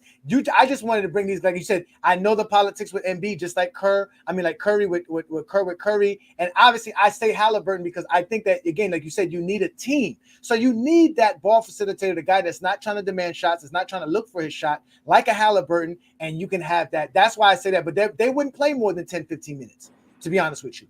So that would be my idea, but they would just start the game for me because at the end of the day, what I'm going to do to close out the game, like I told everybody, I'm bringing these guys to close out the game. These are the guys that's going to end the game for me right here when we need everything. So that's what I was thinking. No, I love that closing lineup. That closing lineup is elite, but like I said, unless like my thing was, I would just be able to tell everybody, look, unless we just completely blown the team out, these are the top 8 guys. And I think that Halliburton, I agree, there are no other on-ball playmakers. Like there's no other facilitators on this team other than Halliburton. You have to use them. For the fact that they're not using them, it's kind of crazy, especially when you watch them play and they can't function without a playmaker on the court. When LeBron gets off the court, they just can't function. And it's because they have no playmakers. So you are right, man. I like it. And nobody's really talking about it to this degree, kind of breaking down rotations and what they think might work. Because, like I say, I want to see them win. And I'm not trying to sit here and poo-poo on them, hoping they lose. Lamont, you know why, Lamont? Because we are saturated with Zesty Jeffreys in the basketball world, and they don't know what to do. They're stuck in limbo. They don't know if it's LeBron's, LeBum, LeFlop, or Go USA. They don't know what to do. They don't even want to give us advice on how to help the USA team win. Because how you come up with these graphics? Because we are GOAT James Kingdom. I keep telling y'all, this is GOAT James Kingdom. This is what we do best, man. This is what we do best, man. Because remember, the eye test is important, Lamont. The eye test is important. So we can't just always just throw words at them. They're not that smart. Words is not that good for them. Unless it's Nike or $2.99 off on some Jordans. If it's not J's 11, 13s and shit like that, they're not good with words. So you got to help them with visuals. That's how they were able to go spend money on J's and do it. Again, remember, Zesty Jeffreys are criminals, deadbeat fathers. And that's what they are. That is what they are. They don't understand the game of. Listen, they don't understand the game of basketball. They can never break down the game to us because, like you said, how come no one said, "Hey, let's see what the USA team could do"? Because Lamont, we talked about how those other teams are teams. They all know their roles. When Schroeder's over there looking like Schroeder don't get to look like that in the NBA. But he knows when he's playing with Germany, he can be that Schroeder that he knows that he can be because that's the actual team. That's what the team needs. You see what I'm saying? Like they have a position and everybody knows their role. The USA team is just like I said, you just throw a bunch of stars together, which is what Zesty Jeffrey thinks that's all it takes to win. Hey, you guys, all these guys, you should just win. They don't know how to coach Lamont. They don't know how to drop a play. They don't know how to do a rotation. They don't know if some guy's tired. They don't know nothing. They don't know how to read personalities. None of this stuff. A lot of them know how to climb trees, though. But that's what I'm saying. A lot of them know how to climb trees for better Wi-Fi signal. I'm gonna let y'all cook. I'm gonna hop out. I appreciate it, Lamont. Thank you. Listen, I'm actually gonna get up out of here because Brandon is here. I'm gonna let y'all go because I want to have this one-on-one with Brandon before I get up out of here. So I want to thank you, gentlemen. I'm gonna bring up Brandon, and Brandon and I will finish this show. Let me get your last word, Ishmael, because you are GOAT James Kingdom. Any last words, brother? Remember. I know Brandon's going to comment on this, but this just showed me today a lot of guys don't really have any like criteria, or they just make up things as they go as why somebody has a go. And it was a lot. He said a lot of hogwash takes that didn't make any sense or went in further detail. It just sounded like his premise is, even if it's not true or if it is true, his premise is that LeBron has more failures than Jordan. Jordan went through more adversity because it was 1-on-5 in the 80s. And Scottie Pippen sucked, and LeBron James had more and LeBron James had better scores. There were no number one options on different teams, and that's why Jordan's the GOAT, because he's clutch and he's perfect and no failures at all. LeBron has more failures. Like, that's just such an unhealthy conversation. Like, who the heck wants to do that? And that's his premise. And a lot of it's not true. And like I said, a lot of what he said was hogwash. I'm sorry That's just Skip Bayless produces people like that. And so that's what happens. You get people like that. That's terrible. Anyway, I want to thank you, Ajani, for letting me share. Appreciate it. It was a good show. LeBron James is the GOAT. That's all I got to say. Thank you so much. I appreciate that. Thank you, Ishmael. Ishmael is a GOAT James Kingdom member. Thank you for your support, man. I always appreciate you guys. Go ahead and check out the membership in both FYF Sports Debate and the GOAT James Kingdom platform. While you're doing that, hit that subscribe button, hit the like button, hit that ring notification so you'll know when we go live, because obviously we go live every Sunday noon and every Friday night, 9 p.m. Eastern, right here on GOAT James Kingdom and FYF. But also FYF have a slew of programs and shows to watch throughout the week, which we know Lamont does his thing and everybody else does this thing. But we have Brandon Katz up here. Brandon, I brought you up here because I am giving you a Q&A. You don't get a chance to sit here and spew your nonsense. I want to ask you a question, and I need some answers. So are you ready for that? I was asked that question before, and when I answered, you muted me. So I don't care. That was somebody else. That was somebody else. So now I'm going to ask you this. Why during the NBA Finals runs for the Chicago Bulls, during the whole 6 runs, all 6 seasons, did Scottie Pippen average more rebounds, assists, blocks, and steals than Michael Jordan? Because that was his role on the team. And the other thing, it's interesting, when you put that chart up, if you add all of Jordan's steals, blocks, assists, rebounds, and points, and you add all of Scottie Pippen's steals, blocks, assists, rebounds, and points, Jordan is far ahead of him. Jordan has more MVPs, more first all defensive teams, more scoring titles, and more championships than LeBron. There is no criteria that has LeBron ahead of Jordan. You can't compare stats from different eras. Nobody plays defense in LeBron's era. Again, Jordan has more first team all defensive teams, more MVPs, more titles, more NBA titles. I'm not here to let you go on your soliloquy. You answer More NBA titles and again, I'm not going to let you go on your rant. So you said that Scottie Pippen's role was to be the rebounder, assists, blocks, and steals. So you're telling me the only role Michael Jordan had for the Chicago Bulls was to be a scorer? No, because if you like, you don't, when you look at the stat you put up, Jordan had more assists. Jordan had more assists in all, like Jordan had more assists and steals than Pippen. If you look at all their postseasons together, No, you're just we're looking talking at the about six. No, because that's what you want to talk about. You want to talk about the 6 finals run. No, I'm talking about the totality. No, we're not talking about when they went. What's the total? Wait, so let me. I'll ask you a question. If we look at the totality, Scottie Pippen averaged more rebounds and more blocks than Jordan. That was in the total. That's why they played together during the postseason. But in reality, Scottie Pippen has more than all of that than Jordan and for their careers. So why is Scottie Pippen better than every category besides points in the playoffs versus Jordan in their careers? Because almost every championship team has defined roles. So because Jordan had to carry Pippen in the fourth quarter because Pippen wasn't a very consistent shooter, Jordan would preserve energy and save his best for the fourth quarter when he's the best clutch scorer, not just in NBA history, but in the history of professional sports. So Jordan was not going to waste energy with rebounds or others. No. You asked me a question. Let me finish. What I'm saying is Jordan wasn't going to waste time with things that other role players could do because he had to save his energy to close in the fourth quarter because since Pippen was not a good shooter, Jordan had to bail Pippen's ass out repeatedly. Pippen was not that. Pippen was very inconsistent offensively. The Bulls' final 3 title runs, he was having back issues, and Jordan still carried. The fact that Jordan won a title the final 3 years when Pippen was having back issues, Pippen's back was basically broken down in the finals in '98, and Jordan still carried, won the series, finals MVP, hit the game-winning shot.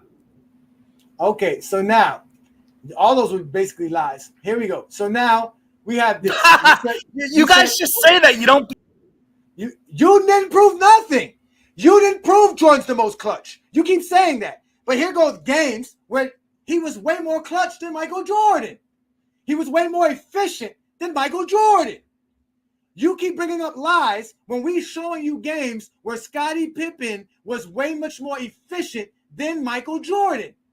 He was shooting better than Michael Jordan. You keep bringing up the finals. I have the 97 finals here, game 1. Scottie went 11 of 19. Jordan was 13 of 27.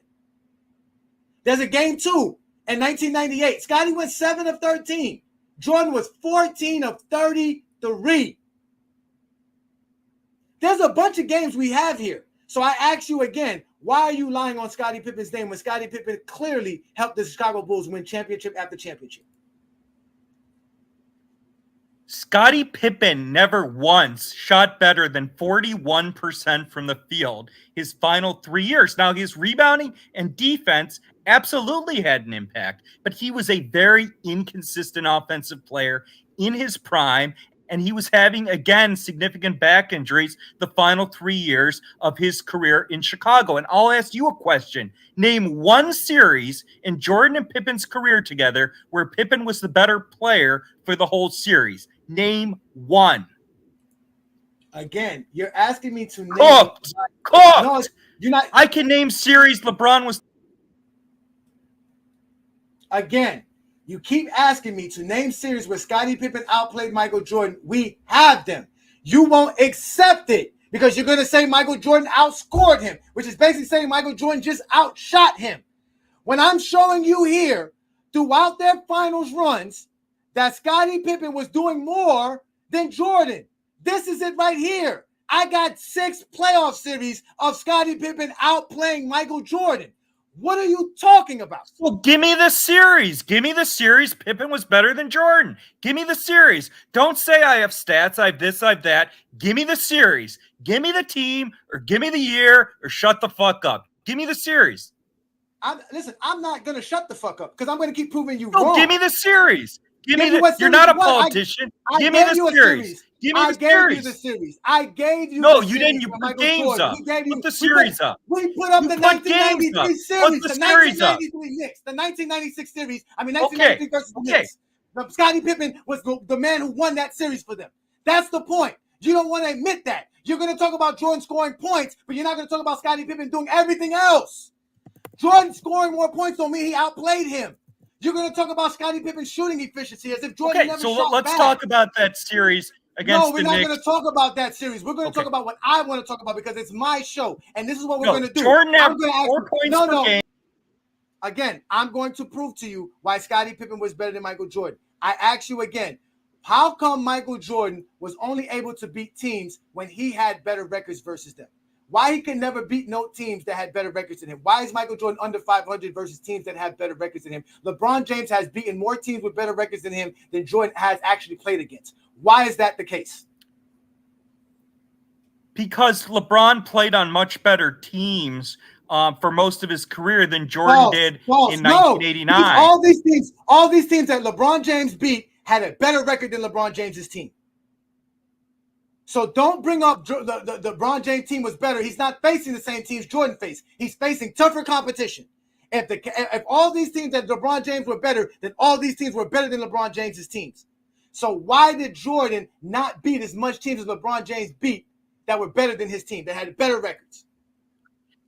Because when Jordan was losing in the 80s, like you brought up the teams that Jordan was losing to in the 80s, like that casual idiot who was asking me a question about why Jordan struggled against Danny Ainge. First of all, when George Gervin was on the Bulls, that was his last year in the NBA. He was broken down. He was injured. Like Lamont's just lying blatantly about that. But when Jordan played these all-time great teams in the 80s, he had no roster. The second best player was 13-point a game, Sam Vincent. And when you look at LeBron, every single team LeBron beat, for the most part, he had a super team. He had a super team in 2011. He had a super team in 2012. And he had loaded elite teams every other year, too. Jordan never had a teammate as good as Dwayne Wade, Anthony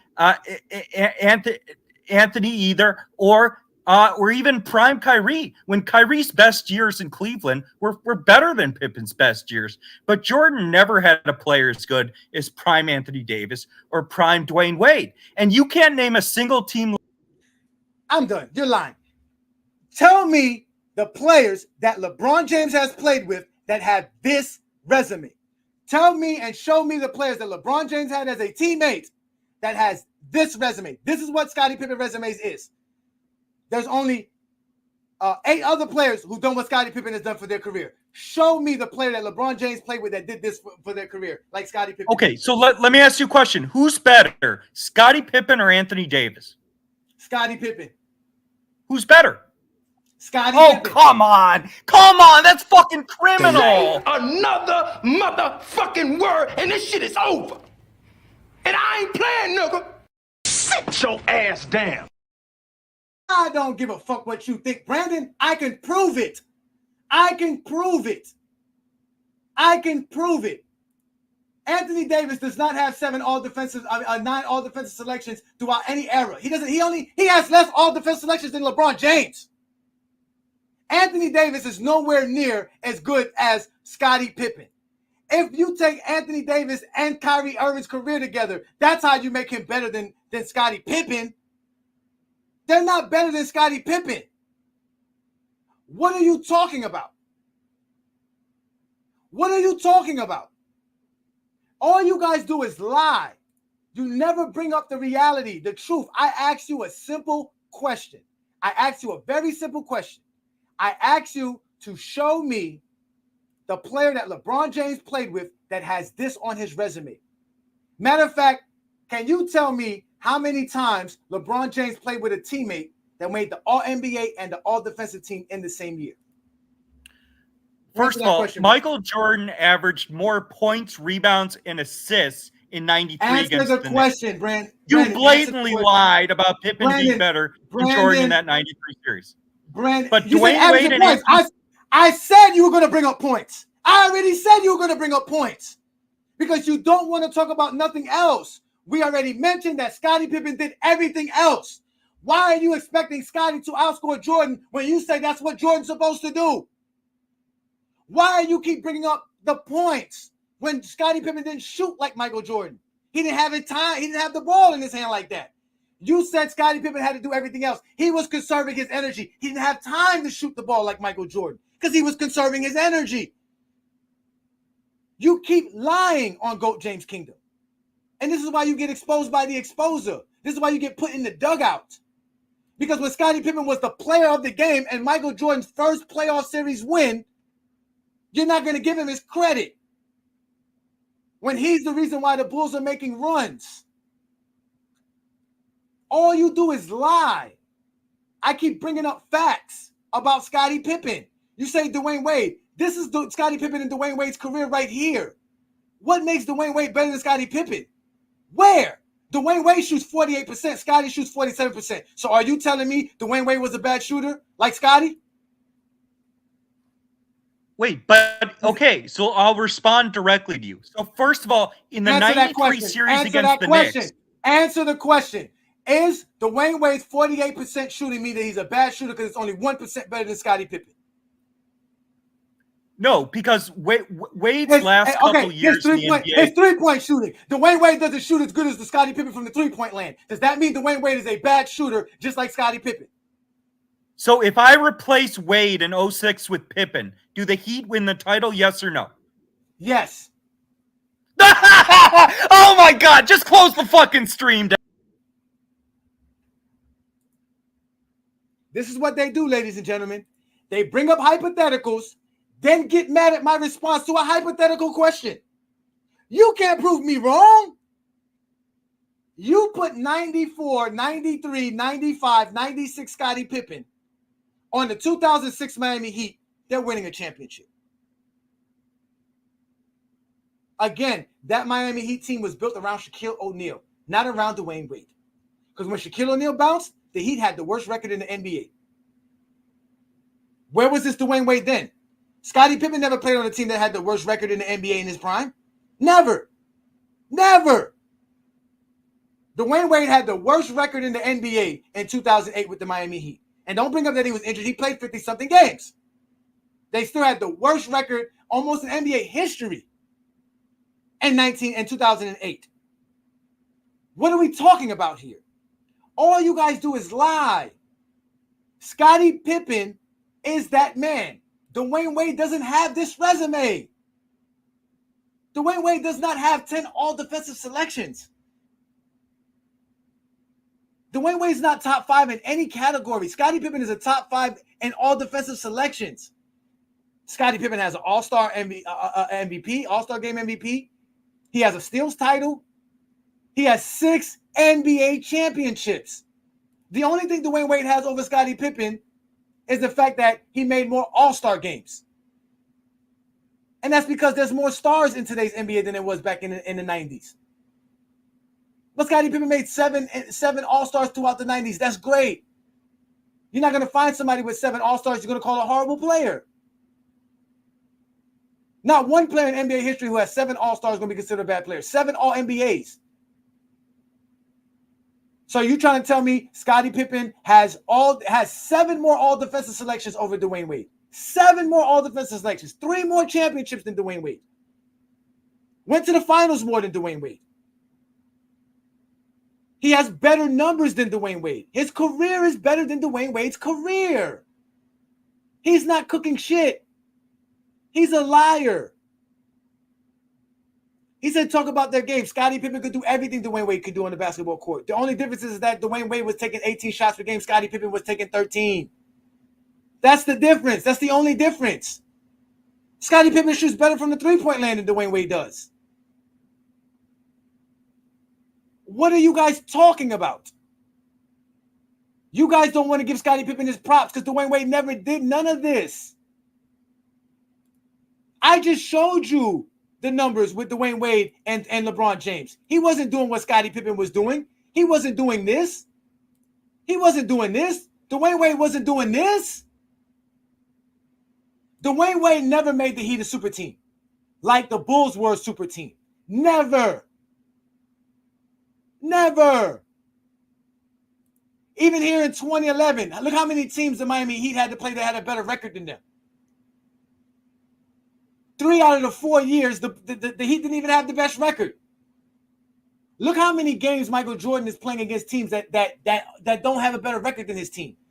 And it's only 2 seasons.